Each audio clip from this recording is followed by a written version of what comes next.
my first question was if he believes IRGC and Islamic Republic at whole killed U.S. citizen and was threat for the citizen and is threat for citizen and also for the Israel country. Okay, I think I answered, yeah, just to some extent you said, in the sense that when you're talking about threat, what do you mean? The Israeli authorities say that Iranians, their regime is existential threat. That's what exactly they said. When you say something existentially, let me just get back to 2 years ago, okay? Again, let me clarify that in terms of the policies international and international policies of Islamic Republic, especially the ones which are in terms of the denial of the territory of Israel government. I'm not happy with it at all. That's not, in accordance with our national interests. And, are you gaslighting? No. And at the same time, Stop. Yeah, okay. And at the same time, being said that, at the same time, bear in mind that since 2 years ago, the strategies of Israel is being changed significantly. They attacked our consulate in Syria 2 years ago. And then Iran responded to that. And again, they did some assassination in Iran. Exactly last year. And then they invaded Iran last year, about 9 months ago. So in the last 2 years, you know what I mean? When we are talking about threat, we have to make it clear what we mean by threat. If you mean I'm going to make it clear. Kevin, Hold on a second. Hold on a second. I'm trying to answer the question. I have the next question for you. Go ahead. Okay, there is two kinds of threat at least. Yeah, when existential threat is one thing, I know that they're supporting some forces in the region. That's one thing. I'm not happy with it. I do not agree with that. What I'm saying is that when you're talking about threat, we have to be careful what we are addressing exactly. Existential threat is different from real threat. When you invade a country, that's what Israel did, not Iran. 9 months ago and now. That was a real threat. It's different from existential threat or you support somebody, some groups. I got it. That's okay. I got it. I have a question, and this is my final question. Excuse me. Are you in support of the IRGC funding and supporting Hezbollah, Houthis, and Hamas in their efforts to attack Israel? Again? Are you in support of the IRGC funding and supporting Hezbollah, the Houthis in Yemen, and Hamas in Gaza in their efforts to attack Israel? In my view, you're asking me. I think that no, in terms of international and in terms of the regional, I would say policies, it has to be changed in accordance with the national interests of the Iran. And now you're asking me. So no, I think that it has to be changed. That's what I'm saying. And that's what I said and addressed that, done with Israel or done with US. That's not workable either. But this is one thing. So do you think there will ever be peace with the IRGC and Israel? Sorry? Do you think there will ever be peace with the IRGC and Israel? Instead of peace, I would say kind of I'm looking for the exact word. A working relationship, yeah. Okay, no, they can respect in the sense that they recognize each other. Yes. The coexistence, I was looking for that word, yeah. They can, just coexistence and they can recognize each of them in the sense that, but it's very different, when you're talking about the real threat and existential threat. In my view, the existential threat was novel from and especially since Ahmadinejad, the president, that was so awful. The way in which he addressed and wanted to, vanish the Israel and, out of the things like that, which he said 20 years ago.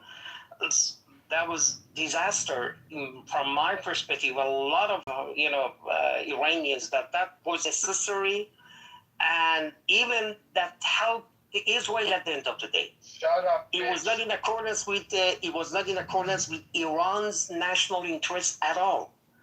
What we need is just the internet. The criterion for me is is common good, philosophically speaking, and national pride. National interest. This is the criterion. So on that level, so when we utilize and stick to this criterion, so attacking Iran by Israel and the U.S., I mean, that was against interest for sure.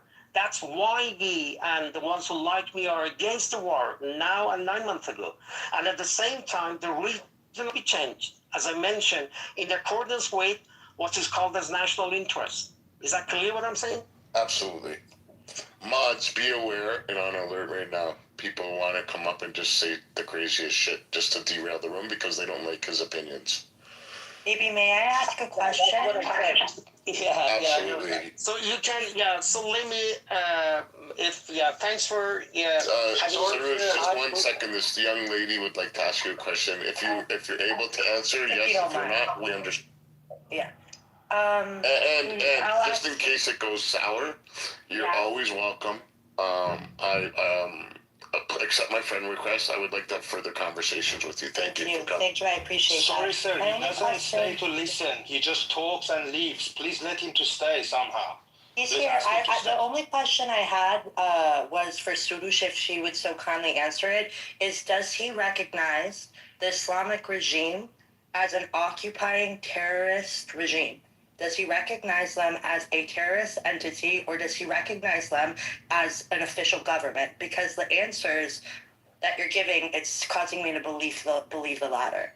So, do you recognize the Islamic regime as an occupying terrorist force upon the Iranian people? Or do you recognize them as like a nationally and internationally recognized government? The United States recognizes them as the rest of the world recognizes them as the governing amongst Iran. I mean, the EU just Please, with all due respect, people, let Sarush answer. But Viking, the EU voted the IRGC corps and put them on the list as terrorists. So I'm just curious to know if Sudan is the same. Recently, but for 50 years, they were the governing body. Right. So I'm just trying to understand his opinion on the matter. Yeah, exactly what you said. I mean, we think, that's very obvious. I mean, Iran, let me put it this way, is part of, as I mentioned, a member of UN.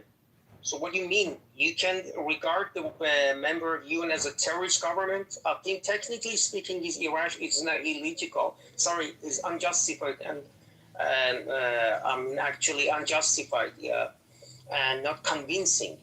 Because it's a member of the game. For instance, recently, you know that the West Bank, the territories, that was addressed from United Nations as occupied territories. So occupied territories is a legal and technical term. It's not something which is arbitrary, and we can talk about it.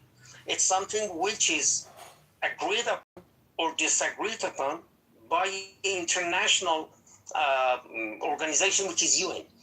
The West Bank now is addressed as occupied territories, internationally speaking. But there is no such a thing for Iran. As an Iranian who you said you mentioned you're a nationalist and you're for the Iranian people, I'm just curious, as a nationalist, as an Iranian, do you recognize the Islamic regime? Mm-hmm. Do you recognize them as the Islamic regime as an occupying Islamofascist terrorist regime? That's my only question. Yeah, as I mentioned, no, it's not the case. As I mentioned, internationally and legally, your question is answered already.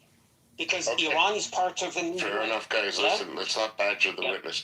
Elham has one question for you, too, if you don't mind, Sarush. No, I don't have a question. I will have a comment, if that's okay with you. Ask it. No, okay, it's not a question, though. I just What's wanted the to comment? say... Okay, the nation-state have a nation. A nation-state is a state that is chosen by nation. A state that kills its own people, it's not a nation-state country anymore. So when we see that the government kills its own people at that level, that he himself, I mean, this gentleman who's on this stage, I'm not talking to him, I'm just saying, talks about the massacre in quotation. This didn't happen yesterday, it just happened recently. So we're not talking about nation state anymore. In fact, as an Iranian, as a patriot myself, I do care for Iran. When I see that they spent my natural resources to build those cities, the rocket cities, that's not in the interests of Iranian. So as an Iranian, well, by having the interest of Iranian in my mind, the first thing and the only thing, Islamic Republic puts Iran in danger, is not a well-wisher for Iran, is not chosen a government, at least as of recent. So no, there is no nation state, and we should save Iran from its enemy. Thank you so much.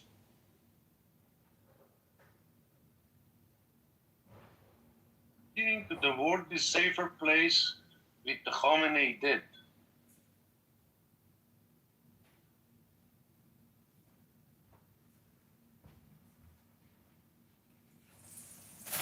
Do you hear me?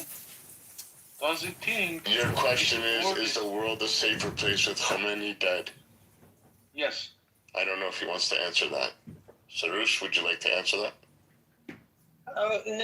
No, just I wanted to say goodbye now. Thanks. No, I think I meant. Why am I scared? Thank you so much for coming. I appreciate it. We'll see you tomorrow. Yeah, okay, hopefully. Have a good day. And appreciate it. Thank you. All right, thank you. Yeah. Of course he won't answer that.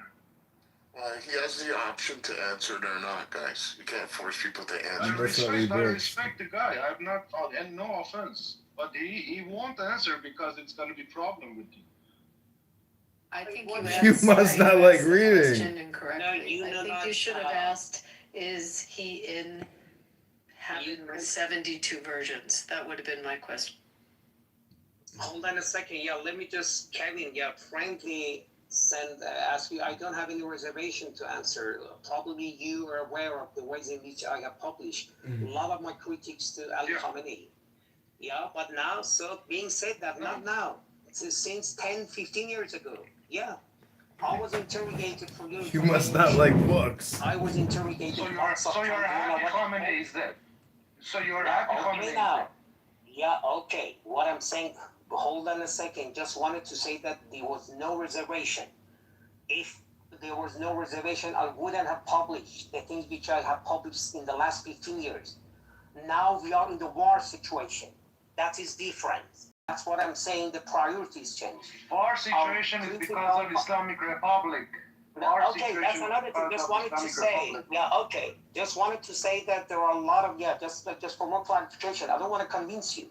Just wanted to correct you that there is no reservation to say anything about Ali Khamenei and others. I put up issues theologically, politically. No, I have a large house with thousands of books I bought every day. Not at These the are my moment, in favorite the last books for 15 the years. day. Okay? Okay, do you believe Khamenei ordered killing people? Do you? No, I'm not attacking. I'm just I just said listen, be curious. Silent, okay. The people in the diaspora today that haven't been to Iran in 30, 40 years, 25 years, that come to these rooms and have to say what should be going on in Iran without understanding political climate that's going on right now in Iran. Do you believe they have any weight on situation? And as well, do you believe that they understand with what the people are saying in Iran that live in Iran as opposed to the diaspora? Because I'm hearing the diaspora Iranians are having this big loud voice as opposed to the Iranians that are inside Iran. Do you believe there's a difference in communication that they're trying to get out to the world? Do you, like, what I'm basically asking is, do you believe that the diaspora Iranians are spreading the word from the people of Iran, but they're adding emotions to it and they're making it sound different? Well, if I understand it correctly, I would say there is a sound between diaspora for sure that they are pro-war. Absolutely But not. So what are you talking about? Don't interrupt, Leah. But absolutely not. You're gonna get shot. There you go. Sorry, sir. Yeah, that's okay. And there are two voices. That's what I'm saying. There are two perspectives. The ones who are pro-war and explicitly they say that, and there are the ones who are just not supporting the war. Some people implicitly support the war. Some explicitly support the war, and there are some who are against the war. Three categories, you could say. And I'm not talking about the numbers. We don't know. But you are right that the voice, because they do have, for instance, the ones who support war, they do have an media it's called in Iran's International. This is a media, okay? They implicitly and explicitly support the war. Yeah, this is because of the voice they have. But I mean, in terms of the numbers, you don't know. We do have 8 million people in diaspora. We don't know. A lot of them are just witnessing. They don't say anything. We don't know whether or not they are. And in my view, this is my view. It's not based upon. And I mean, even if some of them are pro-war because of the hatred towards Islamic regime at the beginning of the war, or just before the war, now since the second week of the war, a lot of Iranians. I'm not saying a lot of. Based upon my experience, I would thoughts and their ideas is already changed because they see now they are witnessing that it's not just about. I mean, as you asked me, IRGC, and things like that. No, they're ordinary people. More than 2,000 people are killed so far, and the infrastructures and the historical, buildings and so on and so forth. They are being attacked. They're already attacked and destroyed. And so that's what I have heard from some of my clients. I'm a psychologist and psychotherapist by training, by the way. I see that in Ontario. Yeah. Yeah. And the number one problem is, I want to add, so this is the problem. Oh, yeah. Because you have a very polarized view. Sorry? People want to your view is very polarized. People want to silence you, which is sad. Because if your views are that disturbing, instead of silencing you, they should be allowing you to speak so the people can see what they're saying. But I'm receiving message after message in my back channel saying, do not let him speak. Do let him speak. You have no clue who he is. Do not let him speak. Silence him. And I think that's the number one problem we're having today. We need to be able to speak, even if we don't like each other. That way we can understand who we're speaking with, and we can learn how to communicate to have a better tomorrow. I don't agree with anything you have to say this evening, but I'm still going to show you because I want to learn from you, and I hope you can learn from me, so we can have a better tomorrow, not for us, for our children. That's why I thank you for being here tonight. You took my position. Okay, thanks. Thanks Thank for you so much, Cyrus. But I have one last person that wants to ask you last thing. Elham. Elham, Roya's sister. You have the mic. Yes. Oh, no, I don't have a question. Elham has a question. Oh, Okay. okay. I'm sorry, should I say it? Yeah. Okay. You know what, Pete, I appreciate I was suffering through the experience a lot. What I think happened is that when you, I don't want to label, I definitely have my opinion about this guy, but when you hear the people who are in quotation unhappy, not people who don't want Islamic Republic in power. This whatever 0.00001% people that don't want, that are unhappy. They hear that they say, the voice the voice of diaspora doesn't match the voice of the people inside Iran, one. And the second thing he said, which caught my attention, was that I'm sorry, Bibi, your mic is open. Your mic is open. People are in my room right now. Baby, your mic is open. Hold on, I got it. Yeah, you're hot like me, Bibi, and thank you for taking my position. Oh God. Okay, so Rich two is in here questions. talking. Oh God, Bibi, your mic is for me to I know, I was joking. Okay, I'm trying to get Rich going. I said no. You're doing too much. It was a reverse engineer, folks. You see, when you have the Islamic Republic mouthpiece tell you that the voice of the diaspora doesn't match the voice of the Iranian inside Iran, one. The second thing, that the Iranian people, many of them are not, they don't want war. Believe me, you gotta have to know, this is a engineering questions. You are that close to the victory. This is exactly the voice of inside the border, and the pro-war action is something that the people want. It's the people will. So I just wanted to say the reverse engineers were just mind-blowing. At least that's what my take was, and thank you so much, BB. And I only sent you a couple of messages, by the way, in the back channel. Thank you so much. Question for you and Brad, whoever can answer. Is it fine? Go ahead. So I want to know your opinion after listening to Mr. This guy that was talking about. Do you think he was sort of supporting Islamic Republic? Absolutely. Oh yeah? Okay, thank you. What did you think? We were born yesterday? I'm glad that you guys... Wait, Surush left?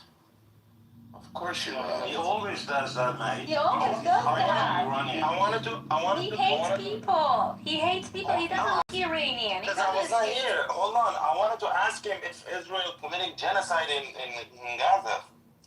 Because He probably would have said yes. He would have said yes. No, because he voted yes.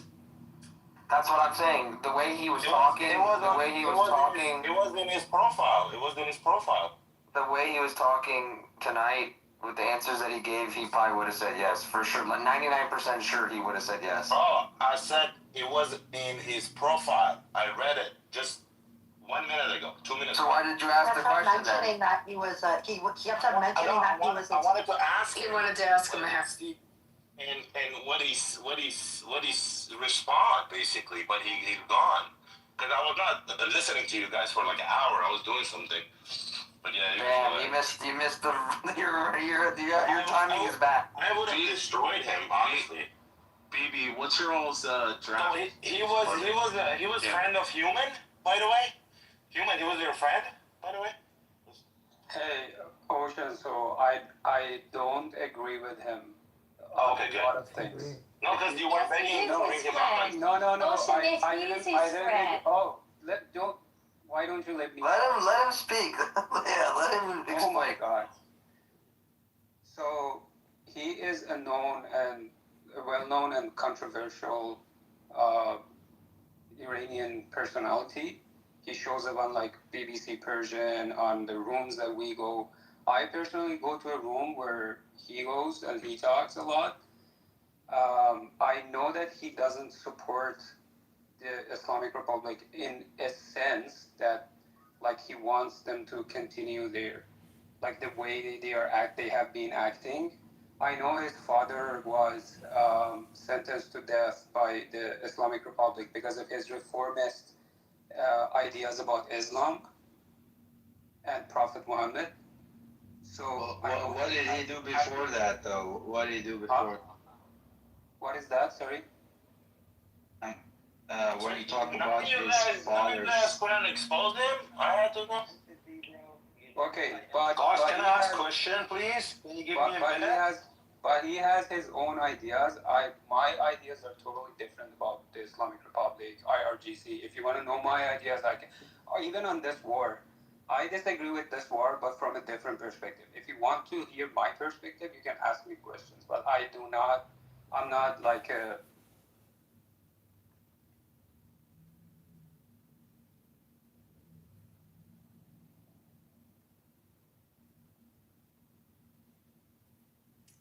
Kick No, that's me! still not the whole. Somebody kick me!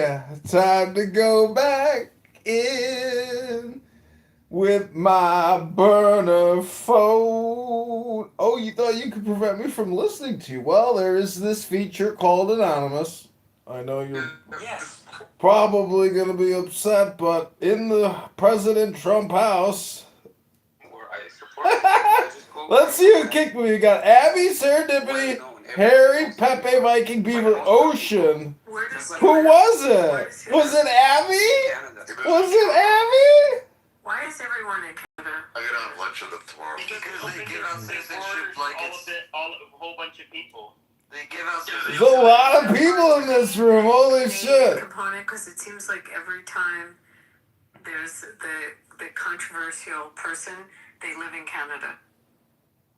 Because Canada's A lot of liberal Persians, for punks. whatever reason, I feel like a lot of Persians I've spoken to, primarily on Twitter, but some of them follow me and I followed them back because I met them back when Million Man Marathon.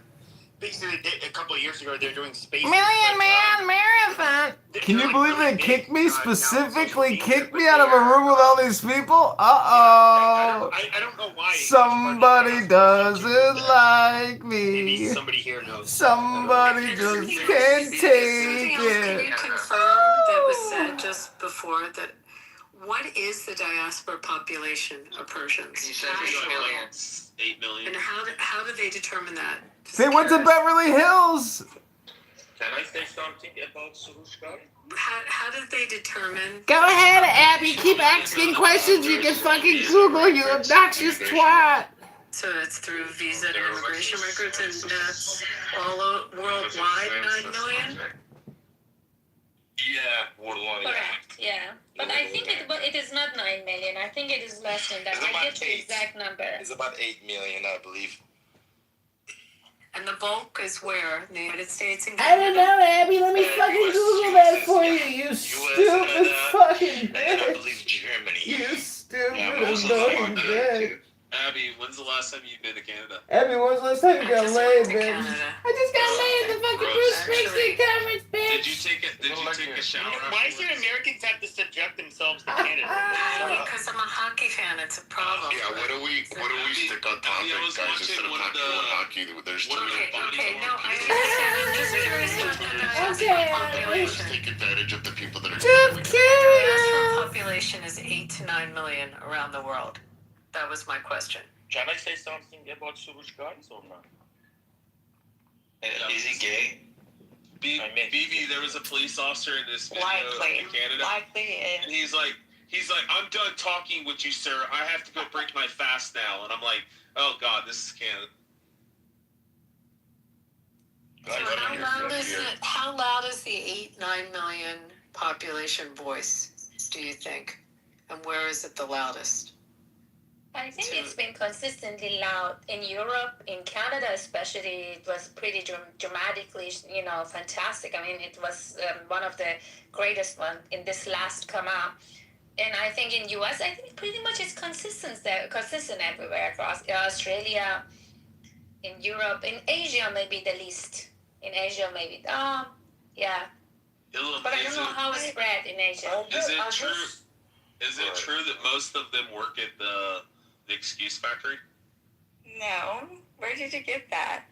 Just because they're not in Iran fighting this. No, just because what you suggest as if like they should be in Iran and fighting, and that's the excuse. No, we want to hear them on stage saying that they're going to go out and slaughter the IRGC and cut them up in 1,000 pieces. But yeah, like, well, we can't do that. They will kill us.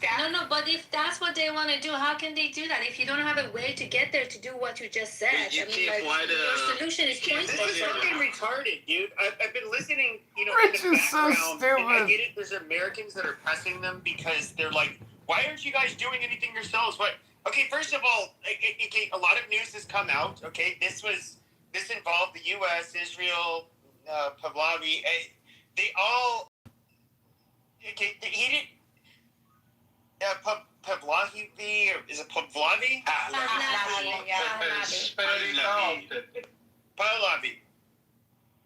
Okay, so he didn't just come out of nowhere and start being a mouthpiece. I mean, it was with the backing of the U.S. and Israel, and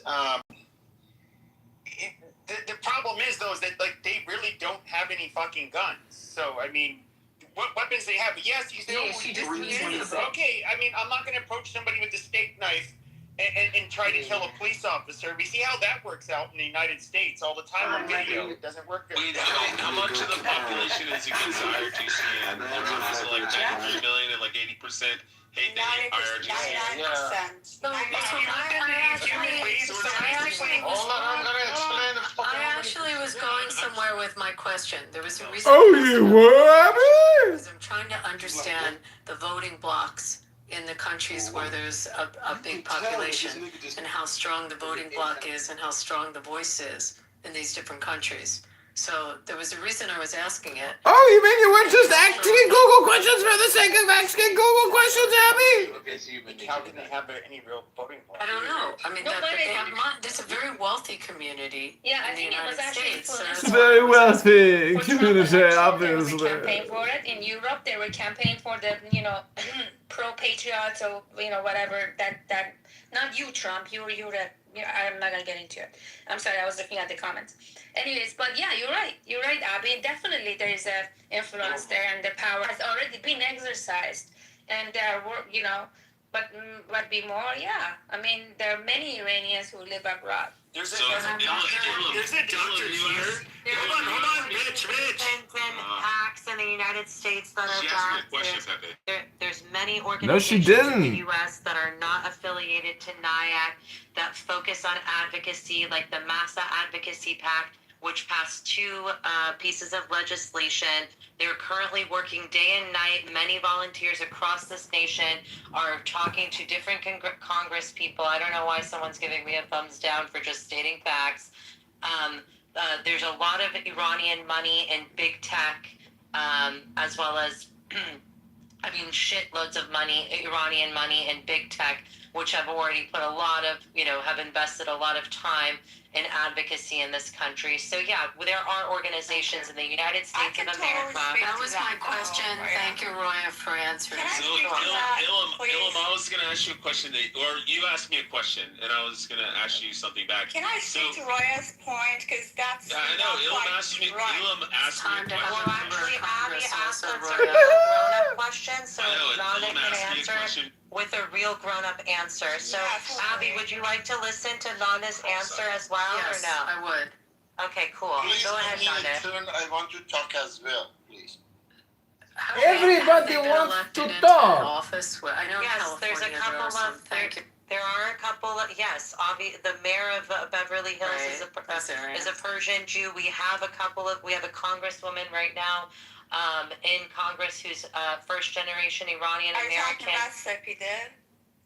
No, whatever. I don't know what her name is. We also have How do you know it's a congresswoman then?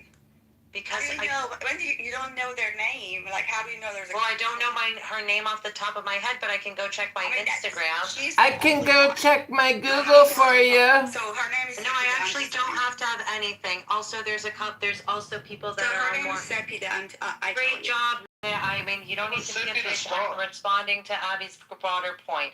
And there's also city commissioners, also people that are in, all different Oh, I love filming these people. Iranian-American I live for this. I need more burner phones though. Canada, where there's a big population, or there. I don't know anything about Canada. I don't care about. Yeah, Canada. there's a woman that was. So I'm gonna find out which accounts of mine are blocked from this room. I got a bunch of accounts. Okay, Ilham had asked me a question. I was just going to ask her something. So, you said, what do I mean about the excuse factory? Oh my God! Can we go back? Stop being a fucking autistic retard. You don't have anything else to say? And I would like to clarify that Yasamina Ansari, who's in Arizona 3, is who I was speaking about, who is Iranian American elect in our Congress. Arizona 3. Wait, is Iranian? For some reason, I thought he was something else. It's a woman. Oh, okay, never mind. Barack Obama was Iranian. Hold on, you know what? There's a reason for the question. I have a comment on. There's a reason for the question. It's a very close community and they've stayed close as they've moved into the diaspora. And so I was asking how organized they are.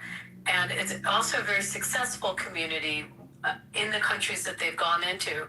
So have they gotten into the political arena to make sure and to protect the interests that they have? That was my question. And I didn't know in Arizona. Pepe, is that Phoenix area? I don't know who this. It's a woman.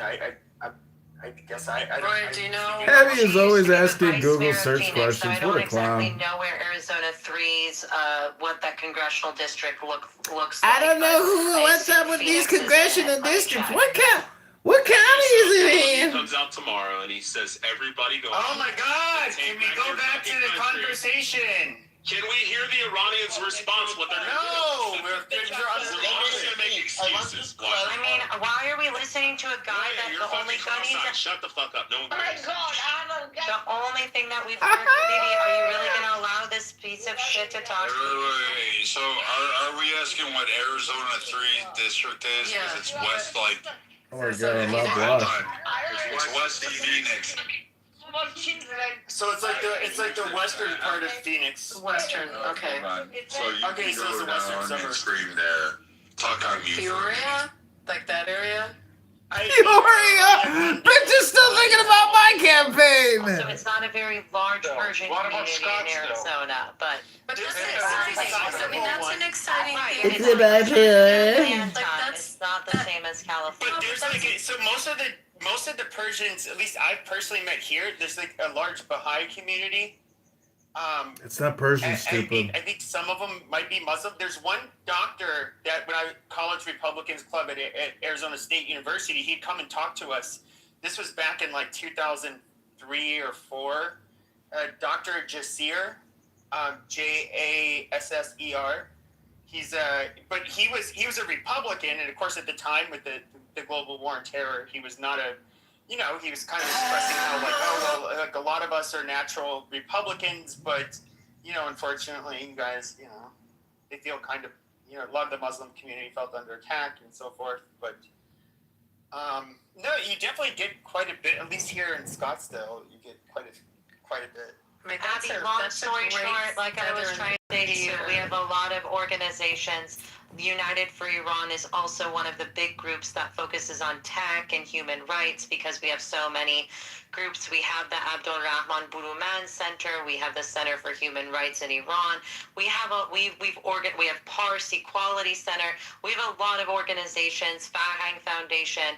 We have American Iranian Bar Association. Obviously, Women's Foundation. We have multiple. We are organized in the United States. Hey Abby, I really wanted to speak to her point. Are you affiliated with NIAC by chance? Am I affiliated with who? Abby? No. She's not Persian. No, I'm not Persian. I'm affiliated. I'm part of the Republican I'm asking Roy. National. I'm affiliated on a national basis with the Republican Party. Obviously, I'm not connected to National Iranian American Council, the sham organization that doesn't actually. Can I speak? Dude, who is this girl? Who is this woman making? I have no idea. But it's incredibly important that a community that's in the diaspora, as organized and as successful as the Persian community is, that they organize. And I love hearing that there's actually, representation in government. I think that's great.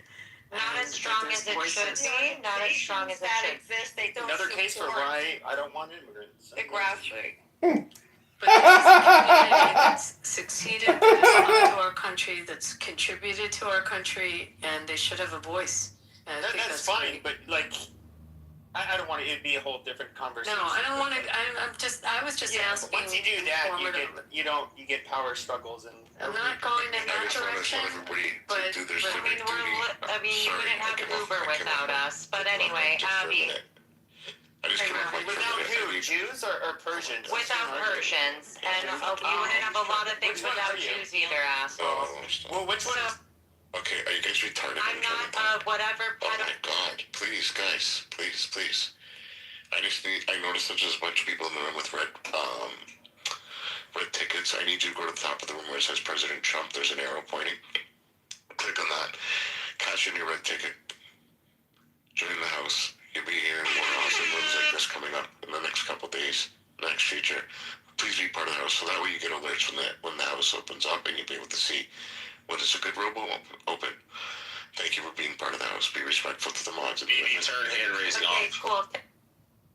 Abby, I wanted to say that we do not support National Iranian American Council. In fact, NUFTI, which is the organization that actual competent Iranians follow, which is National Union for Democracy in Iran, which is the group that is the advocacy organization that focuses on ending the Islamic Republic and transitioning Iran into a democratic, secular Iran. That is the organization behind the IPP, the Transition Plan for Reza Pahlavi. They're also the organization behind what they recently published is a 29-page they published the Transition path. I said the transition. Now they've also come out just recently, about 2 weeks ago, with the Islamic Republic's the guide of their infiltration in the United States of America, which I can definitely send to you. I almost thought that was a joke, like not a joke, It's but not I a didn't joke. believe. I didn't know if it was AI or if that was real. When I saw it, I was in shock. But you said so. Has it vetted that that's real? Yes, That blew me away. Wait, how are they infiltrating? And that's the part Pepe, I've got to send this to you if you haven't seen it. Well, I mean, I have a room on it on Sunday if anyone's actually wanting to. Will you explain what it is? Because I don't know if people have seen this thing. Why would he refer to himself as So a child they of God? haven't seen it because how would they seen it? It just was published literally Chicago, 2 weeks I'm ago. John So Kitover. NOFTI, which is the organization I just mentioned, they came out with a detailed report on Iran's influence networks in the United States. So the mapping actors, the messaging, the strategy that the regime uses and builds to leverage and shape narratives inside of the United States of America. It's a part one. It's only part one. They're coming out with part 2 and part 3, I would assume. But this is just part 1 that they came out with around, I think, about 2 weeks ago. It's kind of like another group of people too. Like they have the largest megaphone as far as being a minority. It's kind of like they're taking something from their playbook. It's weird. No, Pepe, it's not the same thing. It's how the Islamic Republic of Iran uses and leverages its propaganda in the United States through money, through influence, and through manipulation of the media. That's what we're talking about here. Let's be adults. You're going to tell me that Zionists have not been These are not American citizens, Pepe. That's the difference. This is not American citizens. Oh, I see. Yeah, I'm an American citizen. If I wanna influence something, I'm an American citizen. I have every right to write a check as an American citizen. This is a foreign country that is influencing. It's very different than an American citizen making a choice. But are you telling me that they don't, that the Ministry of Foreign Affairs in Israel, that they have nothing to do they're open about it. This is so ridiculous. I just said, if you want to attack, and you can say it, I, as an American citizen, can write a check to whomever I want to write a check to that is serving in government and contribute. As an American, as a born American citizen, I have every right to do that. A foreign country coming in and infiltrating what Roy is talking about is a completely different situation. Completely different. I can't believe that he's if the premise of what you have a problem with if you have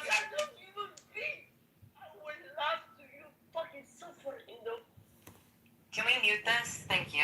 I mean, if you have a problem with PACs, C4s, if you have a problem with super PACs, then you can have a problem with the concept of those organizations. That's something that you can say. But if you solely have a problem with one fucking PAC in the United States, then that's a you problem. Because if that doesn't apply to if it doesn't apply to the NRA, if it doesn't apply to other big PACs, then it doesn't. Then it's bullshit. Sure. So I think what you don't get is that even no, I get a lot of things. I think no, you don't. No, what you don't get is that even this past summer when shut the fuck up and let me finish. No, actually, I won't. Don't tell me to. I'm not the one muting you, by the way. I'm not muting you. Don't tell me to shut the fuck up. It's Beaver. You do worse to me in your rooms. You would just kick me out. Yeah, this is just silly. But anyways, we had Bibi Netanyahu over the summer. He's meeting with American influencers and basically saying how like this is going to be our biggest fight because obviously there's been especially with our youngest Americans, there's been their view of Israel has changed quite a bit, and you know he kind of was like very bluntly, and look, there's no conspiracies here. I mean, this is all very out in the open. There are no secrets here. Well, no, it's not a conspiracy theory. You don't know the difference between a prime minister of a nation as a friend to the United States. A good boy. Because he's a friend. Oh, because he's a friend. I get it. You don't know the difference. Now it's different because it's a foreign person. Now because it's foreign influence, but the person's friendly to the U.S. How is it? Hold on, let me finish my fucking point because you cut me off. No offense, you cut me off, but he talked about how like it looks like the TikTok deal is going to go through. That's most important because when it came, there's a gradient. As the younger you go, generally the most negative opinions you have of Israel, and then when it comes to of course. Yes.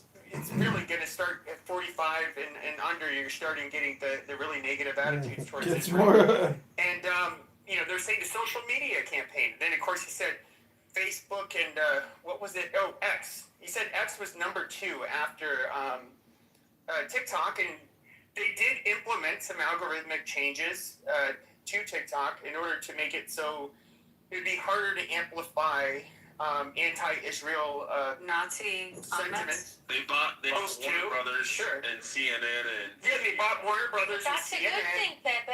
What's your problem? Abby, can you please explain the difference between I'm gonna say it. AIPAC is a bundler. It bundles money of U.S. American citizens, with mostly Jewish Americans and Christian Americans. It bundles their money. It doesn't write checks. American citizens write checks. If you have a problem with Jewish Americans writing checks under our First Amendment right to contribute into the political process, then that's your problem. If you have a problem, it's not my problem. I am not done. If you have a problem with people who care about guns writing checks to the NRA because they care about guns, then you have a problem. If you have a problem with people that support a particular interest writing, then go to your member of Congress. Let me finish. Go to member of Congress, go bitch about it, and tell them how you feel. But right now, our law is I, as an American citizen, can take money and I can bundle my money with someone else who's an American citizen and give it to someone that I support that's running for office as an American citizen, and that's the difference. Thank you, Abby. It does not write checks. I'm going to say it 50 fucking times. American citizens write checks, and their checks get combined with other American citizens that write checks. I have a limit on how much I can give to every congressional candidate, and if I want to reach my limit because I like that candidate, I do it. Now, one last thing I'm going to say. That particular organization only does support for U.S. Congress and Senate. It has nothing to do with the executive branch. It only contributes to Congress. That's it. It does not do, I'm going to finish my sentence. It does not contribute and does not get involved in state elections or anything to do with the executive branch. It bundles money for Jewish and Christian Americans that support the state of Israel and some Muslim Americans. That's it. Now I'm done. Does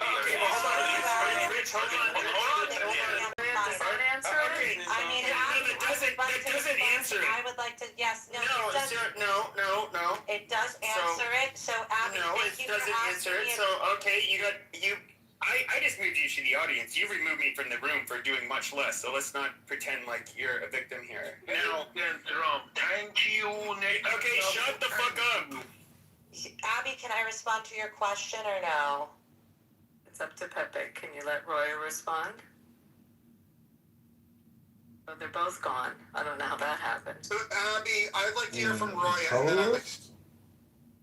Okay, can Roya and I don't Pepe know go why your back and pronouns, forth? man, and keeps stop taking me. removing No, Abby, it them? makes complete sense. So the same people, if you don't have a problem with Colorist? if you don't have a problem with America's Bridge 21st Century, if you don't have a problem with NRA Political Victory Fund, then you shouldn't have any problem with AIPAC. Sure, I can. Thank you. No, sure, I can. The reason why is because it's for the benefit of a foreign country.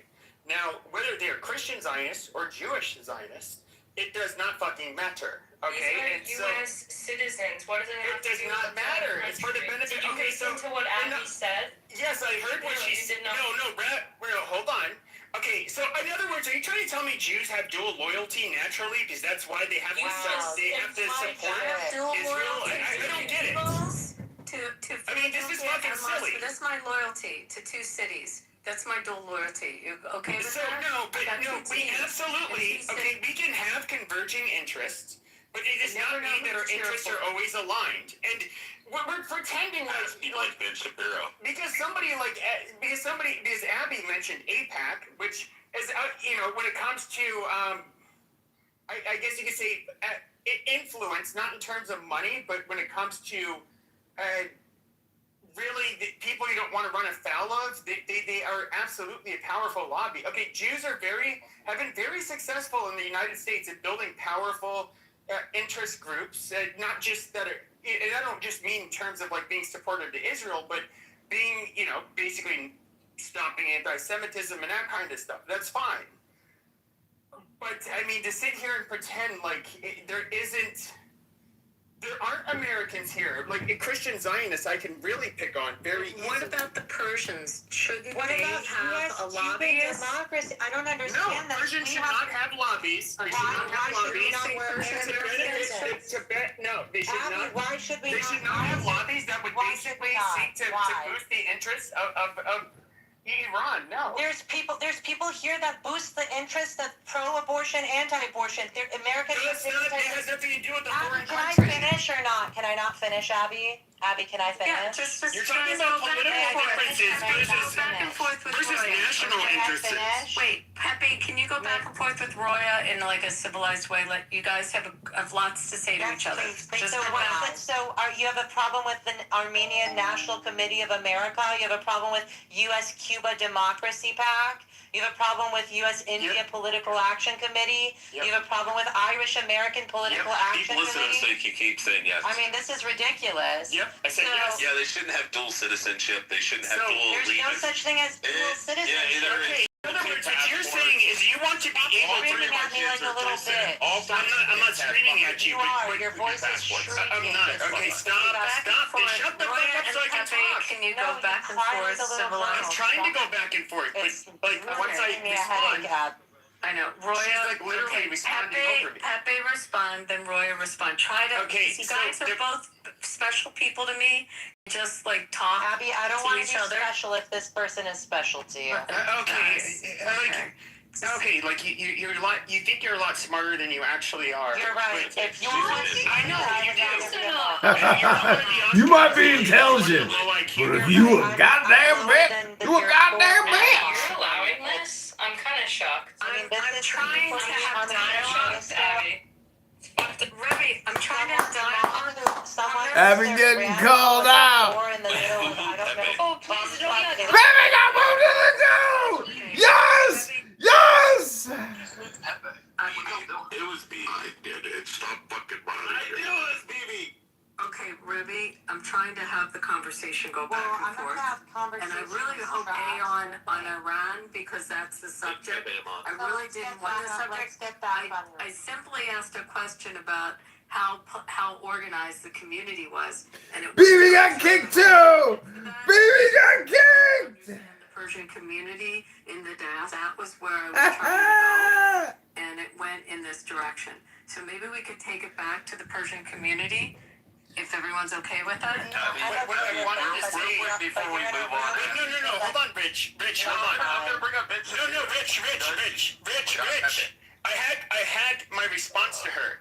So what I don't appreciate, and this is I don't want to talk to this guy anymore. primarily. Shut the fuck up! I did not interrupt you. Please stop. Oh my god. God.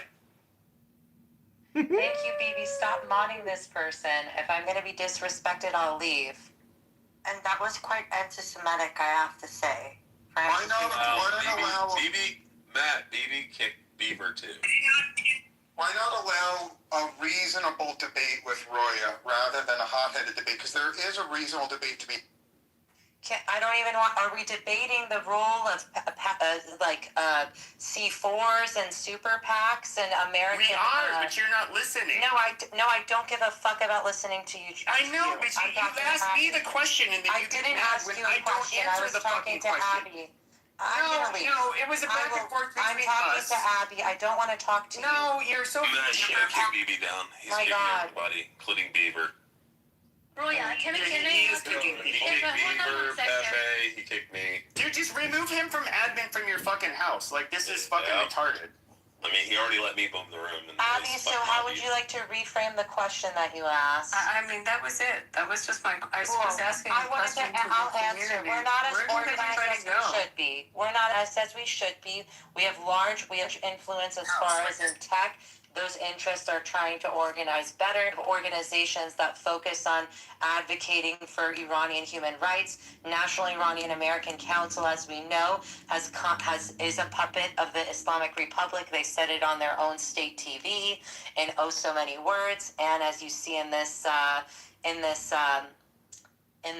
report that I sent that you should read from NOFTI, which is the actual organization that represents Iranian American interests in the United States of America, you will see that NIAC for a very long time has infiltrated and used its influence to keep things in the gray zone and, such as advocating for JCPOA and things like that. What is the name of the one advocating for MEK?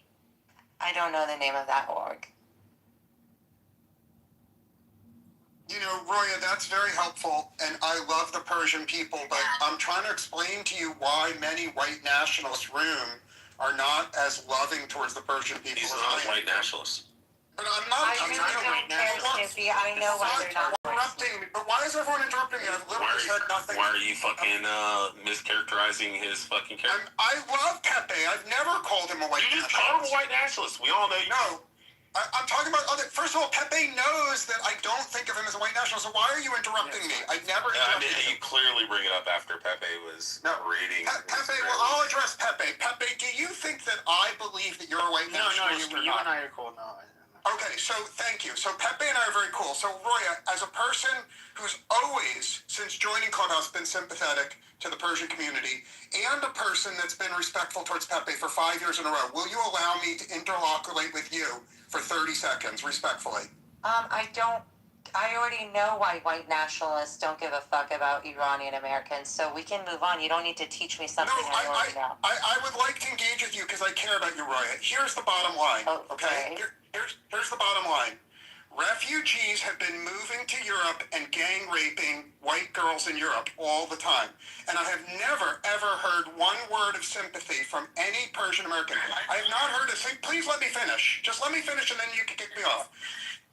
White Christian girls in Sweden and Germany and France, they're being gang raped all. Damn, somebody boomed the room! Somebody boomed the room! Oh my god, awesome.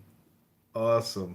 Yeah, I know. Why is everyone interrupting me? I've literally said nothing. Why are you fucking mischaracterizing his fucking character? I love Pepe. I've never called him a white nationalist. You just called him a white nationalist. We all know you. No.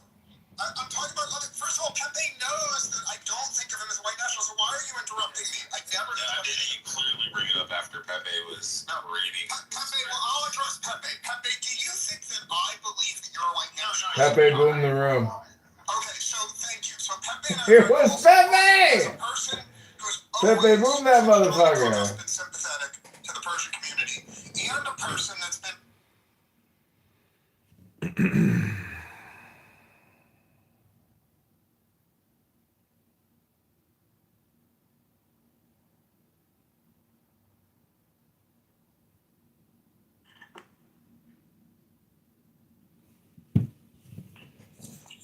How'd you feel about the verses? You're from where?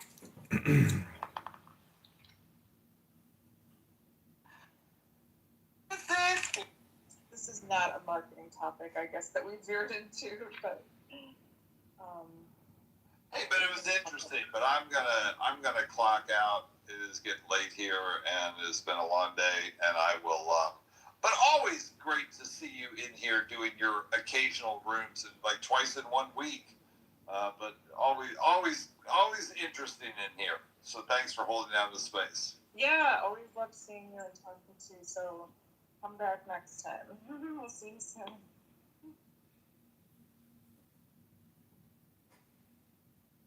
So we're just in the room. We're just talking about. Usually we just talk about like marketing in general, or I'll put a topic up so that we have something to kind of anchor ourselves around. And today I've been talking a little bit about lucky breaks. So brands that maybe they were doing well or they were entrepreneurs and they wanted to really get their product out there or what have you. And then sometimes you just don't know. Like you're working in the dark, or maybe you're calling on, accounts to try to get your product somewhere, and you don't know if you're ever going to get a lucky break, or if you do, when, and it could be disheartening. But there are brands who have done it and who have become household names because of it, So some of it's luck. Viking Brad. Believing, knowing, being on your... Okay, Pepe boomed that room. I saw Pepe do it real time. Pepe can't handle it. He can't handle Roya. Well, Wait, so Pepe boomed it? Yep, Pepe boomed it. Damn, that was a big room. It was, but Pepe can't. Pepe is so insecure, he can't take being kicked to the goo, being demodded. It's Pepe's world, it's Pepe's show. That's what Pepe does. It's the Pepe show. And when Roya comes in, it's the Roya show. Roya June show.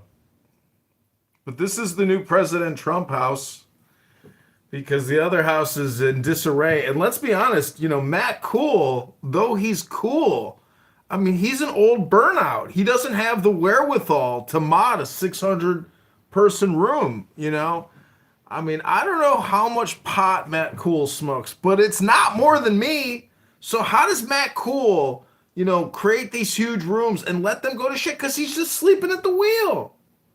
And Beaver and all these other white supremacists that claim they're not white nationalists, but they are white supremacist nationalists. I don't understand it.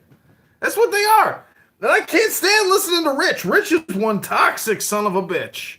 That is one toxic motherfucker. If I have to hear homicidal suggestion and ideation on an average weekday, I'm not up for it. Clavicular, welcome to the room. Thank you. I appreciate you leading this room. Thank you. I'm not leading it. You are leading it, sir. Well, I appreciate it. Tell me what's on your mind, Megatron. Well, what were you trying to get at with Roya? You said you care for her. Let me answer you. I'm glad you asked. Okay. I love the Persian people very much, but I also love the people of Europe. And there's a wave of rapist migrants in Europe. And what's going on in Europe is terrible. What's going on in Europe is absolutely terrible. And I've literally never once heard a Persian person defend the people of Europe. It's a one-sided relationship. Persian people want white people to die to rescue them. Fair enough. But they don't reciprocate. So I'm going to post some links in the room chat that I think Pepe will agree emphatically with all my links. And what the links show is that migrants to Europe are on a gang rape spree, and no Persian person has ever expressed sympathy. And that rubs me the wrong way, and I'm done speaking.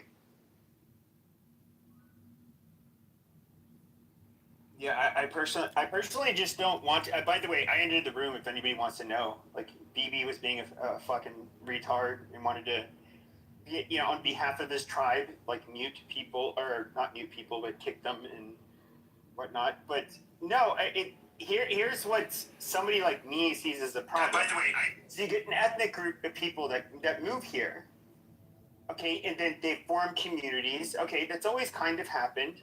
Fine, we're all human. But then they want to put their interest. They're the most important. They want to, and of course, maybe it's their home country, maybe it's a newly created country like Israel, and they want to make that country like the center of their focus. And it's just like, well, okay. The one thing about, like, I would say people that aren't Jewish is that we might have somewhat of an affinity to whatever our homeland was, the first generation or so, but after that, we're American. I mean, people WASPs that were, genetically 100% similar to those in the UK, they literally fought.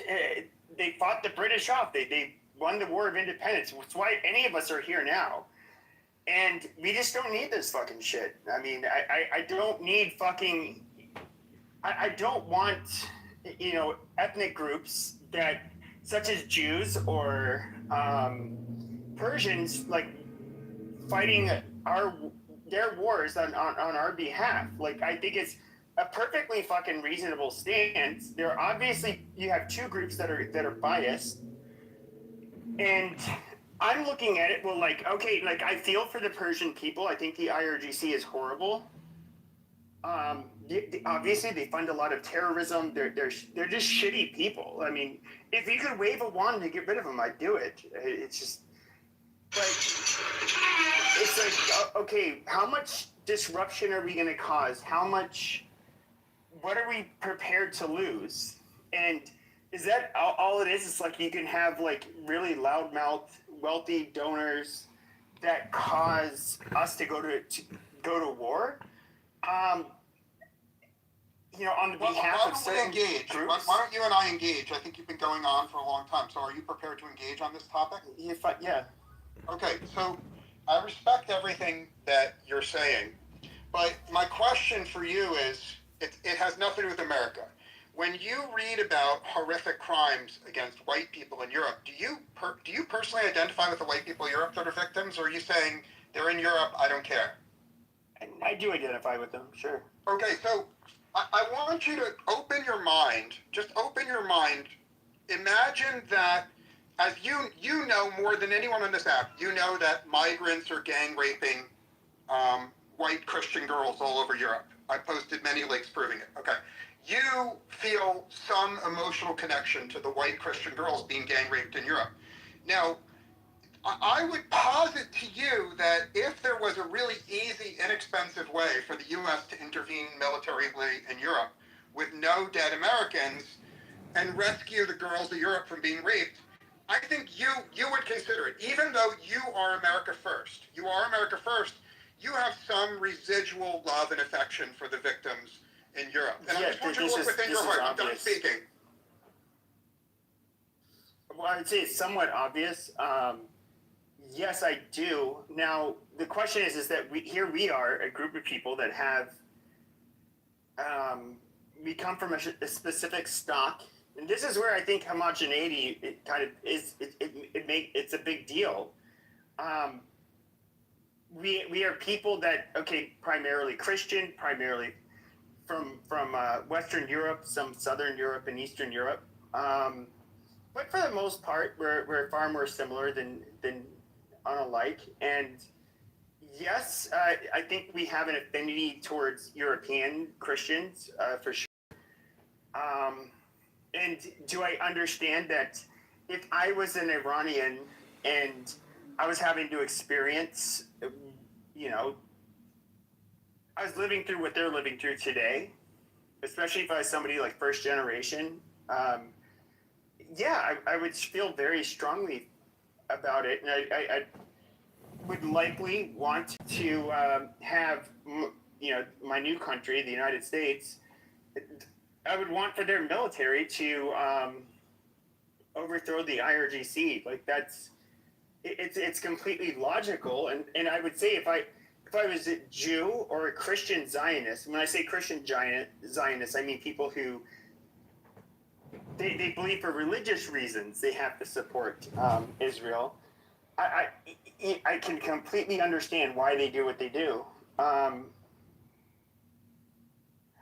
the Christian Zionists aside, I don't really welcome the. To me, it's kind of like I don't want to. You take in a lot of problems when you take in a lot of people from other parts of the world, and that's because they are tribal and they do want you to settle old country scores, and which I really don't. Again, I don't think that should be our primary focus.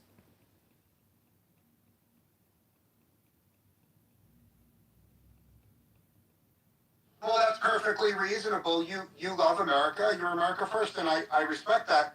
I would put forth the possibility that in the case of this war with Iran, the best interests of the Iranian people are 100% consistent with the best interests of America. It's a happy coincidence, and that coincidence happens often. I would point out, Pepe, that I'll make this very simple. America wouldn't exist if the citizens of France didn't help America get independence. The truth of America, which people don't acknowledge, is we were not strong enough to win our own freedom. We would have continued as part of the UK. And the people of France generously paid a shitload of money in terms of taxes to set America free. I would put forth for you to consider, I don't want a yes or no, but think about it for a week. Maybe this is an analogous situation. Maybe the same way France gifted America money to become independent, maybe America is gifting the people of Persia the money to become independent, respectfully. I mean, anything's possible. I don't know. Well, you know what this does show us? Clavicular. Of Iran. You know what this does show us is that we do not have sound monetary policy in this country because we're $40 trillion in debt, $100 trillion in unfunded debt, and the Treasury just said that we're insolvent. But apparently we've got money to fund every fucking war on the planet. This does show us is that... Well, I'm much more optimistic about the future of America than you are, Megatron. This may not be the room for it, but I'm happy to debate anyone about the optimism for a bright future for America despite the deficits, respectfully. No, I'm optimistic too, but I mean, if you really look at the numbers, technically we should shut everything down except for non-essentials. But, if we do that, that's like committing, the ultimate sin, maybe. Yeah, I don't see it that way. The reason why I think the deficits are very manageable is, first of all, I work in AI, and you could easily Google this. AI and robotics are very quickly going to double the GDP, the real GDP of the U.S., the real production, which will make this very manageable. The second thing that's wonderful is every single high IQ country in the world has a rapidly shrinking population. In every high IQ country in the world, women just refuse to have kids. America is the only exception. We have a growing population. Not only do we have a growing population of smart people here in America, but literally the smartest people in the world pretty much all want to immigrate here, right? Like, you go to Japan, the smartest people want to come here. You go to Korea, the smart people want to come here. Like, every place you go, super smart people. So all we need is an intelligent immigration policy, and America can easily steal, and I use that term carefully, we could steal the 100 million smartest young people and get them to come to America. So I think America is strong and growing and wonderful as it is, but we have the potential to steal the smartest people from around the world and get even better. That's why I'm more optimistic than other people on Clubhouse. Well, that's not why I'm optimistic or why I have joy, but, recently a Google employee in San Francisco, a Chinese emigre or a Chinese dual or Chinese American citizen, he was arrested for transferring, proprietary corporate AI software and coding. So to think that we can poach versus just offshore, I don't see the difference anymore. When we can just hire in India, what's the difference? I really respect you, but as a person in business, it's not the same. Now, I will grant, I feel very comfortable with, I have a lot of conversations with leftists, and I treat them respectfully, and woke people and progressives, I treat them with respect. They have something to say, but I also have polite conversations with people I would call immigration restrictionists, and you may be friends with some people that are, quote, immigration restrictionists. I would say, let me grant you that if you accept immigrants from the People's Republic of China, you run the risk that some of them are spies. Let's take that. I don't even want to debate that. What I'm saying is, there's more than 30 million super smart people in Japan that want to move here. Now, you have to admit there's no documented case in 20 years of a Japanese immigrant not being loyal to America. So if your worry is loyalty and spies, the answer is find immigrants that you're not worried about a conflict of interest, not close the door to all immigrants, respectfully.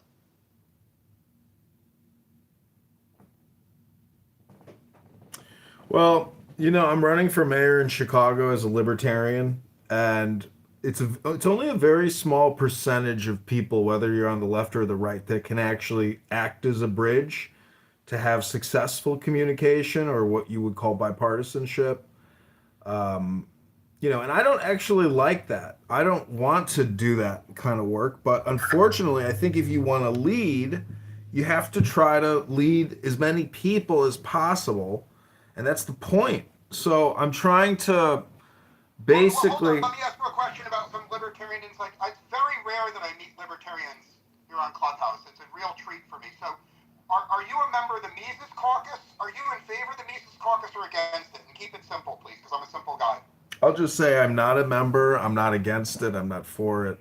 I know what it is, but I worked on the Ron Paul campaign, and I would call myself a libertarian primarily, but I would say I'm also like a Republican capitalist in other ways when the time is right, for strategy's sake or common sense sake.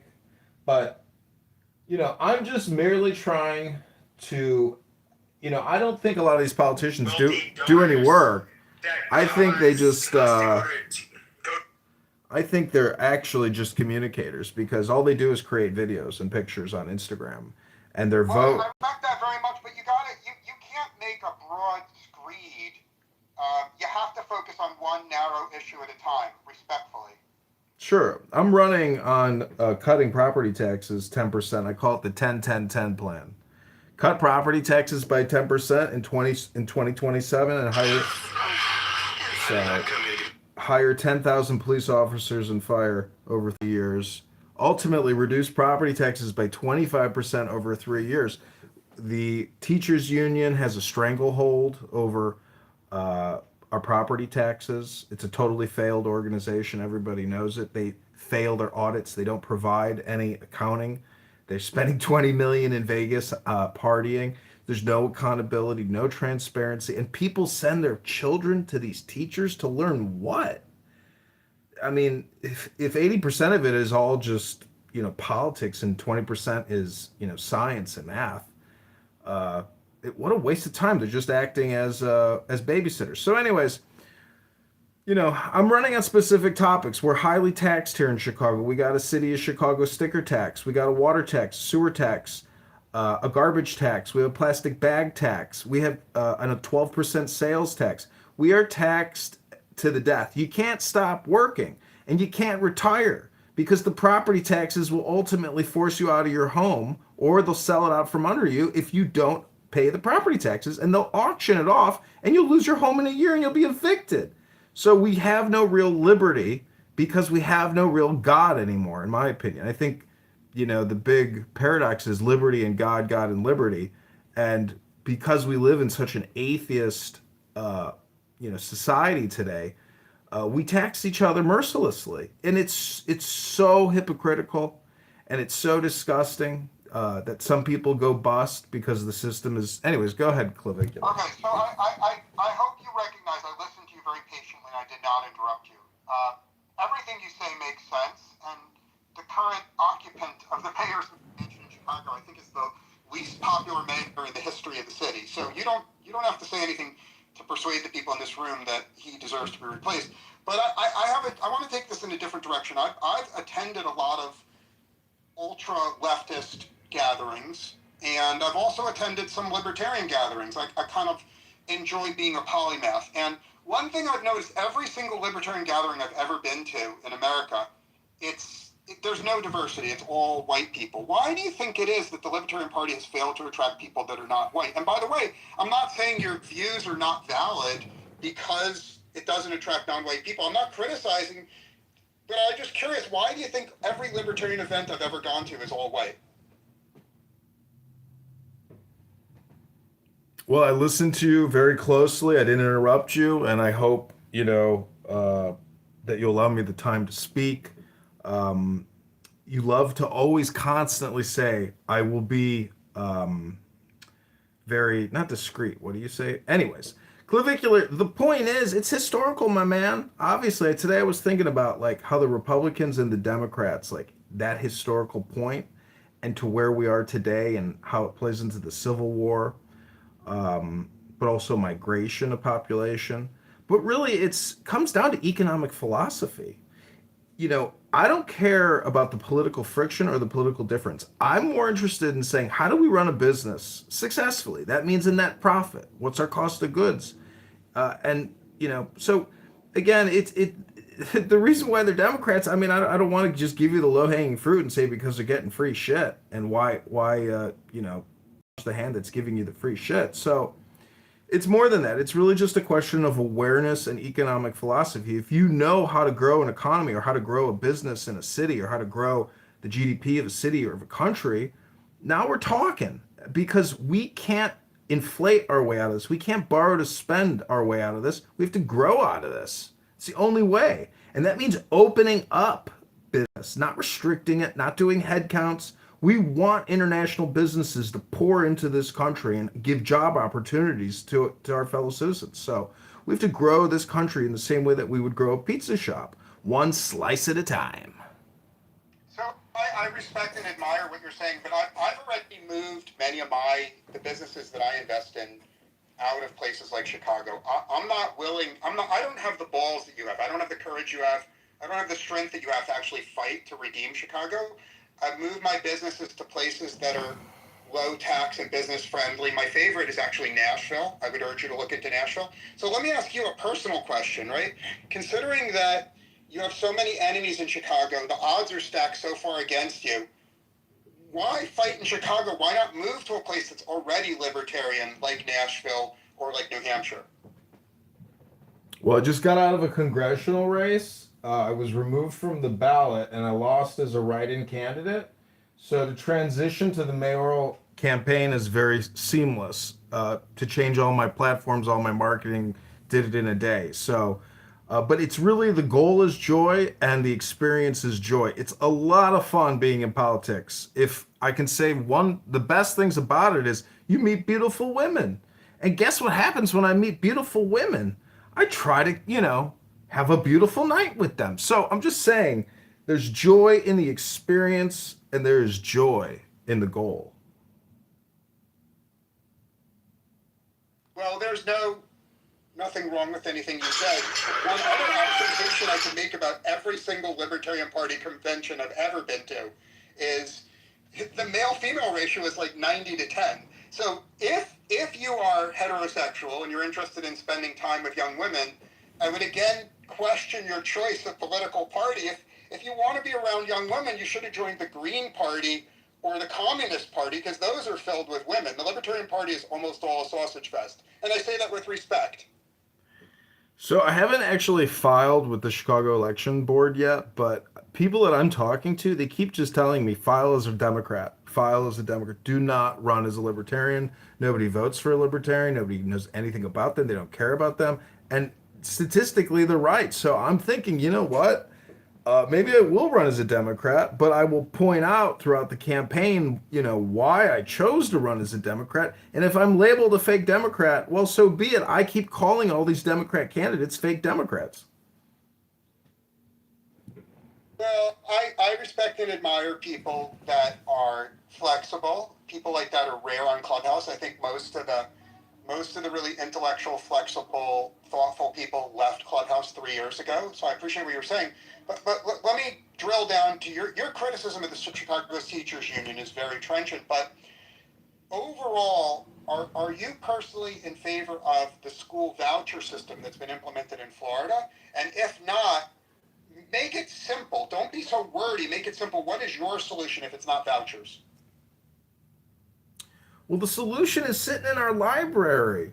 I read books every day on this app. Nobody comes to my rooms to listen to me read a book. They want their dopamine and they want it now. And people are begging for the mic. It's the same thing in the classroom. Children want attention. And, we have a bunch of socialist, communist, left wing teachers.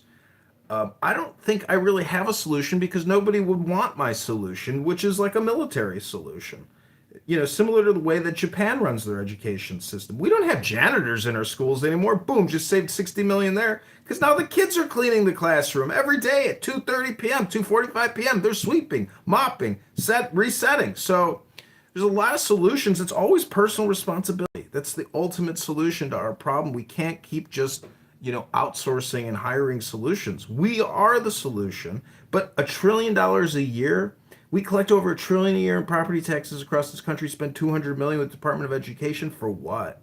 Clubhouse could be the new, educational platform of the future. But we refuse to cut costs. We refuse to cut administrative and facility expenses and pension expenses. Here in Chicago, we owe $150 billion on the pensions. $150 billion. Our annual city budget's only $15 billion. How the fuck are we can't pay that off, and we just keep borrowing and spending to fund all these special programs and projects. I have a personal question for you. I have a personal question.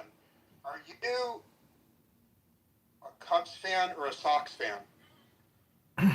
I'm a Cubs fan in the summertime, on a Friday, Saturday, and I'm a Sox fan if somebody invites me and wants me to tailgate with them. But I'm not going to Comiskey, unless I get invited to a VIP tailgate, because there's. I think, take some advice. If you want to be elected, you really have to not answer that question, because if you express loyalty to one team more than the other, you're going to lose a lot of votes, respectfully. I know. It's a trick gotcha question, but the city is in a financial crisis, and property taxes have gone up 20%, 30%, 40%. For some people, they've gone up 150%. Imagine paying $8,000 and now you're being asked to pay $17,500, and you're, a senior and you're collecting the rent, and now you're like, well, fuck, now I'm losing money. Can't even afford to rent the fucking property out. People that are. I certainly agree with you. The vast majority of my friends who are economically successful have already left Illinois for other places. That's why I think you're like, there's this mythology of the lost cause. I think you're fighting a lost cause. I think the voters of Chicago are so silly they will continue voting for the free spending idiots they voted for. And I think the only solution for Chicago, from my perspective, is bankruptcy, right? The Illinois government has set out a path for Chicago to declare bankruptcy. And in bankruptcy, all of the pension obligations can be renounced. So if you're not an expert in the bankruptcy process, I would urge you to become an expert. Yeah, I've got a lot of experience with debt resolution, debt negotiation, and the city isn't necessarily going to go bankrupt, but the pensioners are going to have to take 40 cents on the dollar, because no way you can pay off 150 billion. And it's all just day to day, month to month. But again, we can grow out of this problem if we cut the corporate income tax. If we cut all these ridiculous policies we have in the city. There's a lot of developers here, though, that make a lot of money. The taxpayers offer TIF, which is a special fund, $300 million a year we kick up. So there's great opportunity in Chicago, and there's a lot of land to build on. And the city can become more robust, but we've got to lower property taxes to incentivize people to come here. It's the greatest city in the Midwest. Our lake is pristine. It's, we have an incredible. You're forgetting the thing about Chicago, which is the Riverwalk. Yeah, it's premier. There's fantastic restaurants, but crime is a major problem. Major problem. What's your favorite place for blues in Chicago? I'm just seeing if we like the same places. Kingston Mines in Lincoln Park. Okay, A+. Yeah, the place is a legend. The thing I really like about Kingston Mines is they have those giant signs outside saying if you are an off-duty cop, you can attend for free. Do you see those signs? And so they always make sure to have a bunch of off-duty cops that are strapped in there, and that keeps the criminals away. I love going to Kingston Mines every time I'm in Chicago. Yeah, the legend there, what's his name? Buddy Guy, the the guitarist. He was just featured, I think, in the Grammys. And you can see him there. That place is really special. But, anyways, this is my third time running for office now, and a lot of the fun. I know I'm not going to win, but when you have your name officially, in the ledger, and you're basically in the public domain now, it gives you the ability to speak publicly and to just, to me, I don't even want to talk politics. I just actually want to just do financial analysis and explain the situation and offer some solutions on how we could grow out of this.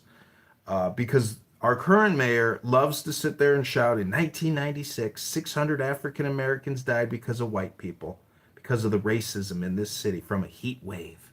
600 black people. And I'm like thinking to myself, this fucking guy, he's just a ruthless, shameless gaslighter. He doesn't care about even taking care of the city. He just wants to make, political hate speech content to get his dopamine up and to build his following, because all these politicians have, Yeah, I've got a lot of Isn't that, respectfully, isn't that an indictment of the voters of Chicago? Shouldn't I have scorn for the voters of Chicago?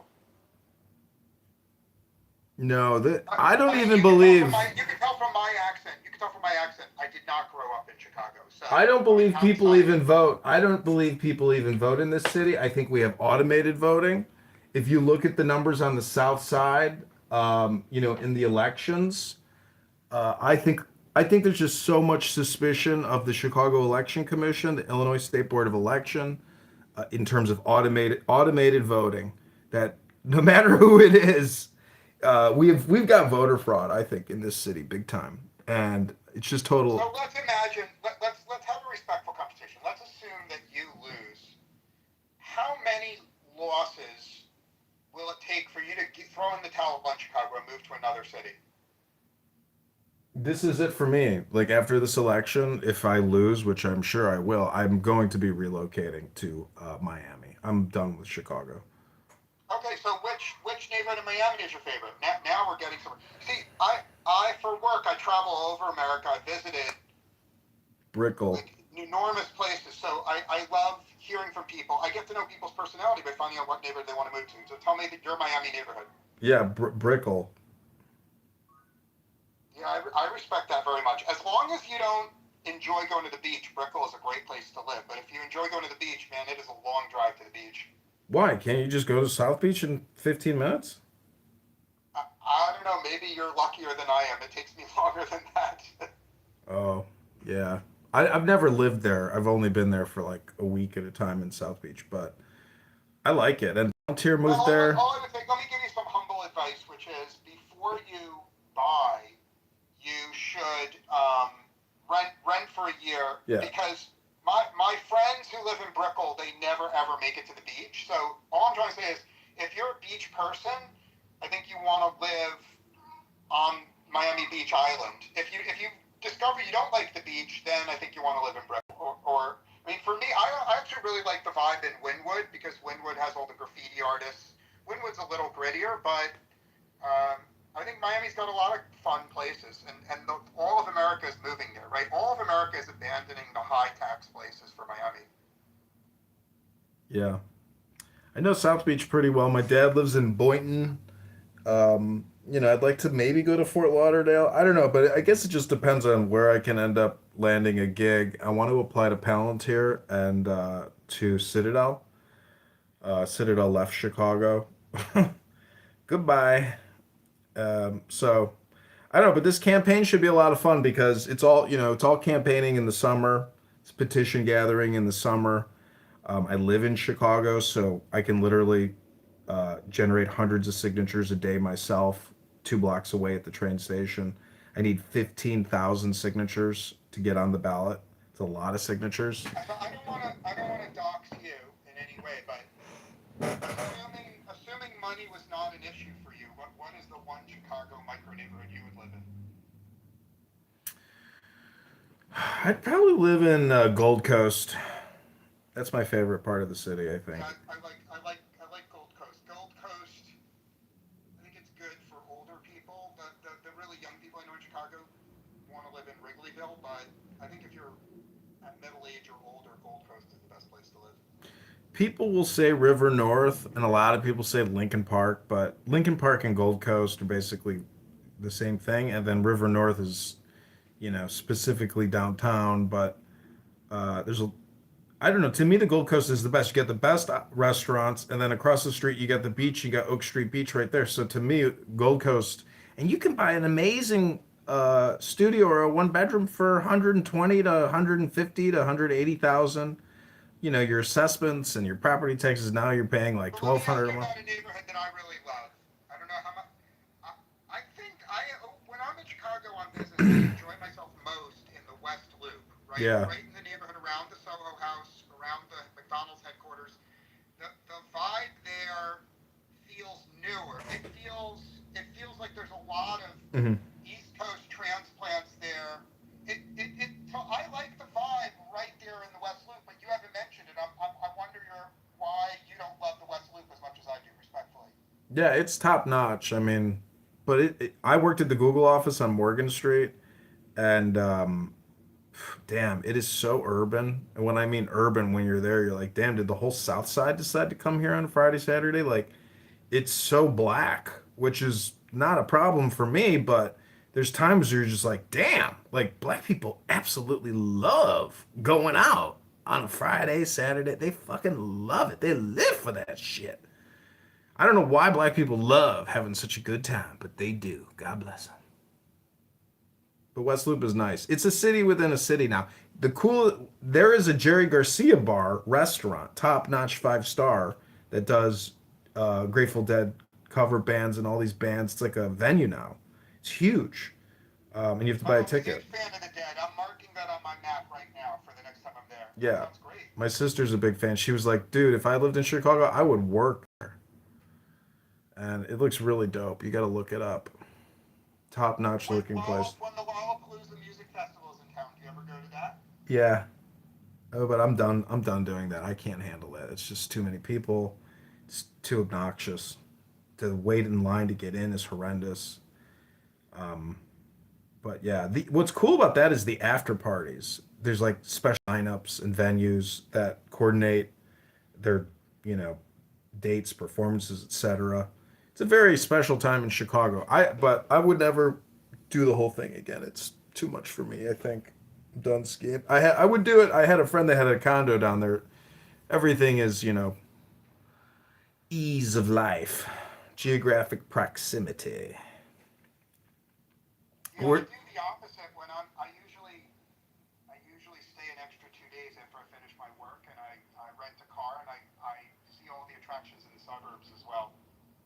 Yeah, our botanic gardens here is spectacular in Highland Park area. That's really special, tip I don't top. know if you've been. A place I really love is the Fermi Labs. The Fermi Labs are very cool. Cantigny is very cool. The Leaning Tower of Niles. Like, there's I a think lot they of removed stuff. that thing. I think they took that down actually. The Oh, Leaning shit. I'm Tower. gonna have to check on that. I'm probably embarrassing myself because I've been recommending to people to see the Leaning Tower of Niles. Should probably climb over there and it's not there. So thank you for the tip. That's gone. Yeah, they're building, I think, homes, doing a huge development from that former YMCA. Chicago and the whole contiguous or metropolitan area is really what makes Chicago spectacular. Like I grew up in Lincolnwood, um, dated a girl for a lot of years in Glenview. My dad lived in Highland Park. You know, my dad was a Chicago cop, so it's like the whole. I like the suburbs, but in the city, you get nickel and dimed, and they're just the dumbest fucking liberal socialist communists. A girl here got murdered by a Venezuelan migrant a couple of days ago, and the alderman says, "Oh, we think she startled him. She shouldn't have startled him. Shouldn't have startled the guy that murdered her." It's fucking people. That's not unique to Chicago. You have, I mean,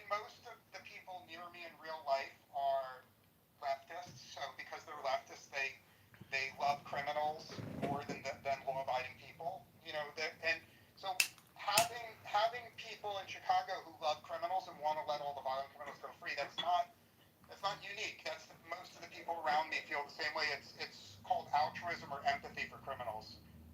Yeah. Sartre, I'll post some links, but Sartre described that.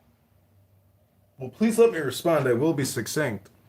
We have Tony Preckwinkle, the Cook County Board president, who lets prisoners out early because she says it's just prison is destructive to their lives and an expensive burden on society. So we're going to re-release the prisoner, the criminal, back into society on an ankle monitor, and we'll know exactly where that person commits their next crime.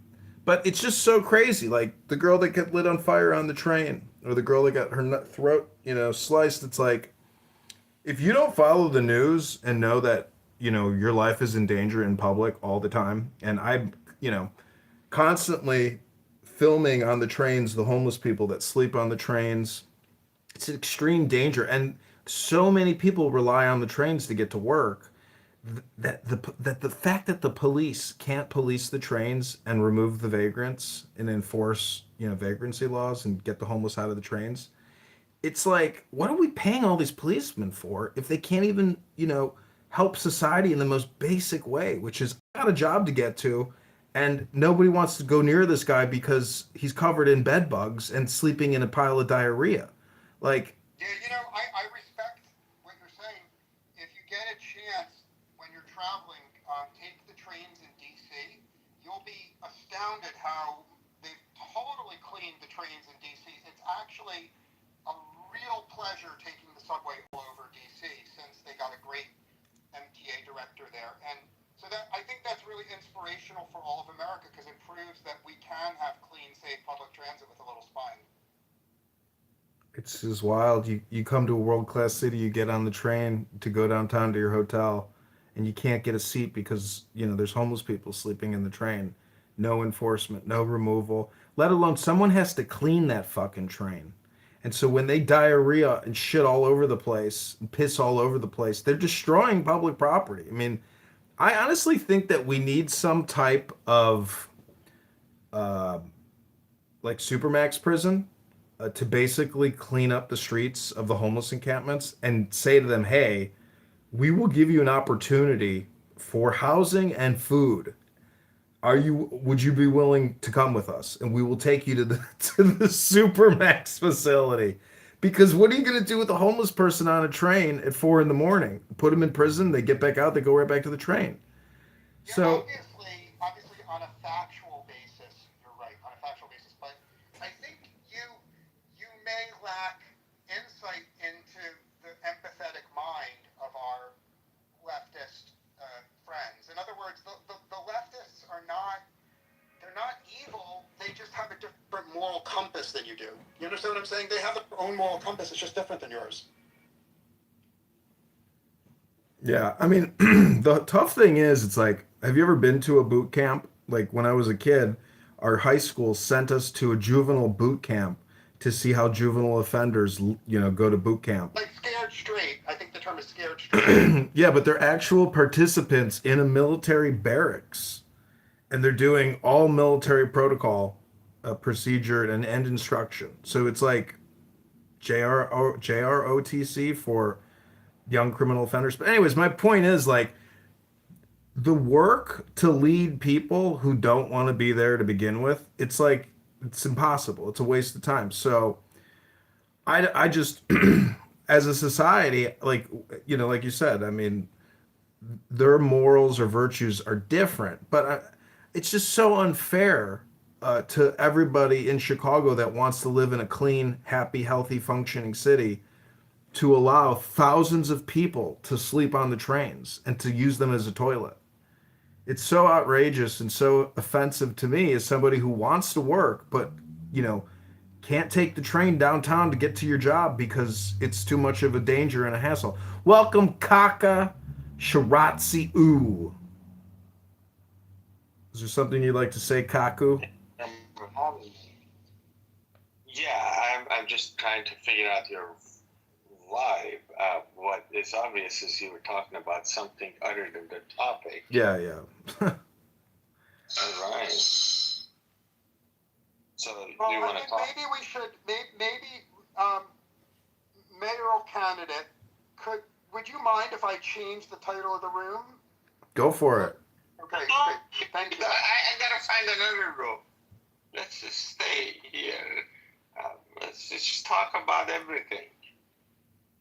Jalen. Well, Kaku, could you tell me where you're coming from, please? Like, just make it succinct. I want to hear anything on your mind, but make it succinct, please. I am of Iranian origin. So let's just great. Where do you live now? Don't dox yourself, but just tell me approximately where you live. I am not living in Iran.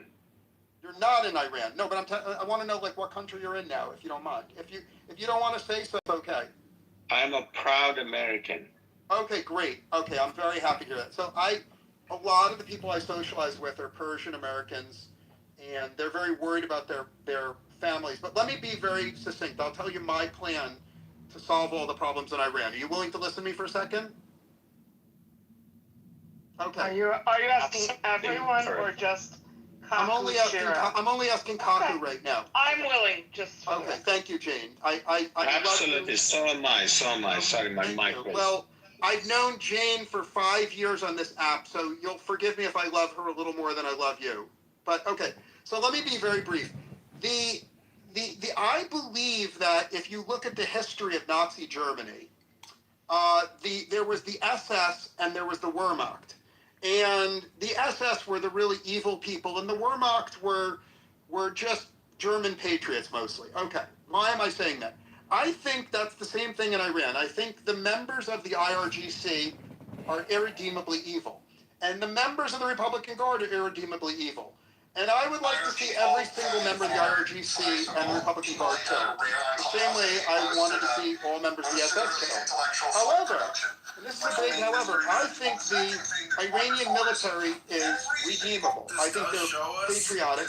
And so my simple plan is for the United States, we have very smart intelligence people, and they are, I believe they are today, in negotiations with each of the generals in the regular Iranian military.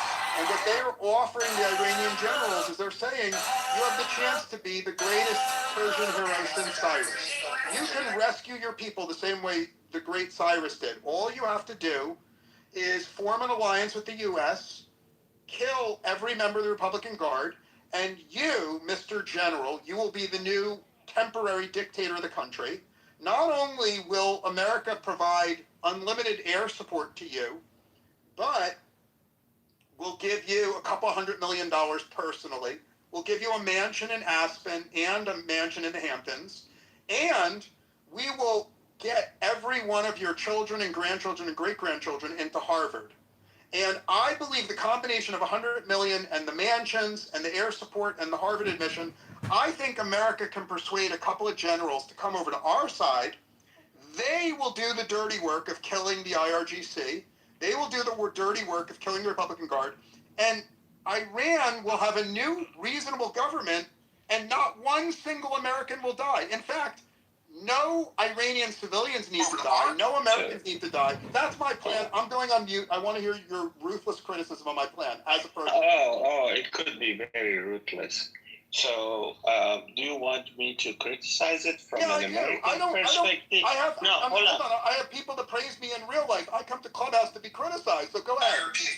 Yeah, and thank you for presuming that I do not have, and the rest of the people don't have, others that praise them in real life. So that is very humble of you. But, so do you want me to criticize this from my American perspective? No, criticize it. Pretend you're a Persian patriot. Start from the Persian perspective, criticize it. So, Persian perspective. So, I think that nothing good is going to come from a foreign invasion, because it inherently contradicts the sovereign concept of an independence of any nation. So I think that is a very flawed concept. Do I think that your proposition of buying some people, and by the way, Aspen, not a good choice, because Iranians are not into ski. So I get what you're doing, but probably somewhere in California would have been a better option. So I think it is possible that you can buy people, but right now there's not much left because everybody has been eliminated. So from an Iranian perspective, I don't think it's going to end up well for Iran because you just explained it. You're going to install a corrupt person who's willing to take money from an external superpower. So it's not good for Iran at the end of the day. It was not good for Iran before, but this has the potentials of being worse.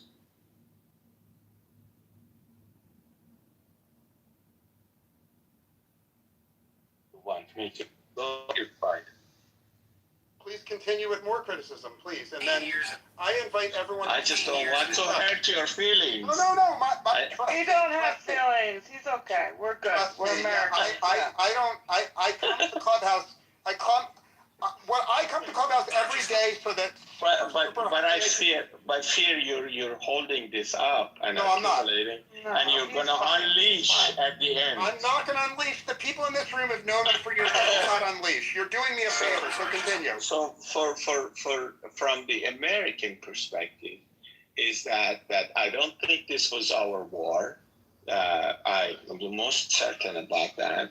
I think President Trump is basically worried about, should be worried about midterm elections because the district in, the county in Mar-a-Lago just flipped this morning. So what we are on the verge of is another 2 years of an impeachment circus at a minimum. So I think that got to be lingering on the back of his mind.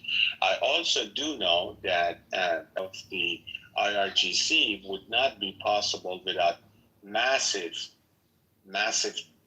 ground troop deployment, and by massive, I'm talking about 250,000 or so, because anything less is running a risk of getting overwhelmed by enemy kind of troops that have the ground kind of and the air supremacy is less kind of going to help me when I have people exposed, the ground troops. I think the Strait of Hormuz remains to be a big leverage that my enemy could use against me, because it's going to be, even though President Trump tried to manipulate the stock market by saying that I received gifts and stuff, so that kind of lifts the pressure from the stock market.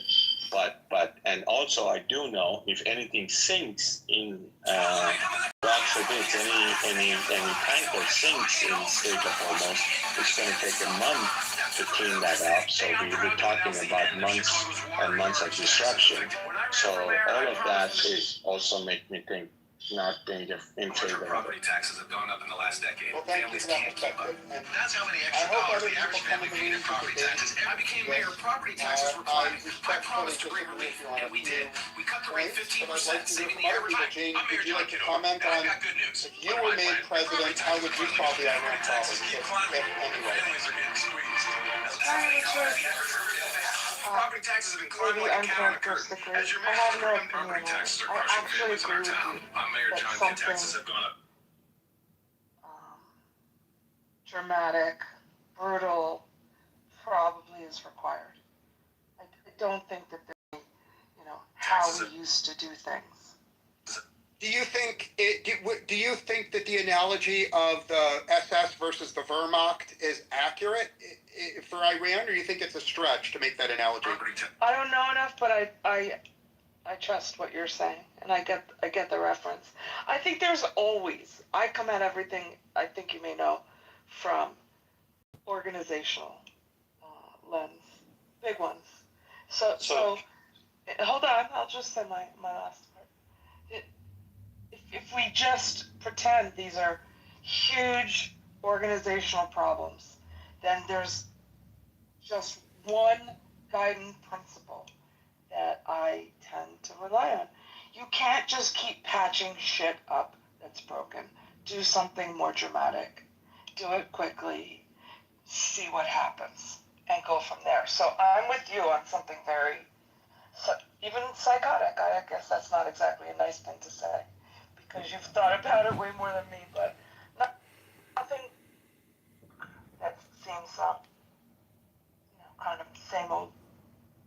I'm surprised in you, Jane. Surprised. You know, In what way are you surprised? well, first of all, I've spent a lot of time studying Taoism and Hinduism, and I think if we want real new solutions, we have to basically change the way we're doing business and look at our problems through the lens of India or China with their philosophy of the Tao or the Bhagavad Gita. Either way, it's transcendent. No more racial identity politic. Now we need transcendent politic.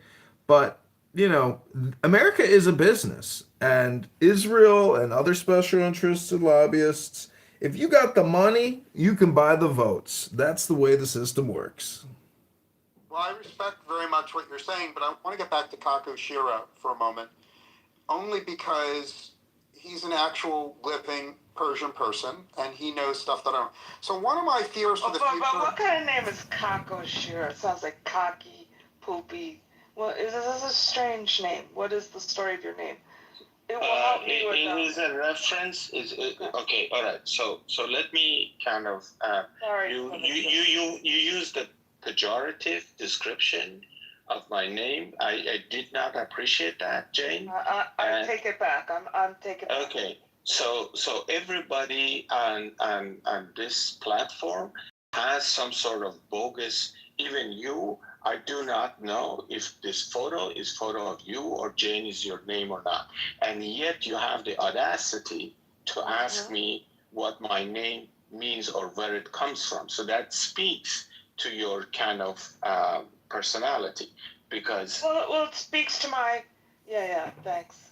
Okay, so I have only one rule on my stages, which is I'm never able to get a lot of women to join my stages. Maybe it's me or something. So I have an ironclad rule that I don't allow men to insult women. Now, it's not symmetrical. I invite the women on my stages to insult the men, but I don't allow the men to insult the women because that's just my rules when I'm a moderator. The other thing is women are allowed to cut off the men, but men cannot cut off the women on my stages. Now, if people don't like those rules, they don't have to be in my rooms, but that's what I find works best. Now, you know what's so funny? Those rules, highly effective at creating the quote-unquote meritocracy in organizations. You should put your thumb on the scale a little bit on the shit that you know is wrong, so I respect that. Thank you. But I didn't mean to offend him. No, it's okay. I'm sure we will get him and other Persian people on the stage soon. Jane, as you've known for many years, I live in a community where everyone around me is extremely, extremely leftist and woke and DEI and, at an extreme that would horrify you to see. I'm sure the people you socialize with consider themselves to be progressive, but trust me, the people around me they're at the wacky extreme. We like money. Yeah. So I have these wacky people around me. So it's really refreshing to talk to people who are not tribal, right? Because tribalism causes people to shut off their brains and not think. And I really like being on stages where people are not tribal. They just want to solve a problem together. So, for example, I assume everyone in this room wants the IRGC to disappear. And everyone wants Iran to be peaceful afterwards. And so there's, to the best of my knowledge, what's wonderful about the whole Iran issue is we don't have anyone on stage who wants the IRGC to survive, right? We can argue with each other, but we're all arguing towards the same goal. We're arguing what is the way to kill off the IRGC and have someone else run the country. And with that, I will invite anyone who shares my goal of getting rid of the IRGC, I'd welcome them on, including Kaku. Welcome to the stage, Kaku. The mic is all yours. Be respectful. Okay, I'm going to be respectful. So I'm going to give you some kind of feedback, if I may. That when you say my stage, my stage, that also speaks that you're taking this too much seriously, that you're controlling this. There's no value if we are not all talking about different perspective and opposite views. If you guys sit here and talk to yourselves on things that you agree or whatnot, and you're not willing to listen to somebody who's respectfully kind of challenging your points of view, there's no point. Okay, so you ridiculed my name. Have chosen that you. Okay, let's try this again. I have one quick. I know, Gene. Let me say something briefly. Kaku, I'm asking you to move off Jane, please. Okay, I'm asking you to move off Gene, move off the name. Pretend that we praise your name. In fact, let me officially say you have the most beautiful name. If I was a gay man, your name would get me aroused. Okay, that's how wonderful your name is. Not only do you have a wonderful name, you have a wonderful PTR. In fact, I love your PTR so much. I'm going to copy it right now. I'm going to change my PTR to be similar to yours because you're so wonderful. So now that you understand how much we love you and respect you, stop insulting people and say your political views. Please, please, please, please. Okay.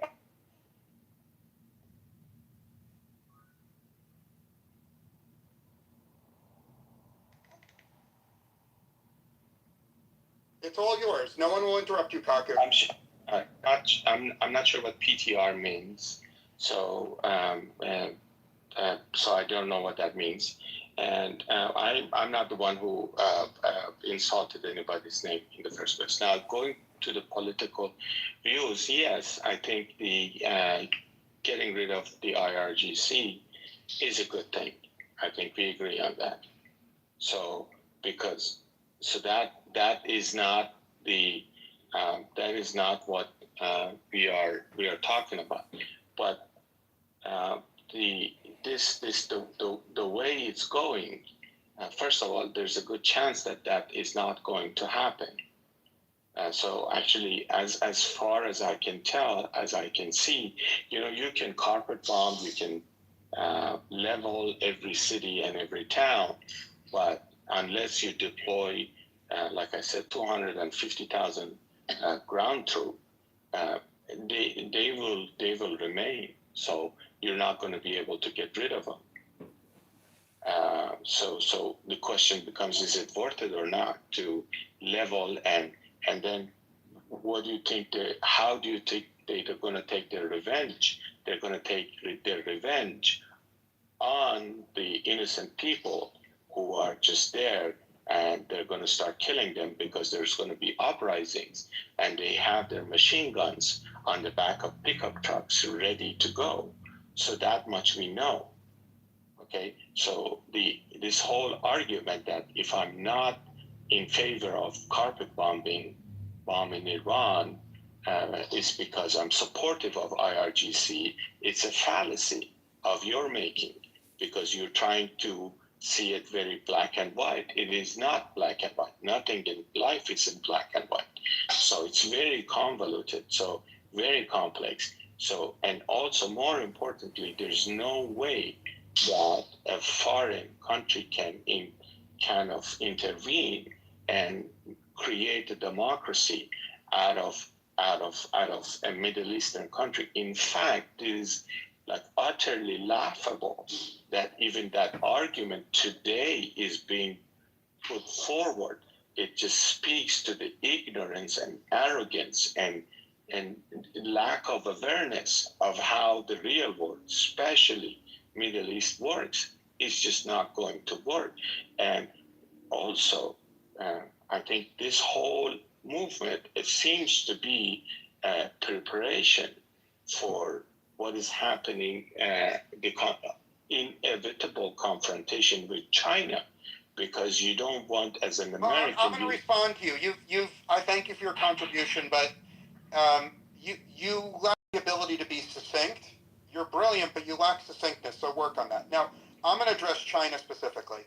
I am alone on Clubhouse for being super optimistic about America. And I think this war will result in a new regime that is friendly to America. And I think this war is crucial to America preventing Chinese aggression for the next few years. And I'll be very succinct in myself in explaining why, right? What China needs is oil. China produces none of its own oil. And with the success of this war, the U.S. will have a stranglehold on 90% of the oil that could potentially go to China. Remember, the U.S. is a huge oil producer. Our ally Saudi Arabia is huge. Canada's huge. Venezuela's huge. Iran is huge. Like, once this war is over, China can't really get oil in opposition to the U.S. And the U.S. will have a boot on the neck of the Chinese. And we will never step on their neck. Let me finish. America will never step on their neck because we're good people. But if they fuck with us, we step on their neck and we destroy their economy. So I believe that even if you're America first, even imagine hypothetically you don't give a shit about the Iranian people, hypothetically. And imagine you don't give a shit about the Israeli people, hypothetically, right? Imagine all you give a shit about is the citizens of America. I would argue this war is necessary and good if you're America first in every way. Now I'm done speaking. I'm happy to hear criticism. Okay, so a couple of things. Welcome to Donna. So she could tell you, or she or he, I don't know, can tell you what my name means, just for the record. But what I was saying is that the confrontation with China, I didn't get a chance to finish it. So what I'm saying is that right now, as this war is prolonged war, guess what people in China, their leadership, they're talking about? What they're talking about that, listen, looks like this is going to ultimately come to us. Do we want to wait for it to come to us, or do you want to kind of start kind of getting engaged right now? So that is also another risk. So how do you see that risk? How do you I'll answer you respectfully and succinctly. I see that risk as zero for a simple reason. I travel to China on business all the time. You know what's the most noticeable thing when you go to China is nobody has more than one son. Nobody has more than one son. So if you ask every single motherfucking family in China, all billion of them, whether they are willing to send their son to go fight in a war with the U.S., they will literally laugh at you. You cannot find one single family willing to sacrifice their son in a war. The other thing about China, and please excuse the background crying, the other thing about China is literally Chairman Xi just purged every single one of his good generals. Every competent general, every experienced general, because of his paranoia, please let me finish. Because of his paranoia, he purged them. So I would say a country where nobody has more than one son, that has no good generals, is not going to fuck with the U.S. I'm done speaking. I'm happy to hear everyone in the room criticize me. Okay, so first of all, again, you are the one who lost this cool, and you have the power to send me down so that I cannot speak. But you're the one who lost this cool. So yes, I haven't been to China, and I don't know. You're probably correct. I trust you on your statement.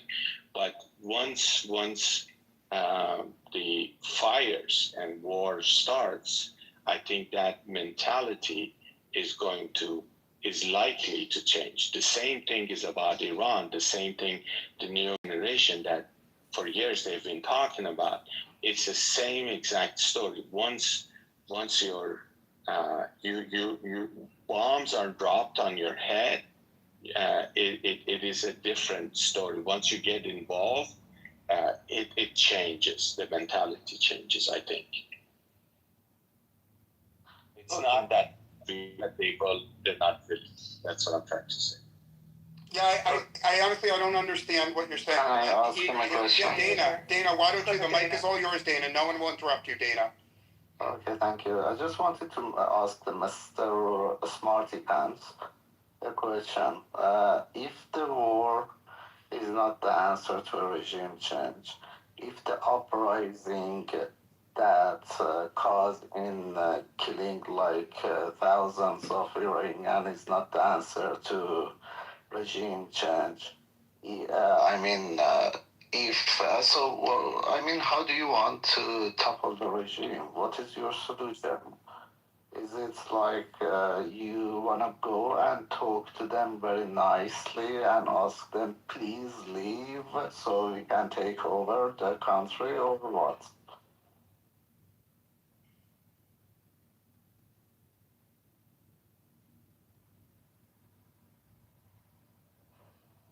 Abu, I'm asking you. Oh, I didn't realize you were referring to me as the smarty pants. I thought it must be somebody else. No, because you claim that you know the Middle East and you know everything and blah, blah, blah. So from what you said so far is that war is not the answer, uprising the people is not the answer. What is the answer to the regime? I did not make any claims. I just stated my opinions, and we are here, and everything is being challenged. So I did not make any claims. Nobody. Yeah, I'm challenging you now. Sure.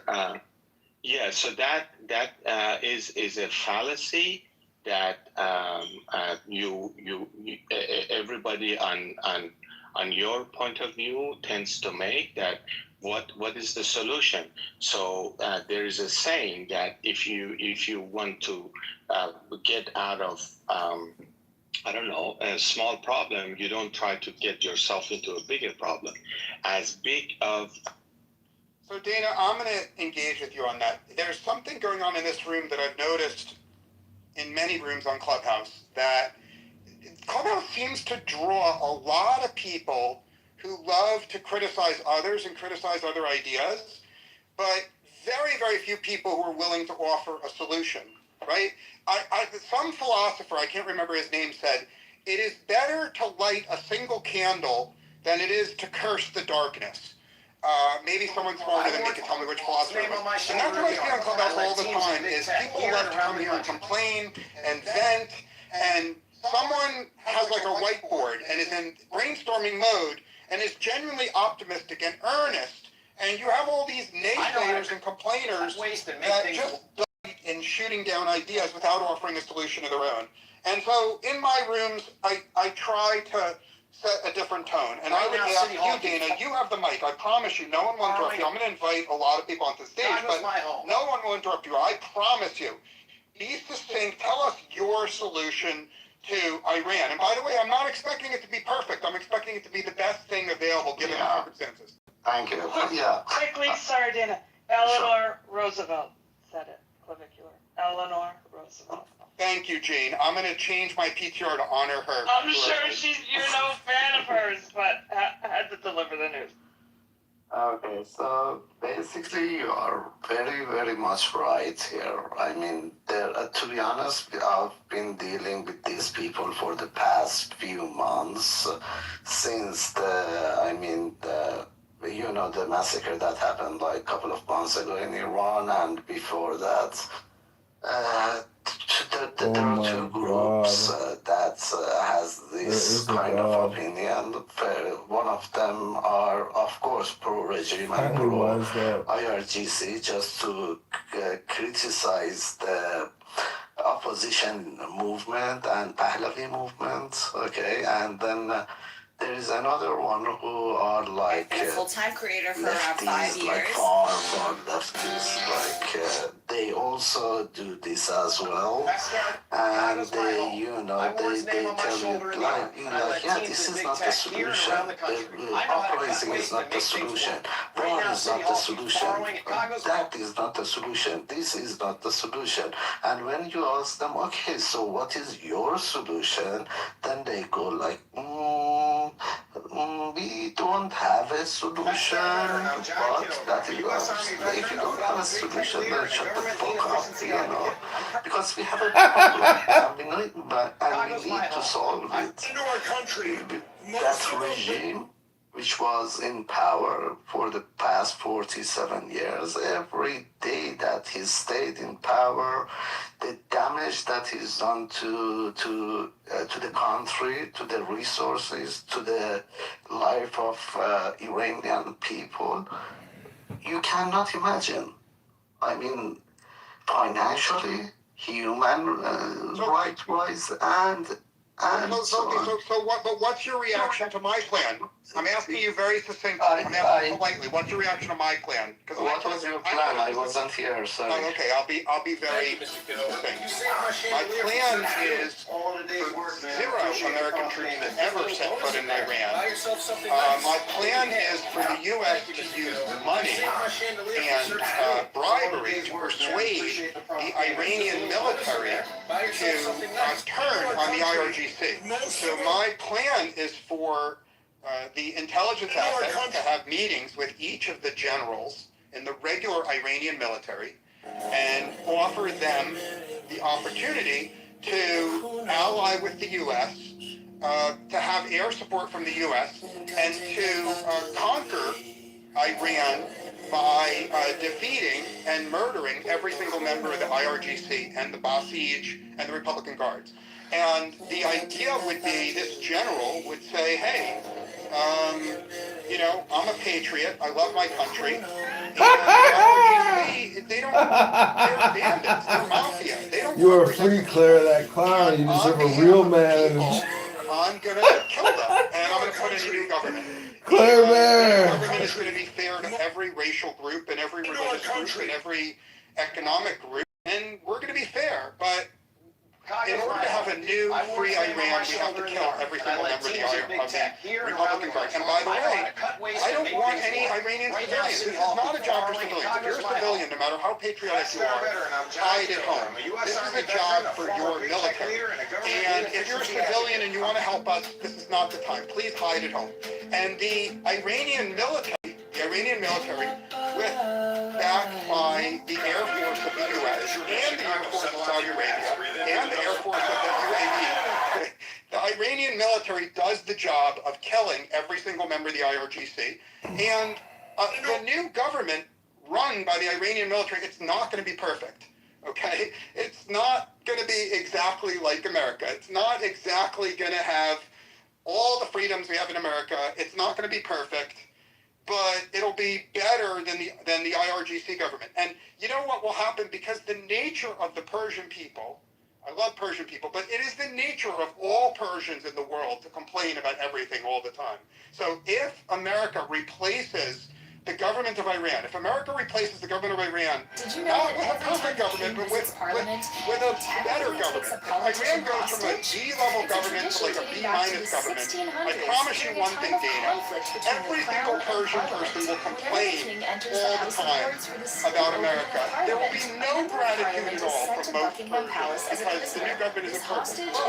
But the new government will be much better for the Persian people, much better for the American people, and the world will be a slightly better place because the U.S. spent a fuckload of money replacing a D-level government with a D-minus government. And this war will be remembered fondly because, truthfully, America has the money to do things like this. And this war will be remembered very fondly because it's America first. It served America. It got almost no Americans killed. And history will remember this as one of the smartest wars America ever did. That is my plan. Now I'm gonna shut up. I'm gonna let you speak with no Kaku. Stay quiet. This is for Dina to respond. Only Dina. I'm going on mute. Okay, that would be ideal. I mean, if that could happen. But the thing is that the problem is that in Iran, the military and IRGC are so mixed together. I mean, it's like the high ranks of the army that they are from IRGC. So it's not like you can, separate them very easily. That's the problem. And I heard there are a lot of like people left army and IRGC during the war. That's why I don't know if you heard or not, but yesterday in the state TV they were calling.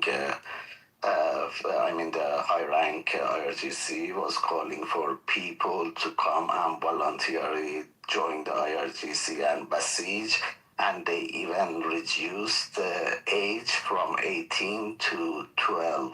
So now they're asking like 12, 13 years old kid to come and join the IRGC and go to the checkpoints and go to the besiege bases and stuff like that. So Well, thank you, Dana, I would like you to debate with Kakushira, but in order to keep the debate civil, I'm gonna attend to some duties for the next minute. So in order to keep the debate civil, I made you a moderator, Dana. Okay, thanks. I trust you to, even though you have. Hold on. Okay. No, Kaku, please don't interrupt me. Dana, I trust you. You have all the power. I trust you to treat Kakushira fairly if he decides to join the room.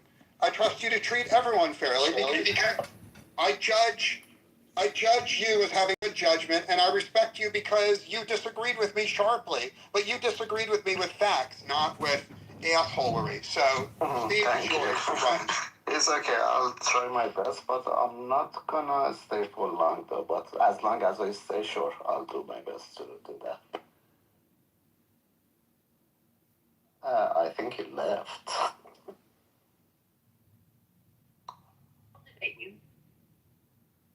Yeah, sure.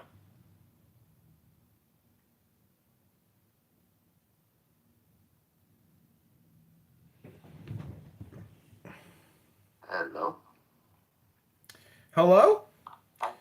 So, you know, with regards to the Republican Guard killing IRGC members, I really personally, I don't like hearing people on this app calling for murder and saying, why aren't the Iranians go? I'm really sorry that you're going through that. I'm really, really sorry. I know it's a super difficult thing for you, and I'm here for you. I'm here to be supportive of you in any way possible. Yeah. Are you talking to me, or do you have like your a niece? Someone else. His mic is on. Clavicular. I think you're on hot mic, unless you're speaking to us at a distance. Is it possible to mute him or no? Yeah, I think I can do that actually. I know how difficult it is, and Okay, he's muted. That's great. Okay, so I don't like hearing people on this app call for other people to commit violence. To me, it is so disgusting. It's very childish, pedestrian, pathetic, very loserish, in my opinion. And I really also dislike hearing screeching Iranian women. To me, it's such a turnoff. It makes me want to think, you know what? I'm not with that woman. I'm not with her. If she's gonna come on a social audio app and scream, you gotta kill these fucking people. You gotta fucking kill. To me, that's a big turnoff. I wouldn't go sacrifice myself for a loudmouth cunt on a fucking social audio app screaming for the death of these, Islamic IRGC people. That's just me. What do you think, Dana?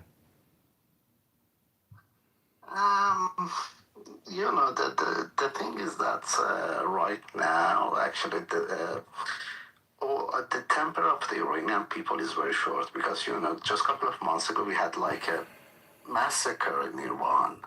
A lot of people were killed by the regime. My brother got shot in the leg. He still can't walk properly. And I know a lot, my wife's cousin, he was shot. And I know a lot of my friends who had like relatives that they are either dead or injured or, So we had that tragedy. And now the war and everything, of course, a lot of us are, happy with the war, but the war is never a good thing, We the reason that we are happy with the war is because we are out of the options to topple this regime. We tried everything. We tried peaceful, we tried reforming the regime. We tried peaceful protest. We tried strikes.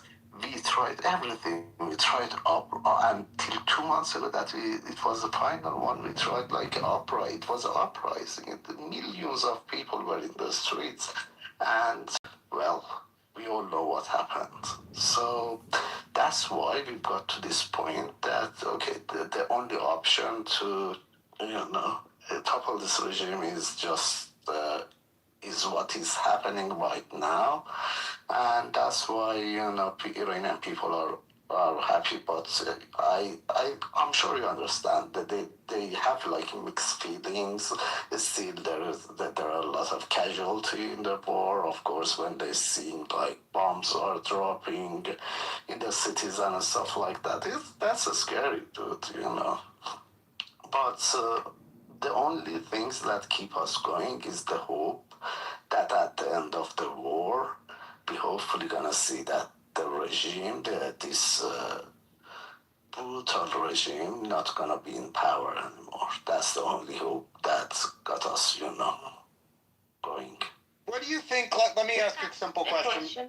Oh, yeah, you go ahead, 1927, please. What happened to the Afghanistan after the war? What happened to Iraq after the war? What happened to Syria after the war? Well, I'll try to answer you succinctly. First of all, Afghanistan, the war was a total failure. In Iraq, the war was mixed. Actually, Iraq is a much happier place today than it was under Saddam Hussein. So I would say that's mixed. Syria, I would say is also mixed, right? For if you're a minority group in Syria, life is worse than under the past leader, who is now, by the way, an ophthalmologist. But for most people in Syria, they're better off. Now, in terms of the world, I would argue the world is dramatically better off because the leader was overthrown in Syria. I am thrilled that the government of Syria fell. I think the whole world is better off. And because I'm America first, certainly America's really, really better off because that clown was deposed to Moscow. So I welcome sharp criticism from people who love America. If there's somebody in the room who loves America and wants to debate me about what's best for America, I'm eager to debate them. But Clubhouse has a lot of people who don't love America. Clubhouse has a lot of foreigners and leftists and communists who, for whatever personal reason, they want to see America die. They want to see America suffer. And I don't want to engage with them, not because they're evil, but they just have a different moral compass, right? It's like, I'm not going to try to persuade a religious person to give up their religion. I would not persuade a foreigner that hates America, a foreigner that wants to see me die, a foreigner that celebrates when Americans die. I don't want to engage with them because they have a different moral compass. That's how many extra And with that, Dana, I'm interested in your view, Dana, your honest view about a blockade. So what about if the U.S. said, we don't have an appetite to drop in ground troops, but we're going to impose an airtight blockade around Iran so that China can't resupply the weapons. So we say, starting tomorrow, every train line is blown up. Every road is blown up. Every bridge, every connection between Iran and the outside world is permanently severed.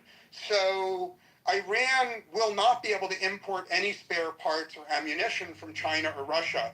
Do you think that as a strategy would cause over the next year the IRGC to lose power? Be critical if it warrants criticism.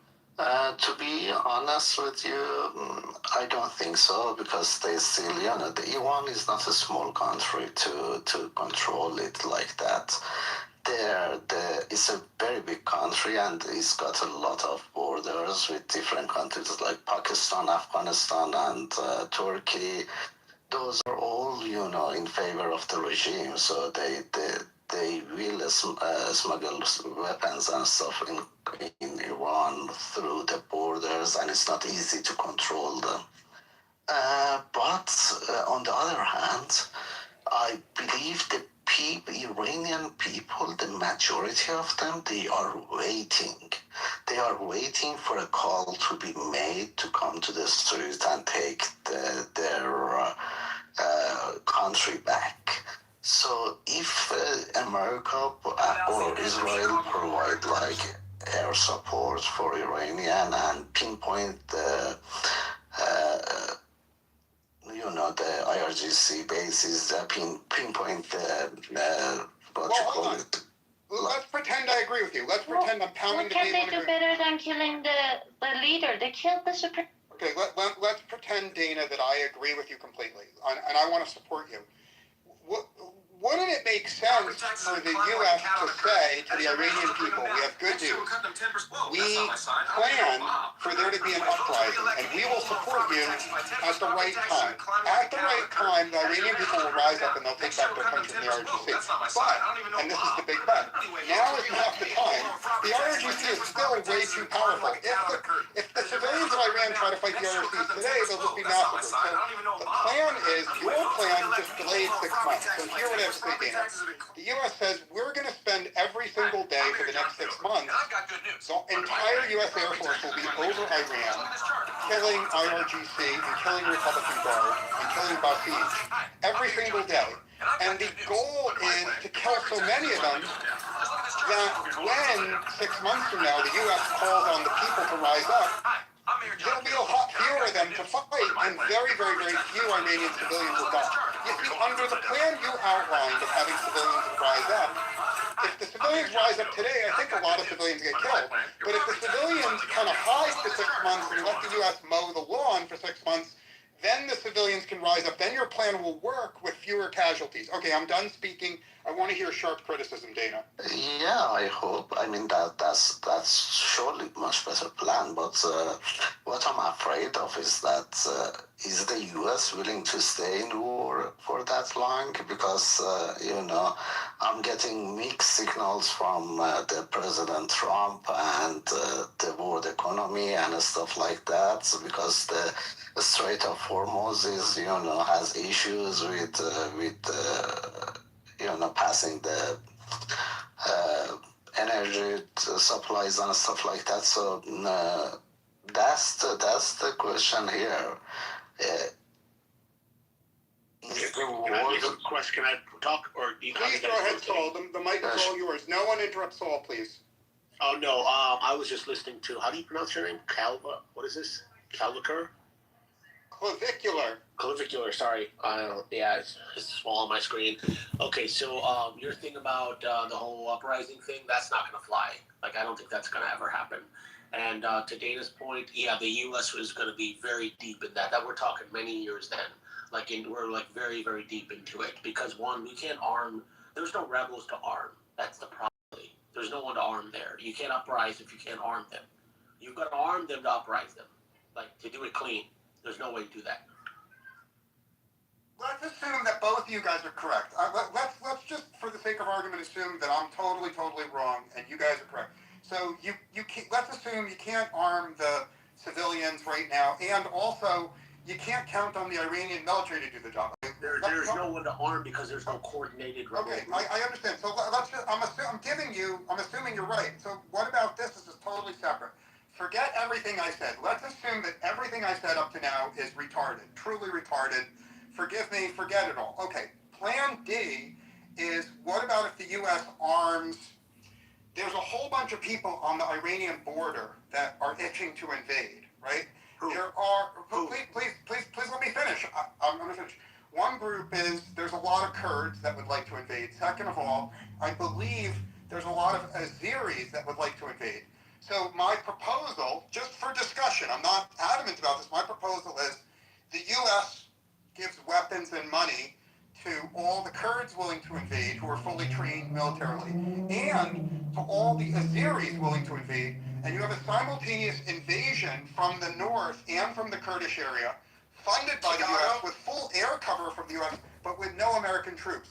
And the idea is both will establish a beachhead in Iran. There'll be a little piece of Iran occupied by the Azeris, a little piece occupied by the Kurds, and the idea is in order to fight in those enclaves, the Republican Guard will come into the open to fight them, and then with air support, the U.S. will have the ability to kill a lot of Republican Guard. I would like both Saul and Dana. Saul first, and then Dana. I'd like you to brutally criticize that as an idea, please. Yeah, Kurds are out. Just forget about that. They've already declared that. I mean, the Kurds got screwed over by the U.S. twice already. They're not doing it. Kurds are not going to go there. You forget that completely. The other group, that's too small. You've got 600,000 plus 200,000 reserves. Not going to happen. There's no way. Yeah, actually, I'd rather the uprising be done with the Iranian people than Kurds and others. That's not gonna happen, to be honest, as well. But if it's okay, I'm gonna give my mic to Sky. I'm gonna give my mic to the Sky. I know her; she's very intelligent and she's got a very, very good, deep understanding of the situation of Iran as well. Go ahead. Thank you, Dana. I can't help but I'm kind of pissed because first moderator in this room started disrespecting Iranian women. I don't know what the fuck was that. That Iranian women are screeching for some loser motherfucker's name. God knows who that person is sitting in a clubhouse 24/7 asking for help. Like, what are we talking about? When I hear that from a mod, the intellectual conversation is out of the window, I think. And none of you guys even said anything. Like, since when it's okay? Is it funny to you that Iranian women are under war and you need to... No, I'm not referring to an Iranian woman under war. I'm talking about a Los Angelino woman who claims she's a doctor and she's on here. She hasn't been on here in 24 hours. I'm just saying that it doesn't matter who the person is, but when I hear someone screaming on this app, to me, if you want to win and influence and persuade and inform the audience or your co-speakers, etc., you have to speak with some gentleness. You can't expect anybody to do what you want them to do if you don't speak to them with gentleness. That means, talking delicately, not screaming like a banshee, a harp, loud-mouthed, obnoxious person who shouldn't be listened to. They should be punched in the face because loudmouths get knocked out. Do you understand what I'm saying? Hello? Well, there are some people who say, fuck your feelings. What do you say about that? We're not here to please anybody. And we got to establish a ground point in here that not you or me having to do anything with power or politics. We can just discuss the politics, but let's not trip over we have the power to send military anywhere. So I don't understand why should we even take an offense. Like somebody has to come here and beg you and please you so you can say, okay, troops, go there. Like, what a bullshit. That's also not what's happening. So, but anyway, I've been triggered so much in Clubhouse because most of the people that ask others have to be nice, they're not showing it themselves. So I don't know how is it that even a... Well, we all have complaints about the irritating losers who are on Clubhouse. The thoughtful people with good social skills have all left. So you're dealing with a suboptimal crowd here, present company included. So either take it or leave it. Like, talk to the issue of what you want to see happen in Iran, or leave the room. Don't stay on the stage and just criticize people personally. That's boring. I just say one thing, Scott, you were on yesterday talking about credentials and talking about... Okay, listen, come on. Let's not go down your credentials and your... Hello? You brought this up yesterday too. Okay, I'm going to talk about the topic. Can you hold on? Okay, go ahead, Sky. You got 30 seconds. Okay, focus on the topic. Sky, focus on the topic. You got 30 seconds. Go ahead. I was trying to... You guys. Okay, whatever. So I think Uncle Trump has planned it very well, and we as people, we don't have the patience to see that. This is very well planned from what I see, from what I talk to my friends in Iran, they're saying. And in order for, arm some other group to do that, you gotta know what you're dealing with. Well, the U.S. has spent a lot of money in that area with this war so far, right? Last thing you want to do is to give it some bunch of losers who don't know how to even face IRGC in the first place. and not even get anywhere with that. This is in history too. I don't know exactly what groups. I can do my research again and come up with the names of the groups that US has done this before, when they try to arm some group and send them to do the job, and it's never been successful. Especially when we're talking about IRGC, which has expertise in like trying to make the war very prolonged and waste time and money, and they're just, as we're speaking, their missile suit is coming up that we didn't even know, like people of Iran didn't even know they existed. So when you're dealing with that, you need very powerful military to face them. As we can see, US and Israel being the most powerful military in the world, they're still kind of struggling there. Haven't done the job. I thought the first week IRGC would be done, but apparently not. And from the other side, when I was listening to you, Dana, you said about the IRGC asking for 12-year-olds and plus to come and join. That just tells me, to me, they're done. And we need to sit and watch that. But from what I also understand, I think Marco Rubio has a very good knowledge about what's happening in Iran. We do have a population that is in support of America. People of Iran, majority of them are in support of America. 80% of them are against the regime. And they've been demonstrating that, and Iranian regime is at their weakest. So I think this was a good move from the U.S. to make Iran as an ally. And but what's your solution now? What's your solution?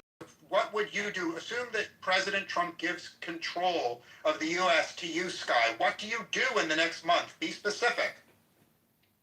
What they are doing, they're sending troops there. I think a small amount of troops coming from the south and coming from the west will be the solution, considering if the uranium, enriched uranium, is not the threat anymore, which I think it is still.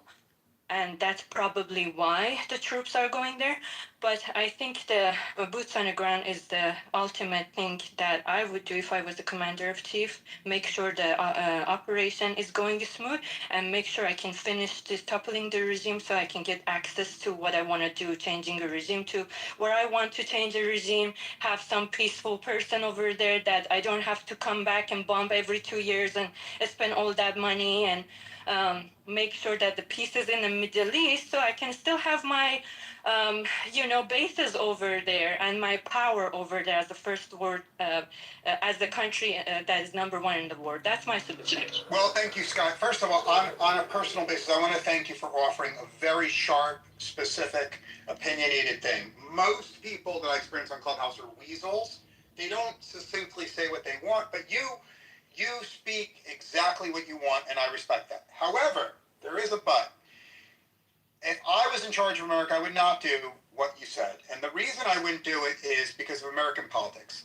I love America, but the weakness of America is no one in America, in any political party, can accept dead Americans. No one in America can accept even a small number of dead Americans in this war. So even if sacrificing the lives of a small number of Americans would be really good for Iran and good for America and good for the world, I personally don't think it's politically possible. I don't think it is doable for any president to sacrifice American lives to help Iran. I wish it was differently, but that's the reality. So, in my opinion, even if I assume your plan is the best plan, your plan cannot be done because it involves dead Americans. And we, as a room, we have to come up with a plan that involves no Americans dying, zero. We have to figure out a way to liberate Iran with 0 dead Americans, and that is damn hard. And given the collective IQ in this room, we probably won't do it. But I'm up for the challenge. If anyone else wants to comment and criticize the people, I'm eager to hear it. Can I make a point real quick? The mic is all yours. Sure. We're not going to elaborate around that. That ship has sailed. That ship was actually never really at the dock anyways. So if we don't get out, which our guy, the Godfather here, who really is a sales guy and he's a showman, right? So let's think about how he works, how he operates. He's running the country as a business and he's a sales guy. So he has to get on a high note. That's it. If he's not out before the midterms, he's going to get impeached again, and he knows it. Right, that's the big scare that's going to come. He's probably going to try. They're going to probably try to impeach him once more. He's got to get out before then. How's that going to happen? So that's the point I want to make. And I think a limited ground invasion highly is possible, but very limited. but he has to get out on a high note. So my question to you is, how do you think he's going to do that? Well, I hope that you're wrong, because I hope that our president is a very, very, very flawed person. I'm not going to go into details, but he's flawed. I hope that he cares about his place in history more than he cares about the midterms. Because I think if he really cares about winning the midterms, I really think he's going to screw the people of Iran, and he's going to screw America. I think in order for him to win the midterms, he has to screw the people of Iran, and he has to screw the people of America. And I think that he doesn't do that. I think for the sake of history, he has to keep this war going for his entire presidency and not reach a peace deal with the mullahs. I hope he doesn't reach a peace deal that keeps the mullahs in power. But I freely admit that he may be greedy enough and selfish enough to sacrifice America's interest and Iran's interest and sign a deal with the mullahs. And I hope you're wrong, but I would give the odds of you being right at about 50%, Saul. So what? I don't think we'll stay in this any more than maybe 4 more weeks. If top max that, maybe a month, maybe a little longer, then he can't afford to stay. There's no way. There's economical pressure. But the shot of winning the midterms right now is slim to none. That SAVAC will never get approved. So it doesn't matter even if he wants it. He's running through all options right now, right? The thing is, I don't think he legally wants to go through another impeachment. They will try to impeach him, like very high percentage, if this thing continues on. So let's assume that even though I think it's terrible for America and terrible for Iran, let's assume that he will sue for peace. How good a peace treaty do you think he could get with the mullahs if you're correct? I don't think that deal will matter to him in terms of the Iranian people. I think it's going to be the U.S. interest. So that's a very hard question to answer. I would say I don't think it's going to be the best plan. It will be a plan. I mean, look what he did with the guy in Syria 2 years ago. He was a terrorist. Now he's at the White House. I mean, he'll do a deal with anyone. He'll do a deal with the devil if he has to. Yeah. Okay. So it sounds like I need to simplify. I pray that you're wrong, but I give you 50% odds that the president will sit down with the mullahs and sign a deal. The deal will be bad for the Iranian people and mediocre for America, and that's your bet. Are you prepared to say, Saul, that if you come to my room in 6 weeks and the war is still going on, are you prepared to admit you were wrong or not? I'm sure, absolutely, but the same thing is I don't know. I think it's a hard number. I would say it's short. At best, he can keep it going short term, right? There's time that's against him anyways. How long? Who knows? There's a lot of factors involved here. If he keeps it going further and the midterms are gone, he's out. He's going to get impeached. Well, I mean, certainly the Democrats have the ability to impeach him, but they don't have the ability to win a conviction and remove him from office. I understand that. I don't mean technically he's out. I mean, like, this is a whole new chapter of a road that I'm sure he's not ready to, or he wants to go down again.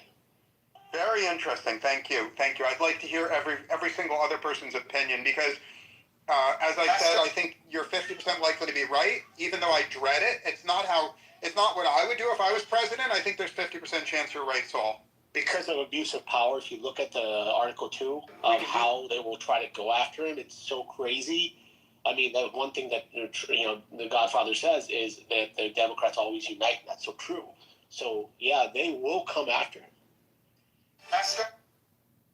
Okay, can I interject? Comment on this? It's all yours, Sky. You have the mic. As long as you're succinct, you have it as long as you need. So there's not going to be any deals with Mullah, and that's why Trump is doing this, because he understood that when he was trying to negotiate with them.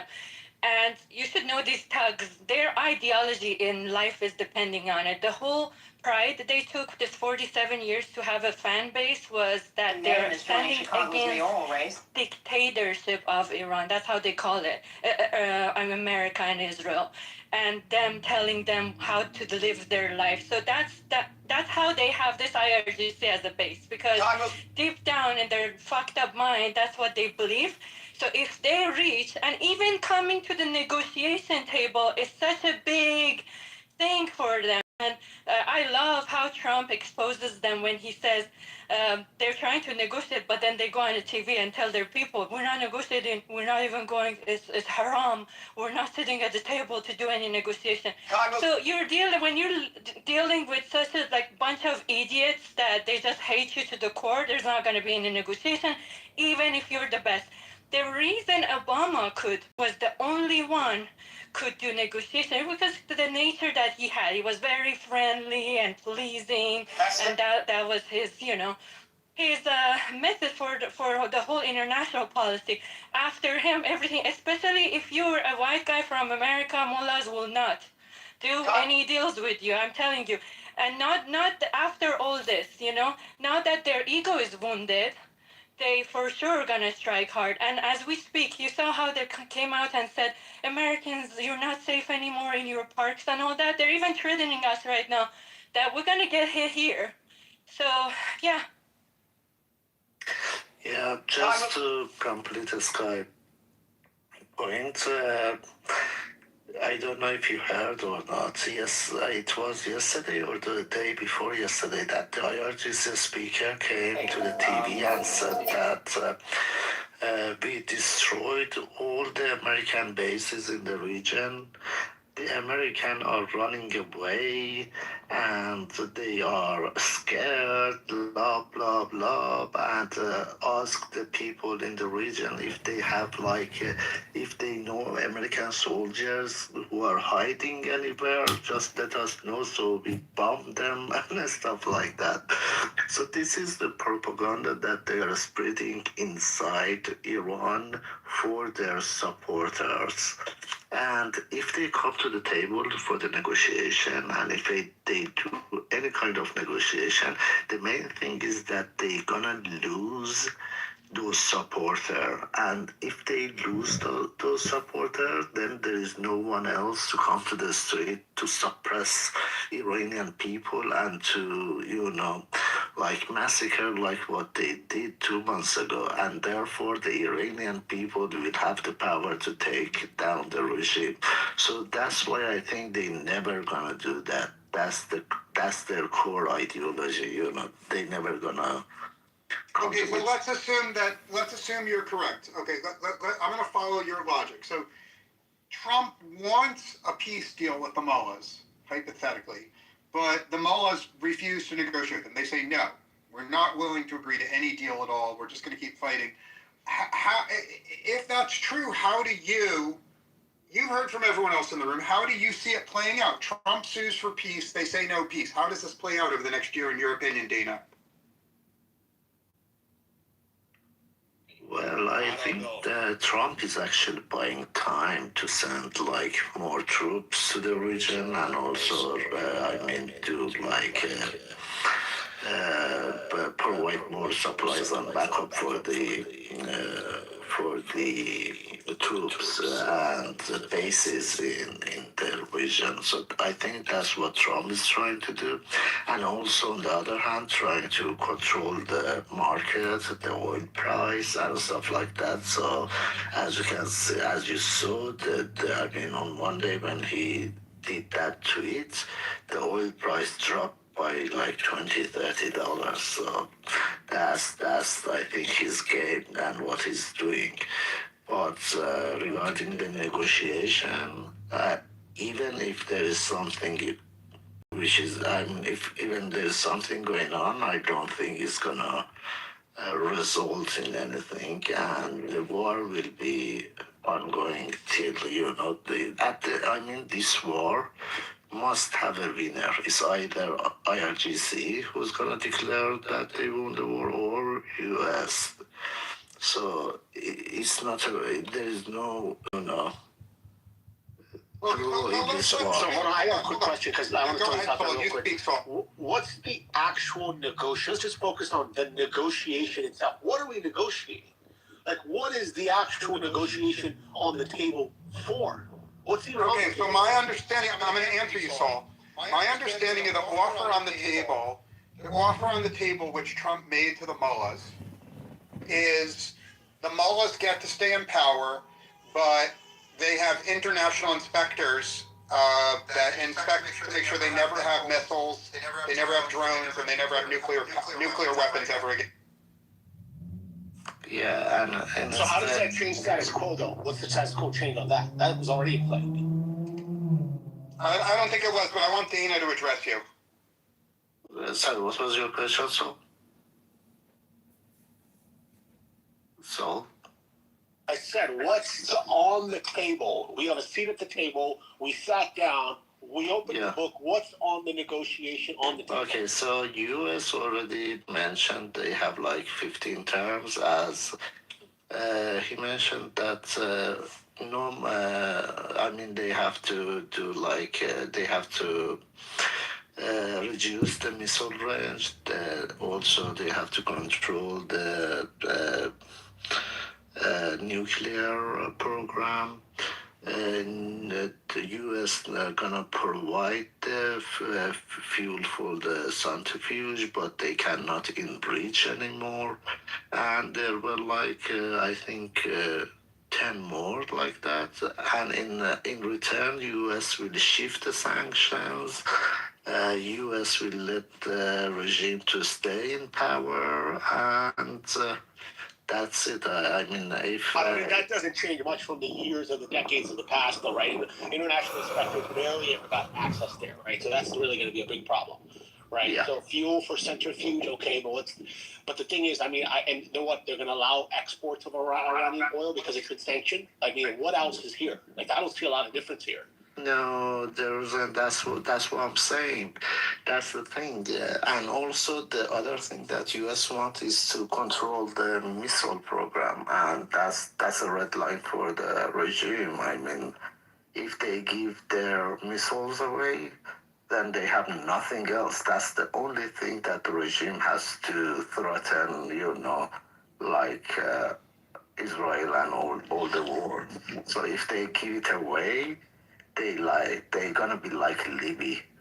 What happened to Libya? Libya also did the same thing.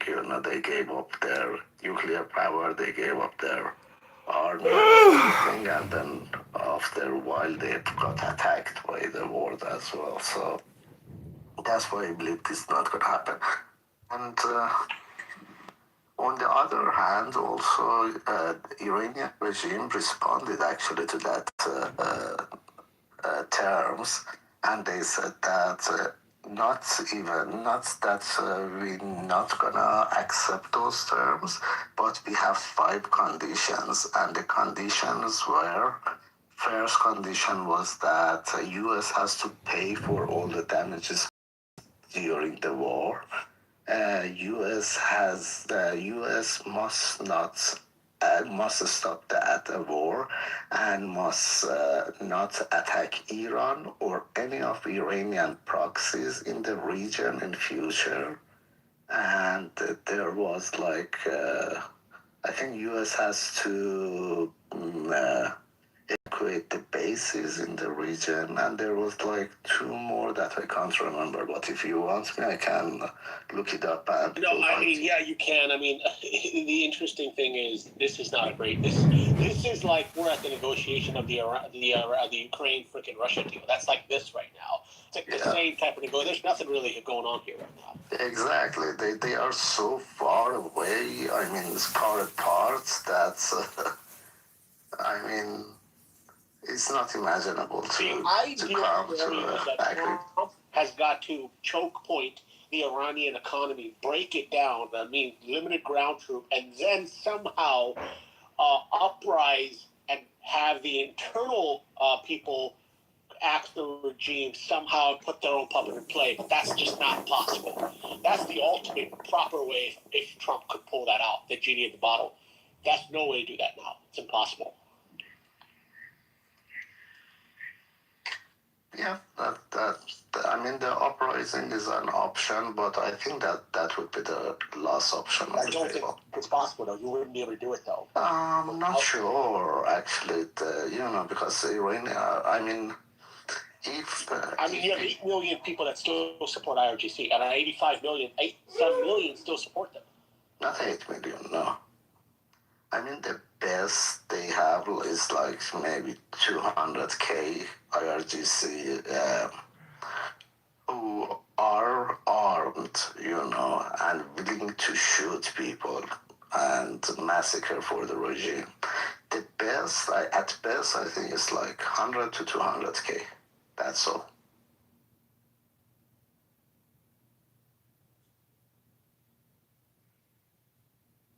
I think there's some very intelligent things that have been said. I mean, basically what Saul says is that even if Trump cares about his place in history and he wants to keep the war going, the political reality in the U.S. is Trump is forced to essentially capitulate at some point in the next couple of months. No matter how painful it is to say that, and it is painful, Saul makes a very strong argument that the politics in the U.S. will undercut him and force him to capitulate. Is that in essence your argument, Saul? That's absolutely the case. Absolutely. He's going to have the tariff thing all over again, basically.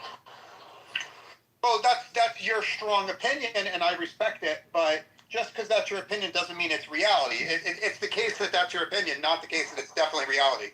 That's true. It's a high, big assumption on my part, and in my opinion, correct. But if you look at the track record of what's happened right now, in an ideal scenario, Trump, I think, a bit more than he can chew, definitely more than he can swallow. And I think he's riding on plan C, D right now. Get on a high note, cut a deal. I'm out of this thing. That's what he's aiming for right now. Well, I admit that you may be right, and America has half-assed a lot of wars. America has left a lot of allies hanging a lot of times. So this would not be the first time that America goes halfway and has to leave for political reasons. So you may be right. I hope you're not right, but you may be right. But as a counter argument, I can say that Trump mentioned it many times that he doesn't want U.S. in 5-10 years to again go back and have the same struggle with this regime. Well, who doesn't want it, by the way? Let me ask you this way. You said 5-10 years. Who doesn't want it? The U.S. Well, no, Trump is a great sales guy. He's going to repackage this and sell it back on the market and say, look, I've got a security for us for the next 30 years. I put them back. And the American people chew it up and eat it and swallow it.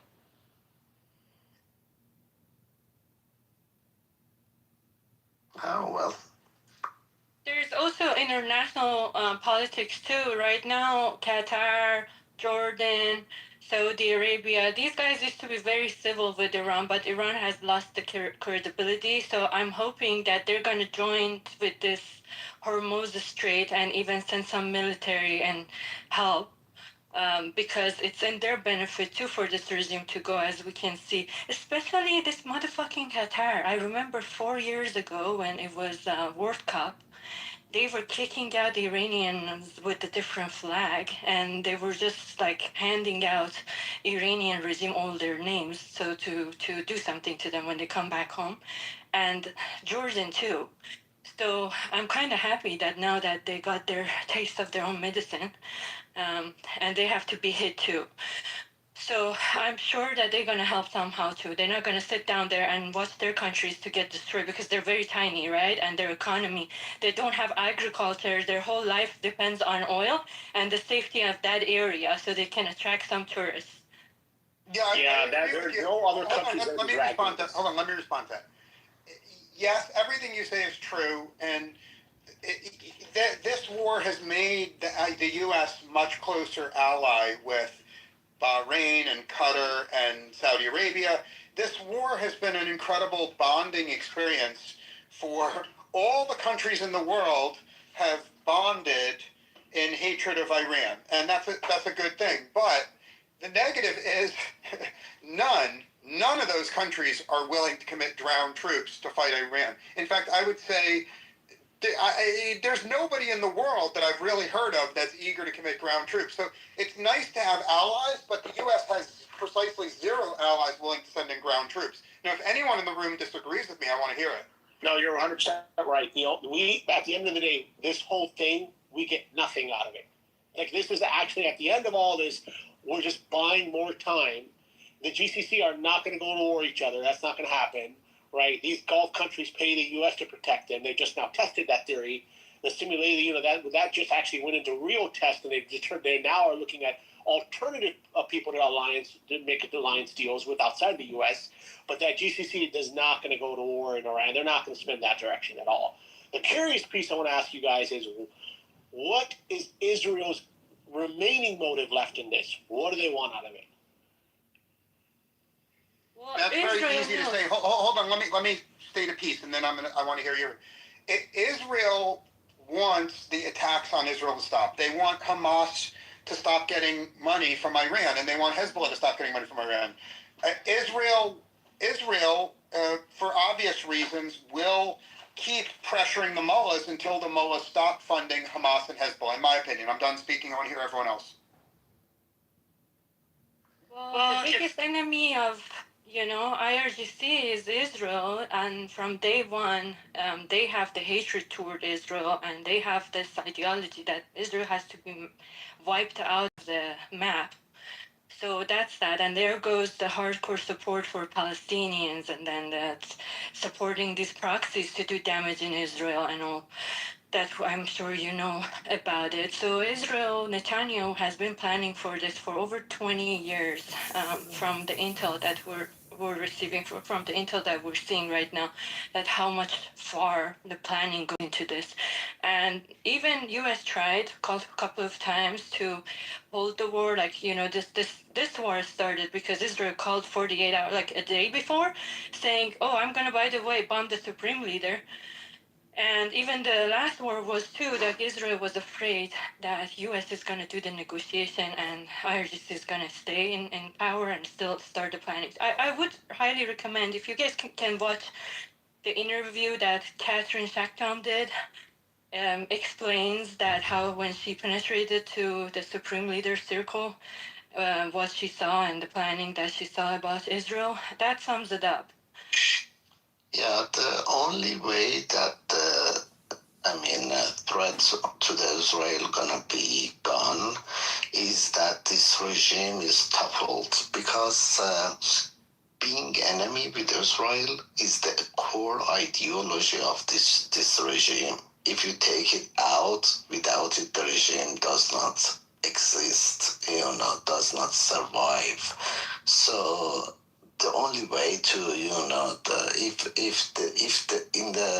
the deal, if they negotiate and anything in the deal that support Israel or include not attacking Israel in the future by IRGC or Iran, that's gonna destroy the regime from inside, and I'm 100% sure that the regime not gonna sign such a deal or such a. Well, I just want to go back and rewind a couple minutes to Sky. So we don't really know the real who started what. That's classified, but I would just say that this is not yesterday in the making. This card was put on the table 20 years ago on Bush 2.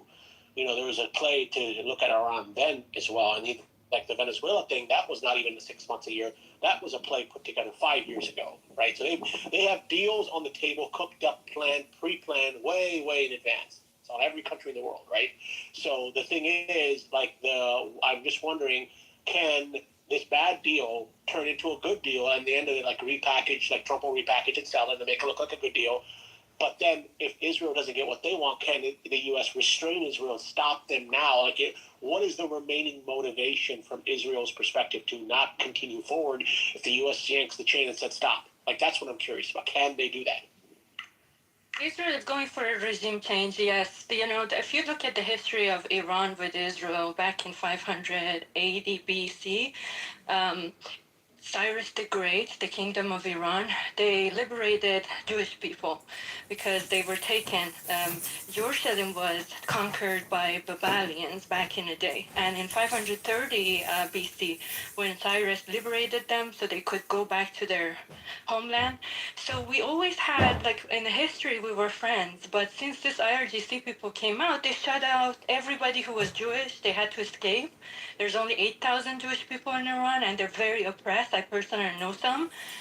And they don't guarantee visa for anybody who is even linked to Israel. Like if my great grandma goes to Israel, I'll be in jail because I'll be, I'll be accused of being a spy somehow. So that's the type of a thing. They kept that enemy. You know how some countries rule like that. They have this imaginary enemy, and they make their ideology around it so they can have some idiot support group that they can manipulate, and that's how the regime has been doing it. Now, I'm 100% sure Netanyahu is not going to stop. If U.S. Decides to withdraw, Netanyahu will still go after the IRGC until they're gone because, Israel is very close to Iran. This IRGC, if they're in power, they're not going to stop attacking Israel. So that will go on, and Israel being the only ally U.S. has. If Israel gets weakened, then U.S. has no allies over there. So that's also that's also another thing that as an American, we need some allies in the Middle East. We can't just let. It's not that U.S. is protecting these countries too. I believe that they're paying for support of America in these Middle Eastern countries, but don't forget, that's a biggest strategy, war strategy, that you want to defend your country as far as possible to your homeland, because the more powerful we are, the more bases we have around the world. That's just a basic thing that any country in the right mind will do so. So it's not that we're there to serve these countries. We're there because we want to make sure we're in power, and we know shit before it hits to the home. So BB, Cal, we have a question. Can the Godfather tell BB to pump the brakes and stop and live and accept with whatever regime? Can he convince him to do it? Number one, right? Can he do that?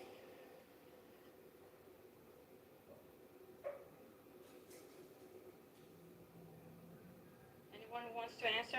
I don't think so. I don't think people will be stopped though. And then look at the war. What kind of war we're heading to? We have a bunch of dictators who are very pro-war. Like we have Putin, and then we have Netanyahu, right? Like he's not a negotiation guy. He's like eliminate them.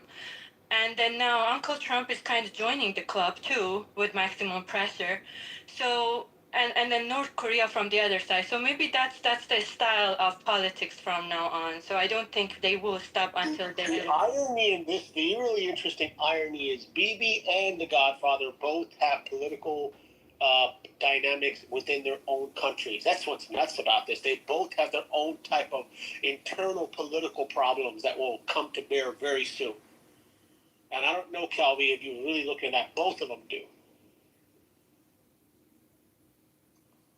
Yeah, I know they both do, but I think the worst is that they get nothing out of this war and then go back to their countries, That would be my worst. What I'm trying to say, I don't know if BB can even push the war longer as well. He's running into his own, in his own circle, it's becoming problematic. In the Israeli parliament right now, there's issues there spinning up. Just like Trump's going to have issues down the road, potentially, if the Dems win the House, they're going to probably yank and say, let's go get this guy once more. 100%. Starting the articles impeachment, axe this, get him out, stop the whole thing mid-flight, whatever it's in. I mean, it's all, and then BB's got that corruption that's just been cooking in the back that he's buried for years, like months and years ago, that will probably spin back up somehow.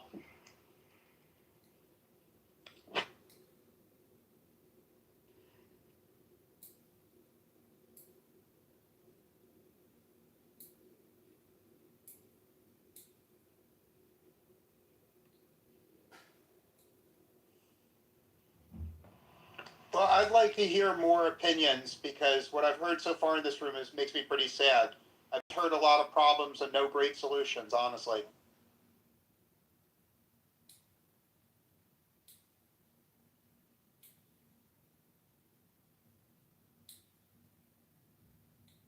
Well, what is your quote-unquote definition of a solution that you're looking for?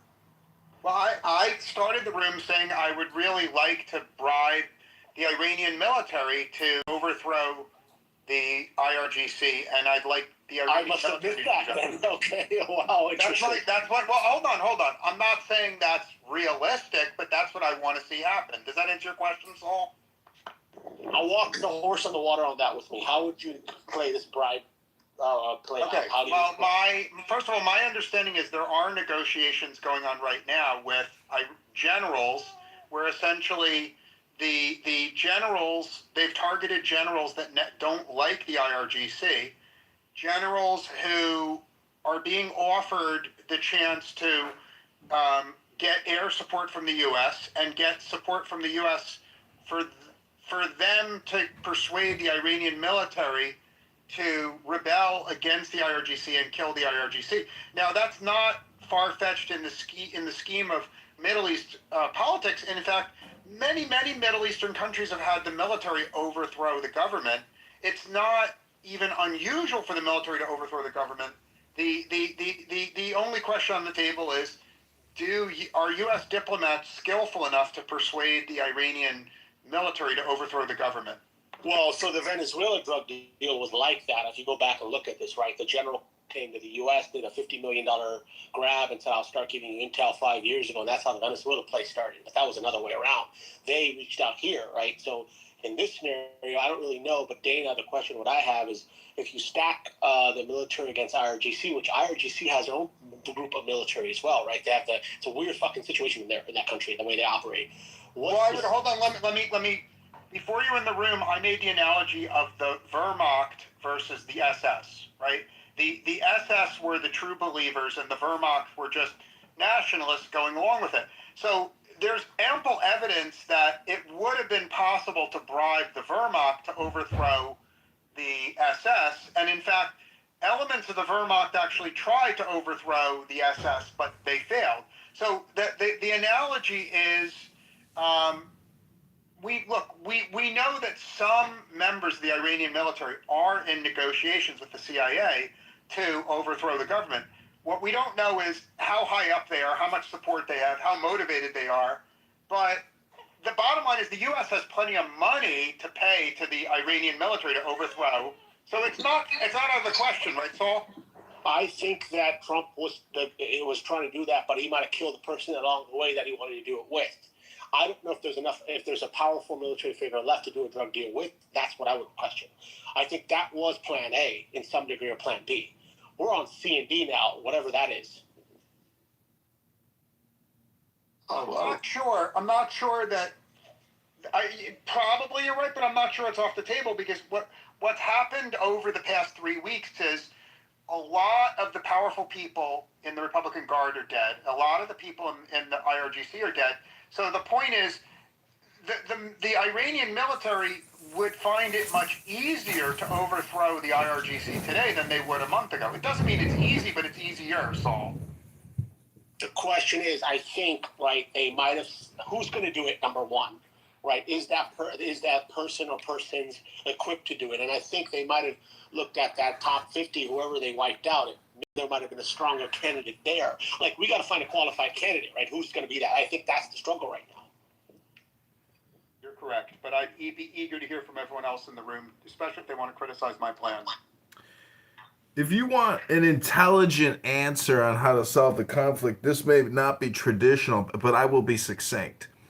I suggest we go to Samsung and Apple, the largest cell phone manufacturers on the planet, pump out 20 million cell phones with Clubhouse.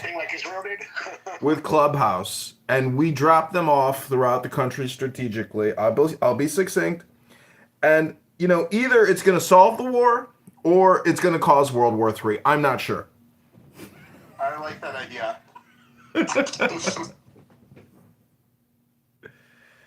They will have it, though. So here's the thing. Reza Pahlavi claims that he does have Immortal Guard members, that they're around 50,000 people.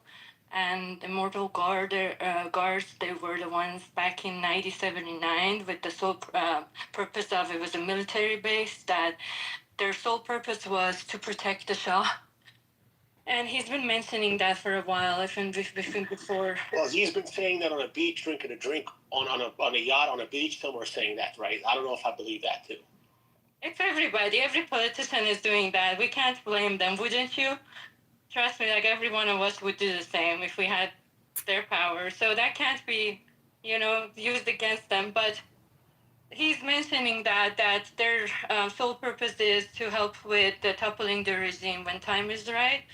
And from what I see, that he's getting promoted by all these media and sitting down with, you know, Sancom and Lindsey Graham and all these Republicans, I think they reached to the idea of supporting him for transition period, and I think that would be a good plan if that. Yeah, I don't know. That's not going to happen. I think they're testing the waters on that. There's no way that's going to work. I don't know what card he's playing on the table, what bluff he has, but that would be a suicide mission.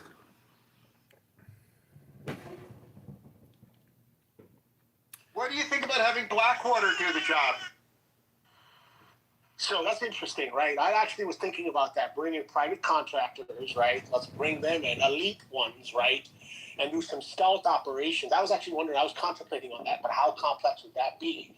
Yeah, something like that. I was actually thinking about that today, like how would that play out? I think the one problem with Blackwater is very few Blackwater operatives speak Farsi. And so I think it'd be very hard for Blackwater to operate because they don't speak Farsi, unfortunately. See, the thing is, right, look at it this way. The most sophisticated intelligence is not even CIA on ground there. It's really Mossad that has way more better intelligence gathering techniques there. They probably have, I mean, with that last run, they lost a lot of people when they were doing the whole rug pulling and looking at everyone who's working as an operative, right? But who's remaining? Like, who do they have left? I would leverage that and see what those guys can pull out, not this way around.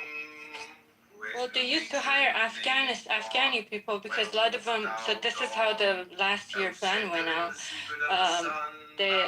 Mossad was hiring Afghani people because they're illegal in Iran, right? And most of them work for city money. And they don't get health care and whatnot, and they're everywhere. Like everybody has at least a housekeeper who's Afghani or contractor or something like that. And then these guys were penetrated. They were even cheap dollar. They got bought, and they hit IRGC within the home too for the first round. So that's how it was. But when the Iranian regime found out, they deported everybody and they jailed a lot of them. So that plan is out of the window too. Dana, I have a question. Let's say stealth covertly, they wanted to bring in arms. What areas would they do this? Like, look, geographically, I know there's a couple of scenarios I looked at, but what routes would they take to do this? Jack Black realized his son spent thousands of dollars. Mostly in the border cities like Kurdistan, Balochistan, and Iran, cities like that, because within the central of Iran, like Iran is behind all of that. And how much arm of the, I guess, to create a rebel force or arm, how much would that, what kind of quantity are we talking to even try to do this plan of overthrowing, like whatever this looks like, you know, what kind of capacity would it take to do this? I believe 100K plus, 100, 200, something like that. Something between 100 to 150 would do. Probably. That's my guess, of course, you know. But I don't have the logic, but my guess is like 150 probably would do. Kitover News, time for the deepest breath of the day. So, Calvi, it's highly possible, this is what the Godfather's master at, right? Distractions. Put something else in front of someone and then distract. They're probably saying, we're doing a deal.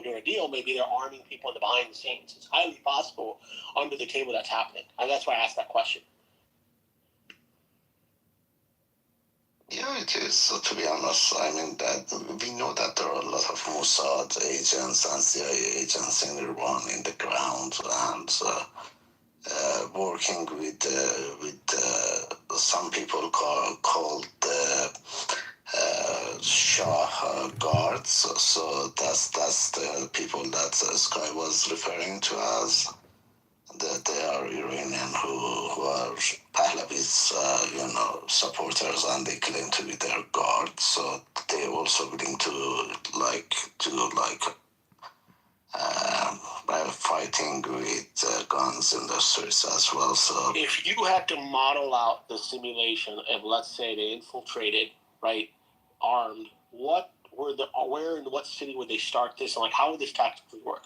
Like how would you spread the round? I mean, obviously do they have enough capacity, and where would they locate the capacity, and how would they initiate that? I'm just curious. I'm not a military expert here, but I'm just curious. How would that work? Yeah, I'm not too, so. But geographically, if I think of it, it should be from I would say it's from south and west probably. That's more likely. And so, what major cities would it's the south of Iran. We have Bandar Abbas, Bushehr, and Khuzestan. And in the west, we have Kurdistan and Ilan. Those are the cities the provinces and cities that, most likely it can start from. So, at what X percentage of the armed population against whatever force there, if you looked at would be battling who, in what type of, I'm just trying to model that out, how much forces would you send in versus how much response would be waiting? When I went in Melbourne and I saw what they're doing, the symbols, the chants. That's the Turkey one. The problem is that what kind of forces you're talking about? Are you talking about heavy guns and tanks and stuff like that? I don't think they're not even capable right now. I don't know if they have.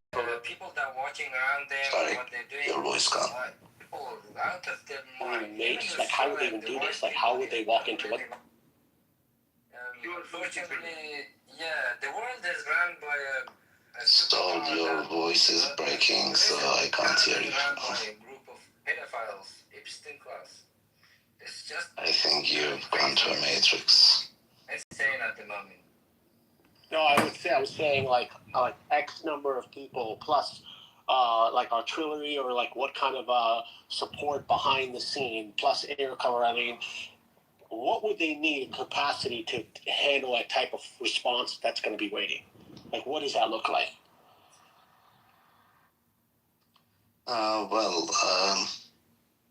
To be honest, what I can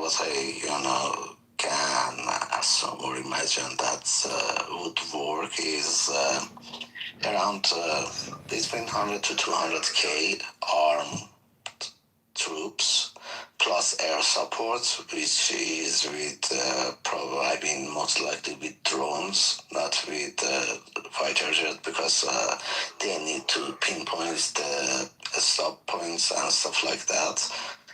And if they have the air support, they have those troops on the ground. I think they can make it. But on the other hand, the regime and IRGC, well, they can't.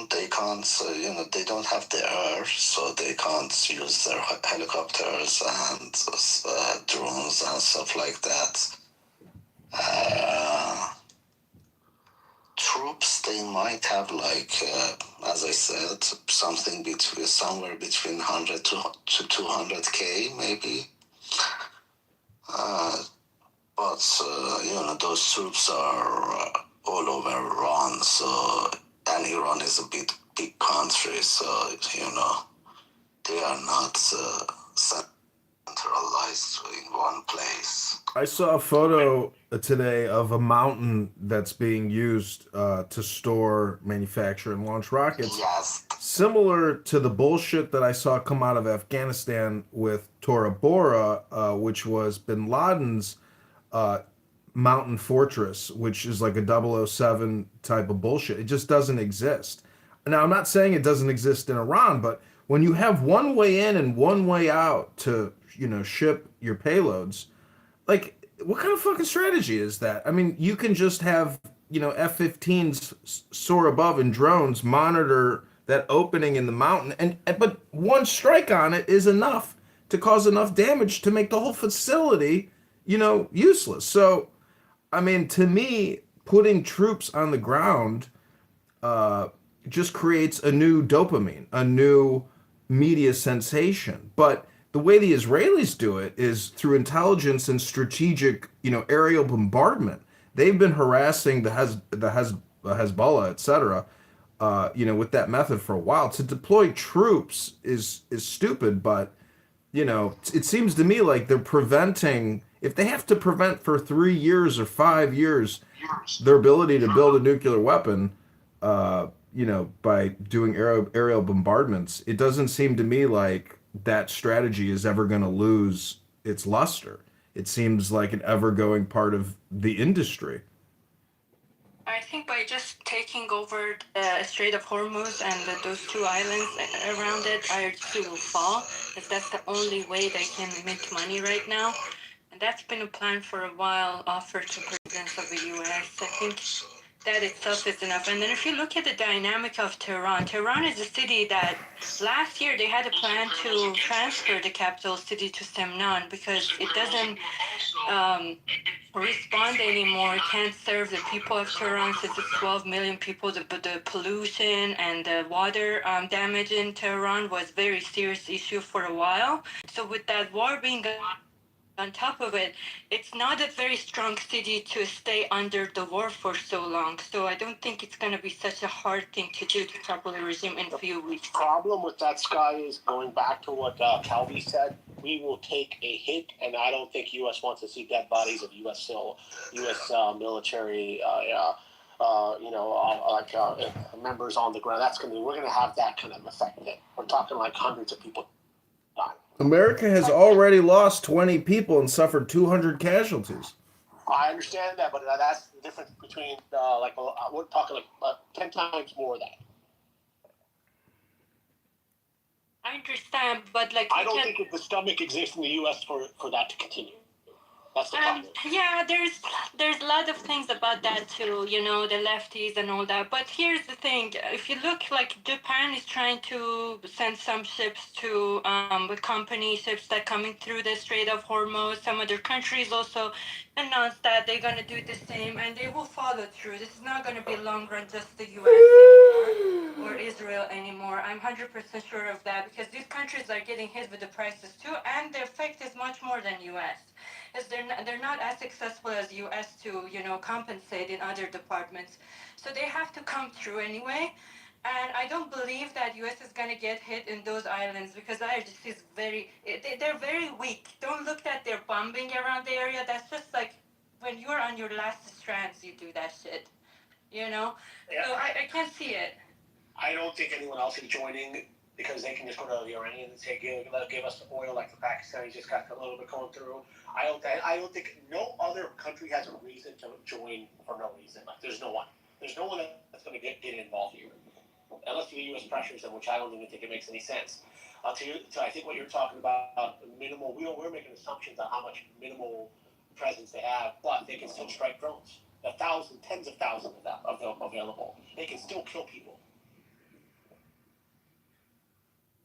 It's a regime that has a lot more depth that has been presumed.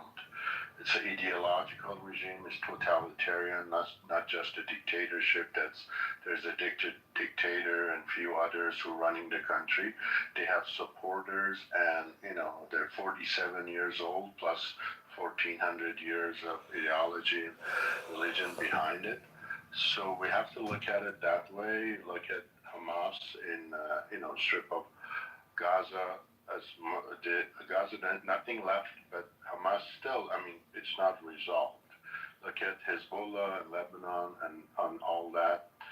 So it's of that nature. They don't just easily dissipate because they were terrorists to begin with, and the terrorists became rulers. And the rules that the terrorists engage is that, first of all, everything goes. They can kill people in the metro station or send bombs to your neighboring countries. It doesn't matter. And also, terrorists doesn't even mind, for them, is death. For others, is life. So they just look at things totally differently. And so we have to know who our enemy is and then how to fight them. I think Israel knows. I don't think Trump still gets it. There are level 1 or 2 maybe of the regime rulers that have been neutralized, but there are a lot more because it has a lot more depth.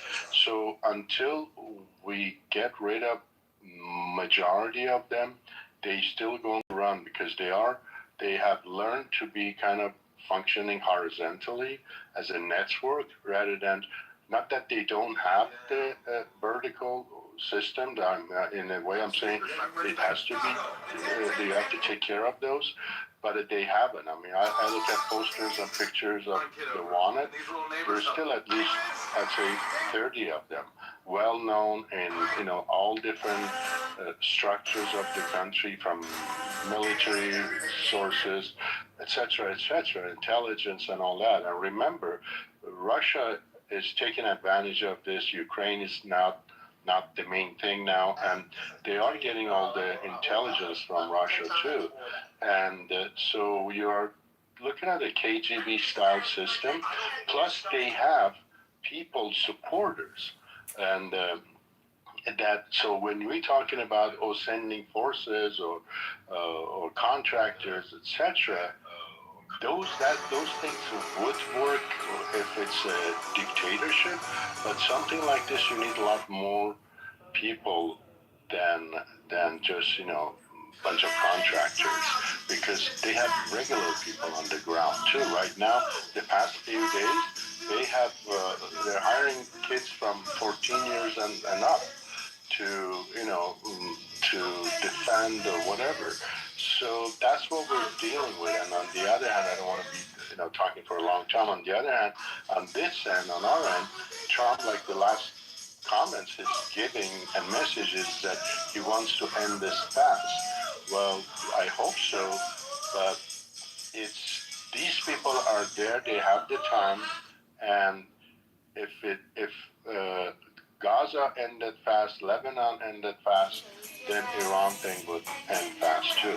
But we have started from the top, but we have not finished. He's trying to negotiate with people who are they were born this way, to be anti-West, anti-America, etc.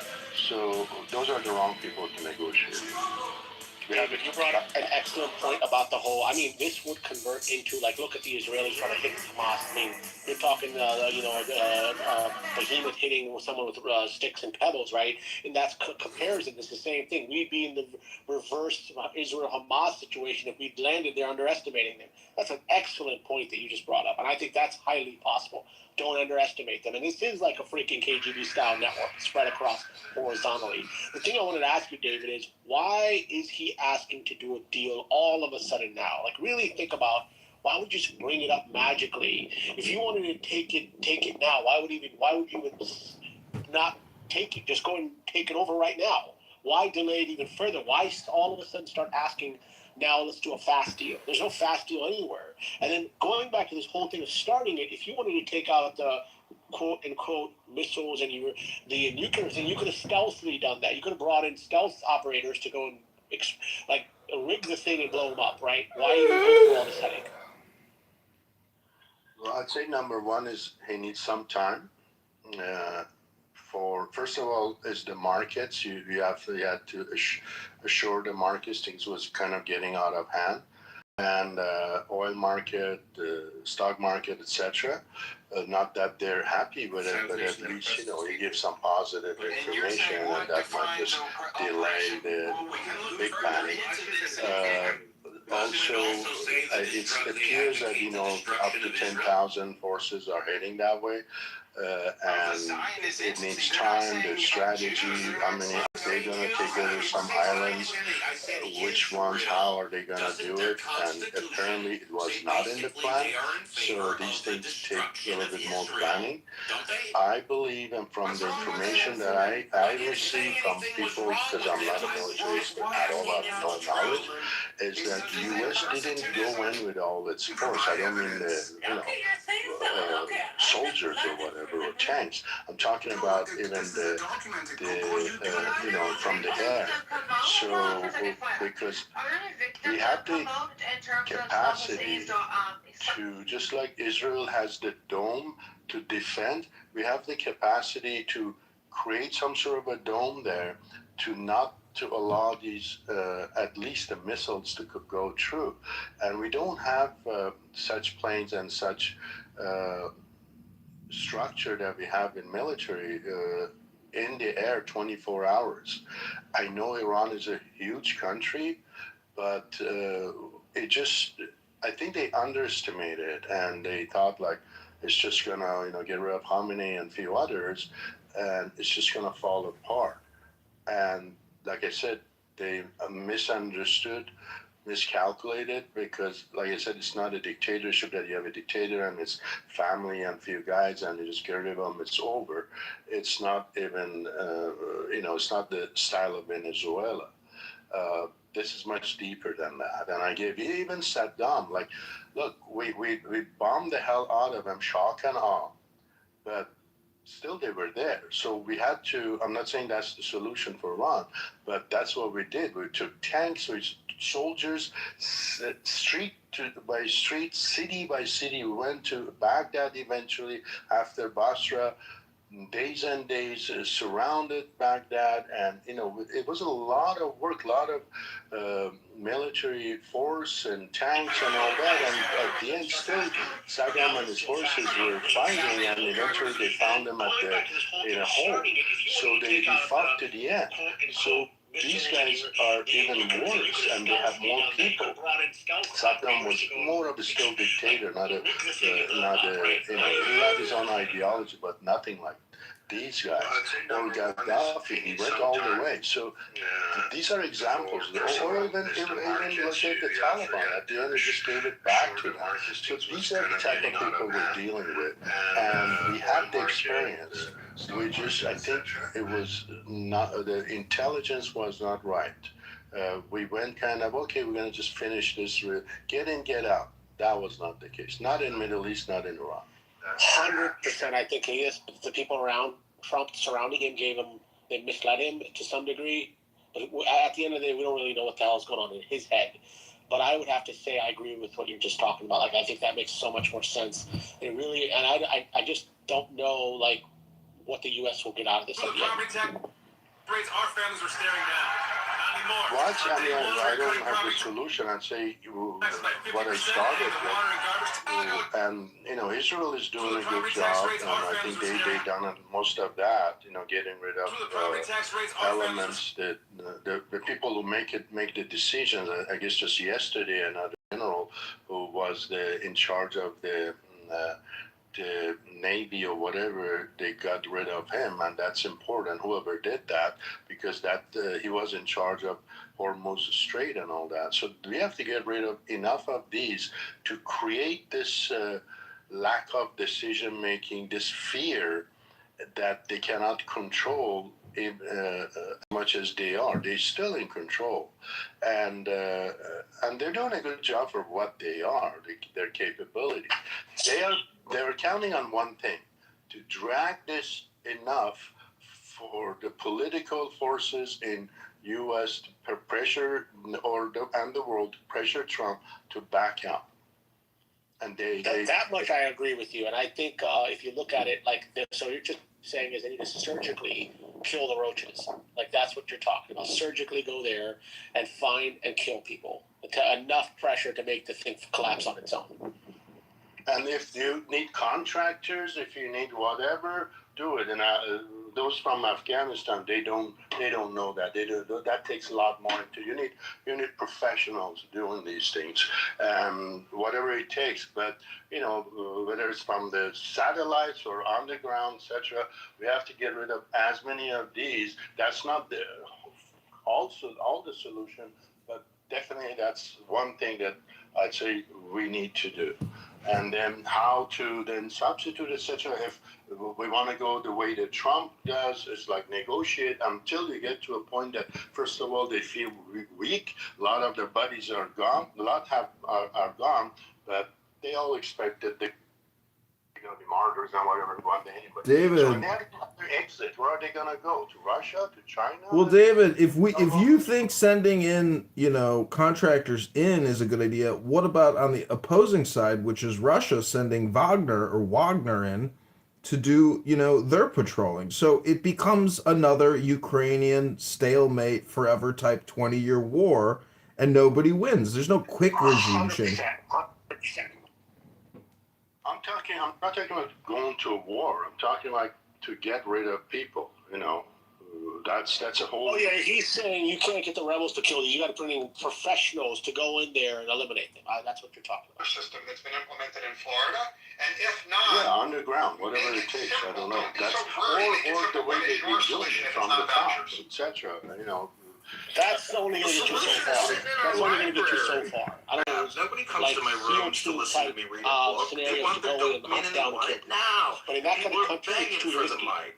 It's the same thing in the Well, we need classroom. to do that. Children They want did the attention. biometric tag And, if you're watching we the have a bunch podcast of about how they're socialist, operating communist, right now, and left-wing they've been teachers. tagging these guys. First I it don't was think cell I phone really have a for the solution because first round. nobody That's will how want my solution, which is tried like a to spot military them, and now solution. they're doing the Similar to the biometric way that tagging. Japan They're runs their using facial education system. We recognition. don't have They're using their janitors in our medical schools anymore. record, Boom, and just it's save been very 60 planned million out. there. It's just that Now us the as kids are people cleaning the who were living in a classroom fast every food, day at 2:30 p.m. fast 2:45 food p.m. type They're of sweeping, mentality. Right mopping, now, at the moment, resetting. I need to see everything A lot of right now. solutions, it's These always guys are handed, and responsibility. That's the it's not a ultimate solution to yesterday our kind of problem. a thing. And Trump is not playing poker. outsourcing These hiring guys Even with solutions. biometric We tagging, are I mean, the even though solution. I have But all $1 that, I trillion can a still year, hide and evade we myself. collect I over mean, $1 trillion a year they're in not property nuts. taxes Like, they across this have country. Spend techniques $200 and million on tools the Department of to Education for countermeasure what? that too. There's I Clubhouse tell would you. be the new I could no, like these guys, like listen, Iran is big, but people know places, It's not the US. You can't build a tunnel and for people to not know that. And apparently they were so great doing that, right? But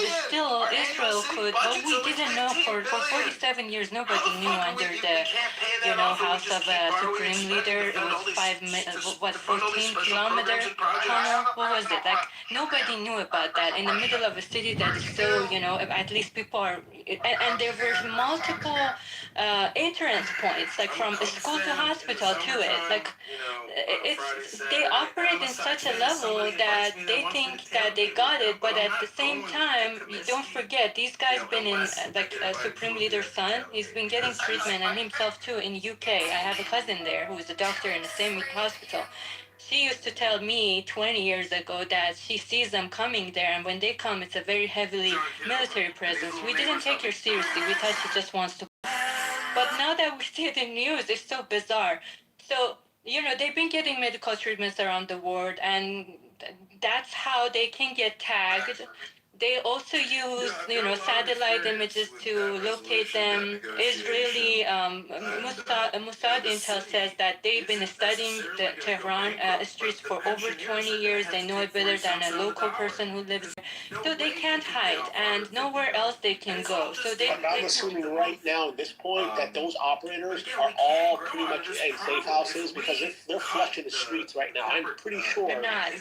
So watch this. In the northern part of Iran, it's a place that everybody takes, like on weekends, they go there, right? And some little city villa in northern part of Iran is getting hit, and people don't know why. So turns out these IRGC guys are going to their friend's house in northern part, they're going to their mother-in-law's house, and still they're getting hit over there. So these are the things that doesn't come up as much in, media here because they see it as the low value type of a news, but for people who live in there and remain in towns, they expose. I would just say one thing: they can't strike a missile even if they tag someone digitally in a highly dense civilian population. The U.S. is not going to take a risk to have another 175 whatever to kill on bad intel. They can't afford to do that now. The Israelis will do whatever the hell they want; they don't care. But the U.S. is not going to do that. A lot of them have also gone to the eastern province of Khorasan, which is further out. But, if they go to their mother-in-law and they don't communicate, that's it. They don't care. But wherever they are, if they communicate and eventually they get intercepted, that's the idea, and then you know their whereabouts. Obviously, it takes time, and on the other hand, they now definitely have the intelligence of China and Russia too. So we are, in a way, as far as intelligence is concerned, it's like hackers, Now we're talking like we're having like a guerrilla, like a under the table warfare going on, right? So I get what you're talking about, but that also takes time. It's not going to happen overnight. Exactly. That's what it is. But we know that it's been U.S. and Israel. They have been successful. I mean, they got rid of so many, but. Here's the bottom line. I still don't know what the exit strategy was. I presume, based on what Trump is showing, is to get to a point that they come to a table and accept, the conditions of surrender, basically, what is asking all those 15 and whatever. Well, they're not in that position yet. So how do you make them surrender? It takes more to get rid of more of them, whatever. Or is the regime change, and that's a whole different ballgame. And then, in that case, you need to get people involved, and whatever it takes, and the Iranian people who are against the regime, and that's a whole different story. I don't even know what it is. So real quick, no one's surrendering. I see that. And any other scenario than that, we're talking long play. And all the opposition side just have to hunker down and just buy time. And so this is really a timing piece problem too. Like that's why you want the fast deal, right? But the thing is, there's no one is surrendering here. And I think if they were smart enough to kick the can down the street as long as they can, because that would just make this whole thing even worse, and that might buy them. I mean, on the other side, they're also going to get something. No, what? Hold on. I don't give a fuck who you are. You'll figure it out later. All right, so Alan, they're not only fighting the Gazans, they're also fighting in the Gazan conflict. They're fighting Hezbollah. They're also fighting the fucking Houthis. They're also fighting the fucking Iranians. They're fighting all the fucking Muslims in the entire fucking region that want to kill every fucking Jew.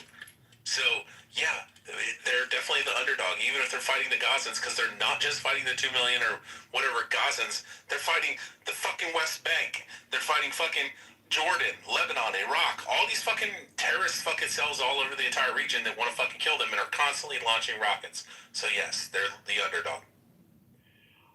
That is all true, and it's all irrelevant. No, it's not. We're talking about okay. No, because you can't take them in a vacuum. You can't take the Palestinians in a vacuum and be like, there's only 2 million Palestinians in Gaza that are in this conflict, but we're not factoring in all the ones in the West Bank and Jordan and Lebanon and fucking all over the other fucking place. Where was the majority? The Yemenis, fucking Houthis, and the Iranians that are launching fucking rockets. Where was the majority of Israel's attacks? Where were they directed? Gaza and southern Lebanon. There you go. And how many people are in Gaza? What do you mean? What do you mean the 15, 16-year-old kids running around with Kalashnikovs fucking shooting? The poor little babies getting shot. Oh no. How many people are in Gaza? One of the most densely populated fucking areas on Earth. It's an open air prison that has a fucking European fucking car dealership and like 26 pizzerias along the fucking border. Look, Rich. It's such a horrific place. Look, Rich, you don't have to agree with my logic. No, I'm just. You're just mad. You're just mad that you found out that the fucking Armenians were hiding in fucking tunnels that the French built them, which is terrible that the French built you. Why is that a problem? No, because that makes you guys tunnel rats too, just like us Jews. Why would I care or be insulted? I already know that the French saved over 1,000 Armenian. Yeah, by building tunnels, and then you Armenians headed them. We're trying to hunt down. Armenian genocide. Oh, such Armenian fatigue at this point, Alan. Yeah, that's so huge. I have as much fatigue as I do with the Iranians at this point, and black fatigue. Offended by the term tunnel rat, that's your. No, I said you guys are tunnel rats too. If the Jews are tunnel rats, then the Armenians are tunnel rats, because y'all are hanging out in tunnels too. Hiding and cowering in the tunnels. Say that. Yeah, well, that's your portrayal of it. No, it is. Rich, it's you. It is what? What'd you say, Rafi? It's you, Rich, huh? He finally figured it out. He said it in the message. I told you I said it. He'll eventually figure it out.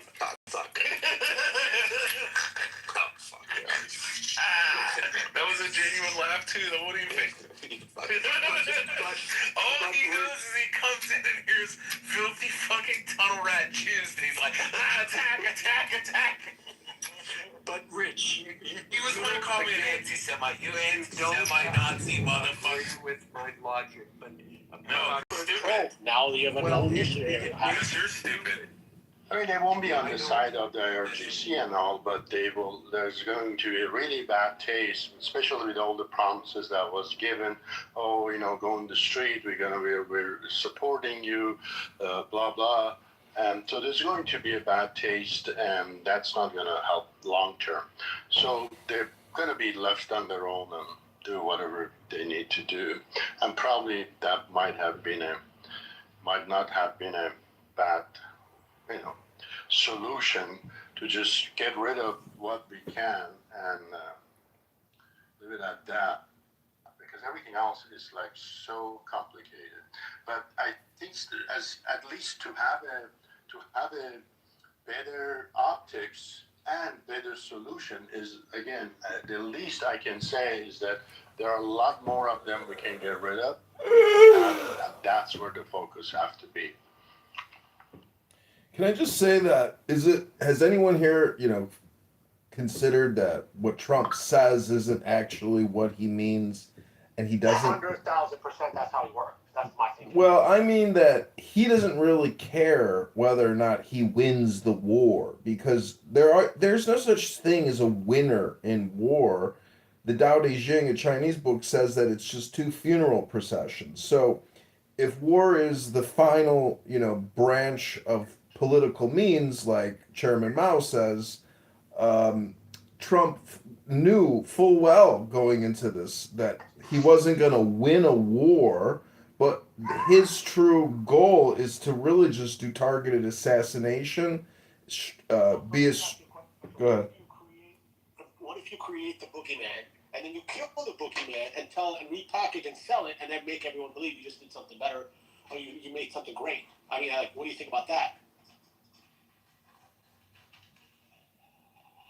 Yeah, I see what you're saying, but what I'm saying is like people think there's some kind of 5D chess. Trump might just be a 2D chess player, and the generals who advised him and his other advisors are of course they're going to be extremely optimistic. And little do they know, the fog of war. No one can, see through it. So I'm just saying Trump, with his 2 a.m. speech about the Iranian people, rise up and take control of your government. We are with you. You've never had this opportunity before. Well, I mean, that's Trump's. Locked and loaded. Yeah, that's Trump's projection. But what I'm saying is the real war is really just getting rid of the intelligence apparatus, which is the leadership and the thinkers of the body. So, anyways. They won't be on the side of the RGC and all, but there's going to be a really bad tape. So anyways, yeah. Can you tell me exactly? I missed that last part. What were we saying? Sorry, we're talking to me? I was just merely saying that, Trump, it's because Trump is in a position where he doesn't have beef or skin in the game. And he wants to please his Israeli patrons. But at the same time, he doesn't necessarily have the all-in attitude that his Israeli patrons may have. So I'm just saying that, Trump is in a catch-22, and, he doesn't even care about an exit. He just wants to please people, and he wants to create an equilibrium, which is what I think he's doing. But the people on this app who are calling, for artillery and a ground invasion, I'm not sure that they have the foresight to know that the outcome and the end game could still just be the same thing, which is a situation you're uncomfortable with still. Yeah, I don't think I ever bought into that beginning at all. Right? I think this was a limited operation, but I think he bit more than he could chew, and I think he's trying to take a situation and take whatever situation he has and turn it into a great outcome that he can sell back. That's it. That's his definition of a win. There's no win here. Well, the war has been to the benefit of Israel. I think they're going to come out as winners. I mean, the regime that was there and the regime that What is your ultimate goal, Rafi? I don't think she could name 12 countries. Bima didn't say that. That was Alan. Get it right. I mean, she implied it. And I'm really upset that they got election was taken away from me and went to Rafi. So that's the most the horrible thing of this. Rafi, are you gonna let this anti-Semite talk to you like this? I meant Rima, not you, Alan. I know you're laughing because you got a guilty conscience. I do. I'm racked with guilt. Oh, she ran away! Free at last! Free at last! Thank God Almighty we're free at last! Republican Guard is closer to the IRGC than the general military. Do you find it kind of fishy that there was like a Republican Guard in Iraq and also Iran? Like it almost feels like the CIA just made shit up.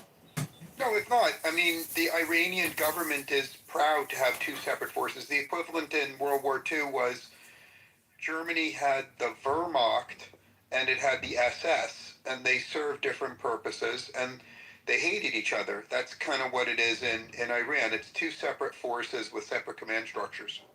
Yeah, I know. That's what we've been told, but I'm asking, like, maybe we're smarter, and the Cold War apparatus always put two ridiculous things against each other in all parts of the world, right?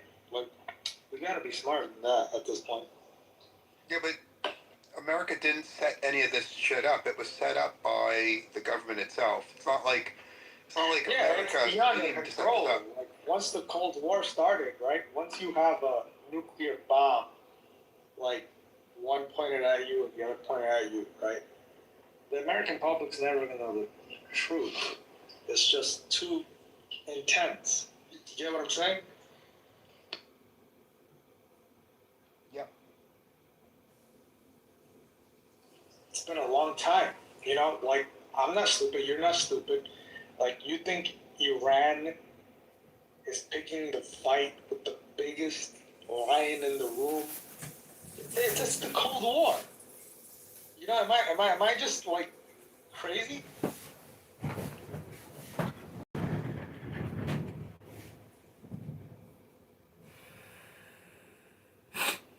We just can't be told. It's tricky. Well, Iran is a big country, and this, this government, it's not the Caribbean island you just go and take over or just get rid of one dictator and that's it, it's the end of it. That's not the scenario here. And we had the experience in Afghanistan and Iraq and with Hamas, with Hezbollah, etc. So this was expected. They're going to fight to their death. That's the kind of, were we ready for this? Isn't expected because we're told the narrative that Muslims and Jews are ready to fight to the death over there. I've never met people like that. Well, didn't you see, like, I don't know, at least 30 of them got killed? And it's not, none of it is true. It's like, we're... Khamenei is dead. All those, a lot of the IRGC. I'm not, like, they are no longer telling us the truth. This is what it is.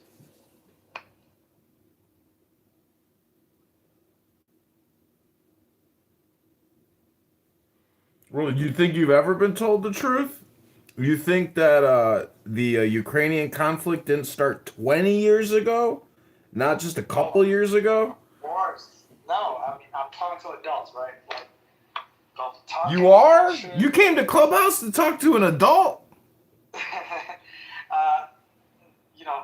It's just a lot of things are bullshit, man. I don't know. It's tough living a long time. That's all I'll say. Because it's hard not to be this way. It's like, how many times are you gonna bullshit me, man? This sounds like bullshit.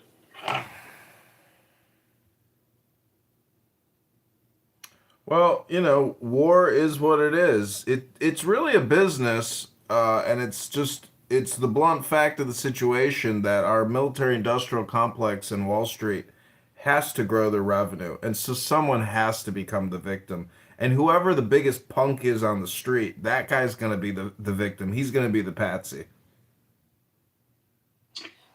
Do you have any impulse in your mind to kill 1 million people? No, I didn't create the COVID-19 ZAV. That was Bill Gates, Pfizer, Dr. Fauci. That's how many Russian soldiers are dead.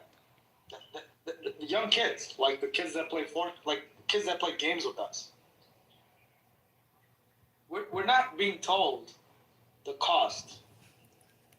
That's all. Like, we will have to pay it soon enough.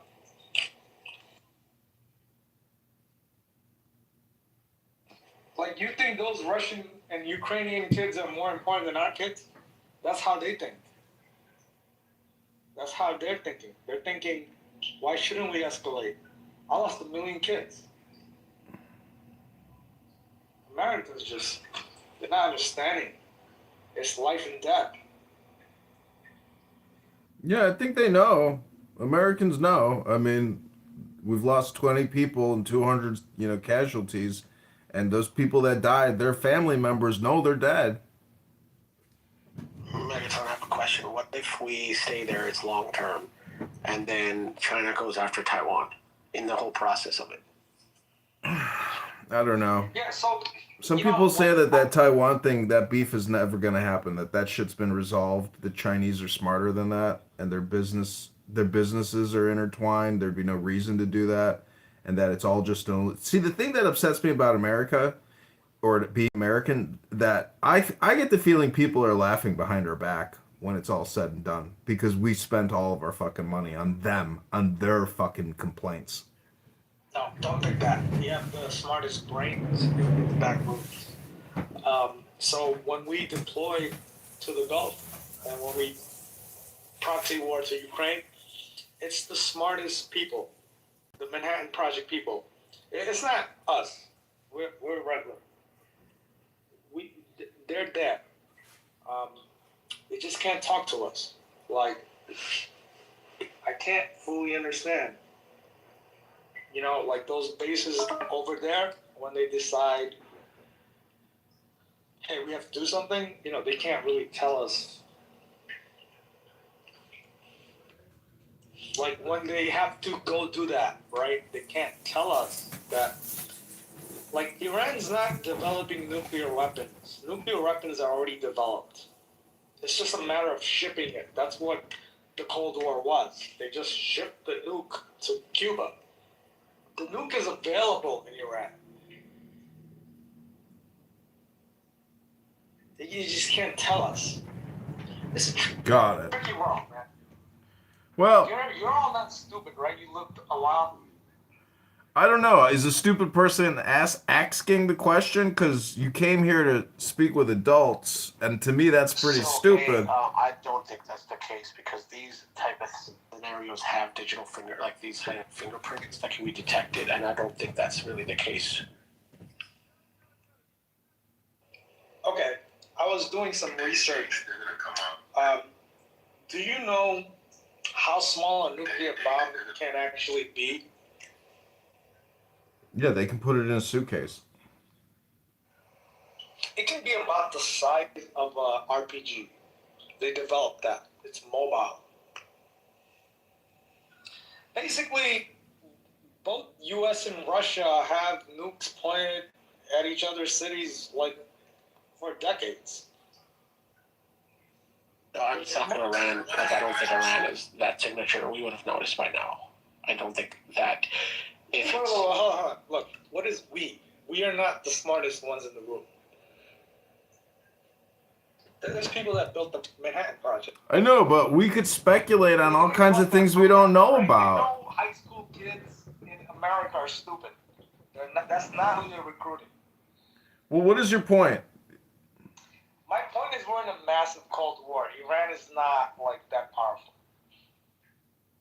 All right, so we're in a massive Cold War. Some people are saying we're in World War III. We've been at war since 2001, and we've been at war every 4 years on average. So again, I hate to break the bad news to you, but I don't think you have a point. Yeah, I know. Well, I don't know. I'm at the point where I think Donald Trump is... the United States government decided that our elections are compromised, and they put in a president. So your point is that Donald Trump is not a duly elected president, that he was essentially put into power by a group of people who wanted him there because he was going to do for them what they want done. He was going to do what the Department of Defense wanted done, which was fight Russia. Okay, and we're doing that.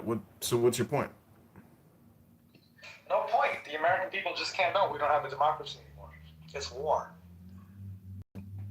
Yeah, well, I don't know what to tell you, but like, did you think there was something new? I believe an argument if you said that there's world powers, the Jesuits, the Shannons, the freaking Freemasons. Listen, I'm on the United States side. I think we have to win the war. I don't think Russia's a good actor. So you're ready to go to war with Russia until we can defeat the Kremlin? Is that what you're saying? Are you Snake Plissken? Yeah, because World War II taught us there's bad people. Got it. So you're Snake Plissken. What year is it? Can we confirm what year it is, please? 2026, my son. 2026. Snake Plissken is saying he wants to fly into Moscow to take out the KGB. Hey, that's a crucifix on my window. That's my apartment window, no joke. VZ, welcome to the stage. I'm just gonna say Snake Plissken was a badass though, dude. Yeah, but Trump is nothing but a liar. Do me a favor, call me a Viper. I like that better. Can I explain to you that Trump is a liar and a piece of shit? Go ahead, state your opinions. What happened to no new wars? Why are we in war right now? Because there's some punks. There's some punks out there. Some people gotta get beat up. No, I don't believe they do. I believe that we should just stick to America and shit. Yeah. For now, we can't. They're bad. And let's go through some Donald Trump quotes. A small loan of $1 million. Oh, Japan God. knows about surprises. Small loan of $1 million. I think he got more than that, no? He's got a couple quotes. Wasn't it said that his dad ultimately gave him like $500 million in the estate? Yeah, absolutely, he did. And let's not forget, he's a draft dodger. He was supposed to go to war. He was on the bowling team, but he did roll a high 280, which is impressive. That's an agent. Do you understand what an agent is? An agent? How do you go from the apprentice? An agent or an agent? Agent, he said. Agent or agent? Agent. He thinks because he was on NBC, he's a CIA asset, which, not the worst theory in the world, but... No. Look, basically, this is my conspiracy. I believe the NSA and CIA discovered that and this is obvious, like, our election system is very compromised. How could it not be? It's like so many counties, right? So they took a precautionary measure, and they said... Well, I have run for office 2 times. I'm running a 3rd time, and I can tell you that it's not only is it compromised at the technological hardware level, it's compromised at the petition level in the very beginning of the election cycle, and lawyers and judges control who your politicians are. We, the people, don't actually get a fair shake and get to vote for our fellow citizens who run because it's all controlled from the very beginning. So Megatron, if you're trying to fight against the United States, who finances military budgets that can destroy your empire, Russia, right? It's really cheap to start hiring politicians in the United States to vote against it. Your Leon, Trump is a liar. You see, it's deceptive. Like, they seem like they're here to help us. What about the gas? There's nothing new under the sun. So you're just actually telling us the truth, which is, just not a lot of people know that there's nothing new under the sun, and everything that is has already been. We have to know because we're Americans. Like, no, you don't have to know. The slaves can't know. That's what makes them a slave. They are intellectually incapable of knowing that they're slaves because it's just too hard to comprehend. To protect the country, we have to be united. That's the bottom line. Like, invite Fatima. Fatima, get that Fatima up here. Kitty, also, if you want to say something. Listen, I think everybody is a little bent out of shape, and they don't realize that there's going to be a resolution, but it's not going to be the resolution you want. It's going to be a resolution, and you're not going to be happy with it. And the truth is, Iran will still be Iran after this conflict has resolved. Just in the same way that Afghanistan is still Afghanistan. You know why? Because a war doesn't change a culture. It doesn't matter how many people America assassinates. The culture in Iran is not going to change. It's just not. You can't change it. They're fully programmed, completely brainwashed. You can't deculture and reculture them. Hello? So you're saying some things will never change? So here's the thing. In 1950 or 1970, the United States put in the Shah, and then the USSR put in the Ayatollah. This is it. It's simple as that. They want to control at some point. Let's not get it twisted.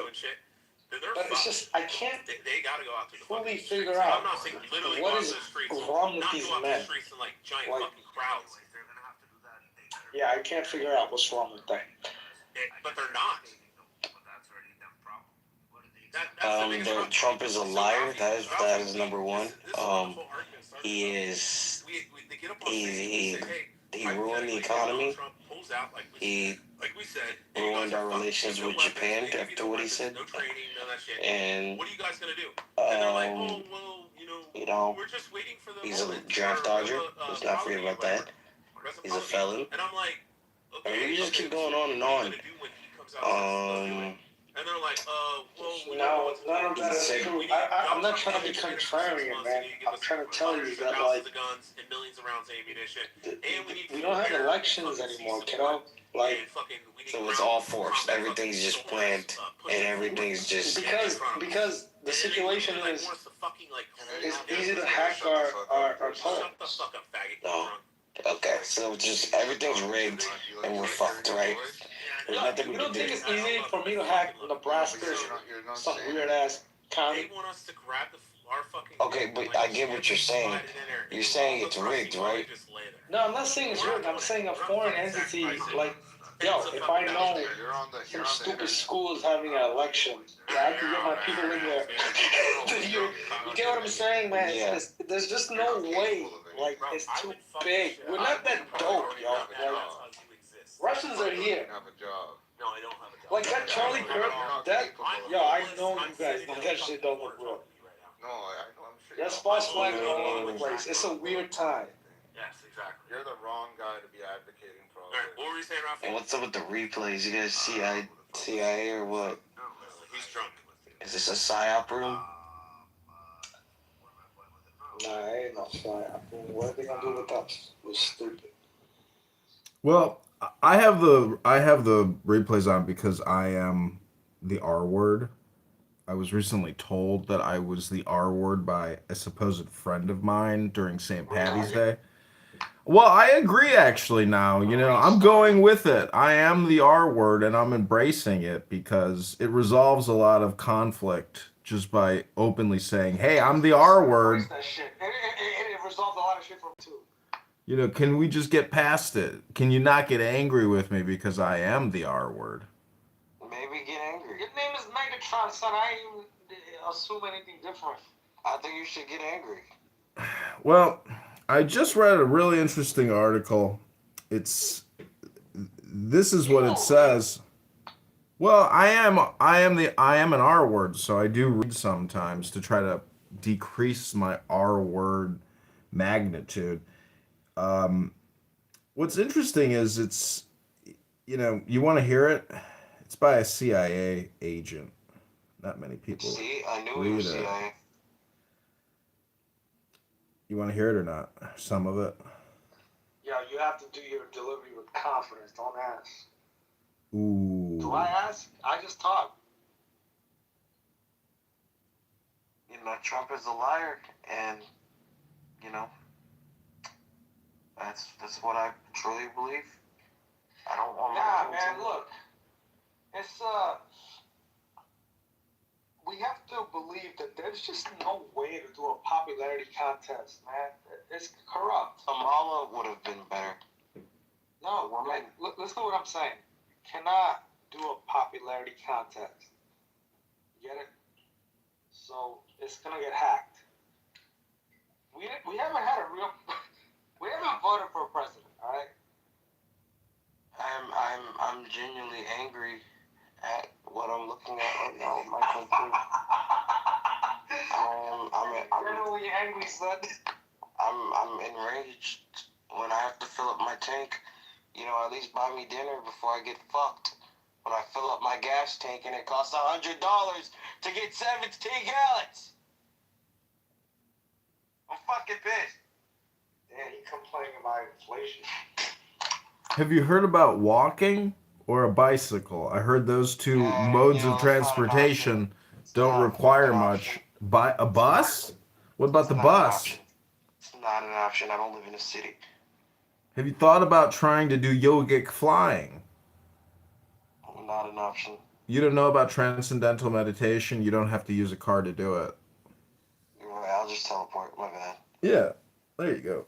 It's problem solved. That's why you came to Clubhouse. Some people here think they came here to speak to adults. Actually, they're just speaking to R words. That's right. That's absolutely right. Hey, don't do that, man. R word. Most I adults was recently told that traumatize I children. was the R word by a supposed friend of mine. Yeah, you'll understand that soon, Megatron. You'll understand. Or maybe you already understand. You talk to an adult long enough, you find out the way that daddy hit them.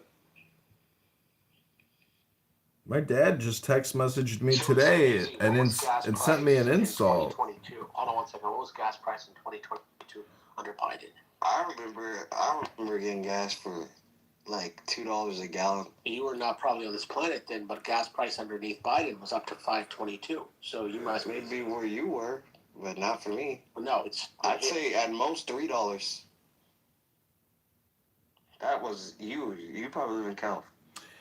Yeah, but VZ, you got to look at this in terms of the fact that you're already getting a deal. It's all about the average. It's not about what you're paying now. Look at it from a renter's perspective. If you're paying $1,200, I want a house. Well, why did I work so hard? Why did I serve this country for? Yeah, hold up. You a veteran? I'm still in. hello? Well, that's great news. You got a job and you're getting a salary from Uncle Sam. You know, every dollar that they put out is just $1 borrowed now. VZ to war, just FYI. Anyways, VZ, if you go to the front line, just remember to stay. I'm not going to the front line. You might. If you do, I'm trying to give you some front line advice.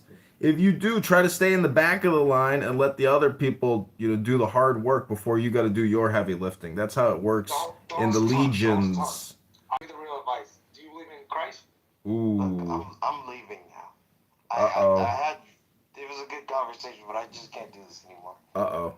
I'm upset. We broke him. We broke you, VZ. I didn't mean to break you.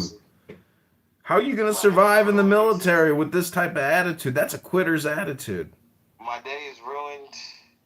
I'm just going to go fuck myself. That's what I'm going to do. It's on replay, so you can come back and listen to yourself self-defeating anytime. I will. Check your profile. It'll appear at the top of your profile. Just click it. Fast forward to this part of the recording, and you can say, fuck me. That was me. Fuck. I'm a loser. Everybody in the replay, I'm a loser. Trump is a liar. I'm a loser, baby. I'm a loser. Sing it, VC. Sing it. Soy. Who get the door? Do people really? I'm a loser, baby. So why don't you kill me? Shut up. Listen 12 gauge buckshot. Motherfuckers is, yo, you drunk and high. Listen. People listen to the replays, man. That's not good, man. I crash out. Yeah, I mean, you got this dude, he fucking puts the replays on because he's a fucking CIA agent and he wants fucking everybody to hear him speak. So, yeah, man. I mean, I don't really give a fuck. I mean, I don't know, man. I cursed out a bunch of Hebrew Israelites. I got hella replays. That's all I do. That's all they're here for. I'm get cursed out. I'll curse you out. Soy un pietador. A loser, baby. Yeah, alright. That's all I got. You sound like some fucking crackhead or Kuna Matata. Oh, this is me on my VTR. Kuna Matata. No, I drink. That's what he sound like. I drink Steel Reserve. No, look at me. Look at my VTR. Look at my profile picture. This is me. Hello? This is me in my profile picture. No, that's not good, yo. That's like 2 bottles of something. Yeah, that's me. You alcoholic? Yeah. No, dead ass. No, yeah, that is. Yo, me too, kiddo. Congratulations, guys. No. It's called personal responsibility. You still doing daily drinking? Hello? Absolutely. You ever quit? We try to run a family show here, guys. Keep it clean. Alcohol, drugs. What else is bad? Fucking marijuana. Fuck, shit, ass. I don't think you're in the service right now if you're smoking weed. Fuck, motherfucker. Shit face. Ass. Fuck. Yeah, you sound like you came out of the league, yo. I got everything. Hello? That messes you up. Motherfucker. All right, we've got some other speakers on the stage. I don't have time for the profanity. Fatima, is there something you'd like to say? Nigga. Fatima, hello? Yes, hello, what's up, Joe? No. He can come back, but he's got to go sit at the little kids' table for 10-minute timeout to think about the profanity he's been using. Megatron, don't be so gay. I'm not being gay. You're projecting your homosexuality onto me. Dr. Fatima, how are you? Oh, good, son. What up, man? Shut the fuck up, Amy. Bro, shut your fucking damn mouth for 1 minute, bro. Thank you. Why? I got the Holy Spirit. Oh, look at Fatima. Hi, Fatima. Fatima, you cute, son? I used to be Muslim, yo. I am not. Fatima, she's hot. She is hot. I'm not cute, too, so I'm nearing 40, but I don't know how I stay young. Damn, you're unk. I know, but I'm gorgeous. Fatima, It's over, bro. I'm not gonna lie, some of you guys are old to be on Clubhouse. Huh? Who said that? All right, we got Goo in the room. Welcome to the room, Goo. Can you answer the question? Megatron sound like, yo, Megatron, yo. Megatron, I ain't gonna lie, dude. You're like 50 years old, dude. You're old. Hello? Yo, Fatima, shut up real quick. She's trying to find a nice picture for me. I mean, Fatima, she's a beautiful woman. She's just really pretty. Yeah, but you've never been with a petite spinner? It's like heaven on earth. I mean, that's what you're into. Go ahead. Actually, I've never been to a gay clubhouse room. Wait, what? What the fuck? You never been in LGBTQ clubhouse? You didn't know that this was an LGBTQ? This is log cabin Republicans for Donald Trump. They're always on my case, man. This is the log cabin Republicans room for Donald Trump. Stephen Bader is going to come here pretty soon, and we got Marshall Rankin coming in. We're going to bring in all the heavy hitter LGBTQ Republicans for you. Why is he alone? Hello? Oh my god, you threw him out, John. No, he didn't. He left. Alright, I believe you. I believe you. Don't believe me. Just trust your gut instinct, your intuition. You can grab your thumb. All right, I'm gonna give you guys a special little segment in this room, and this is another room. I'm gonna do a cross stream on an anonymous. Seen the homes of the 1.5 million people that they just forced out of their homes and destroyed. Are they planning to what? Are they gonna replace the homes or pay for new shops? No, that's gonna be the problem with Syrian government for allowing a terrorist organization on their land and not controlling them. That's already a Syrian problem. Oh, okay. And not Israel's problem. So you're blaming. So they allow the radicals onto their country, yes. Okay, so you're blaming innocent, peaceful people who admitted No, to I'm blaming the government and the innocent people elected to represent their countrymen that allowed the terrorists to take over their country by not fighting back for it. They have no responsibility. If you find that there's terrorists, they have no responsibility to get terrorists. If you want to go in and get a terrorist, go in and get the terrorist. We did. And they have no problem. No, and you didn't only get the terrorists, you also got a whole bunch of innocent people, and so I'm asking. Because they were hiding behind. Correct. Okay, well, so now, understandably, so are you going to return? The government. So why doesn't Why doesn't the government do anything? Why doesn't the government do anything? They didn't do it. They said you could come in and do it. Today I have a terrorist in my neighborhood. It doesn't matter. They have no responsibility to protect your country.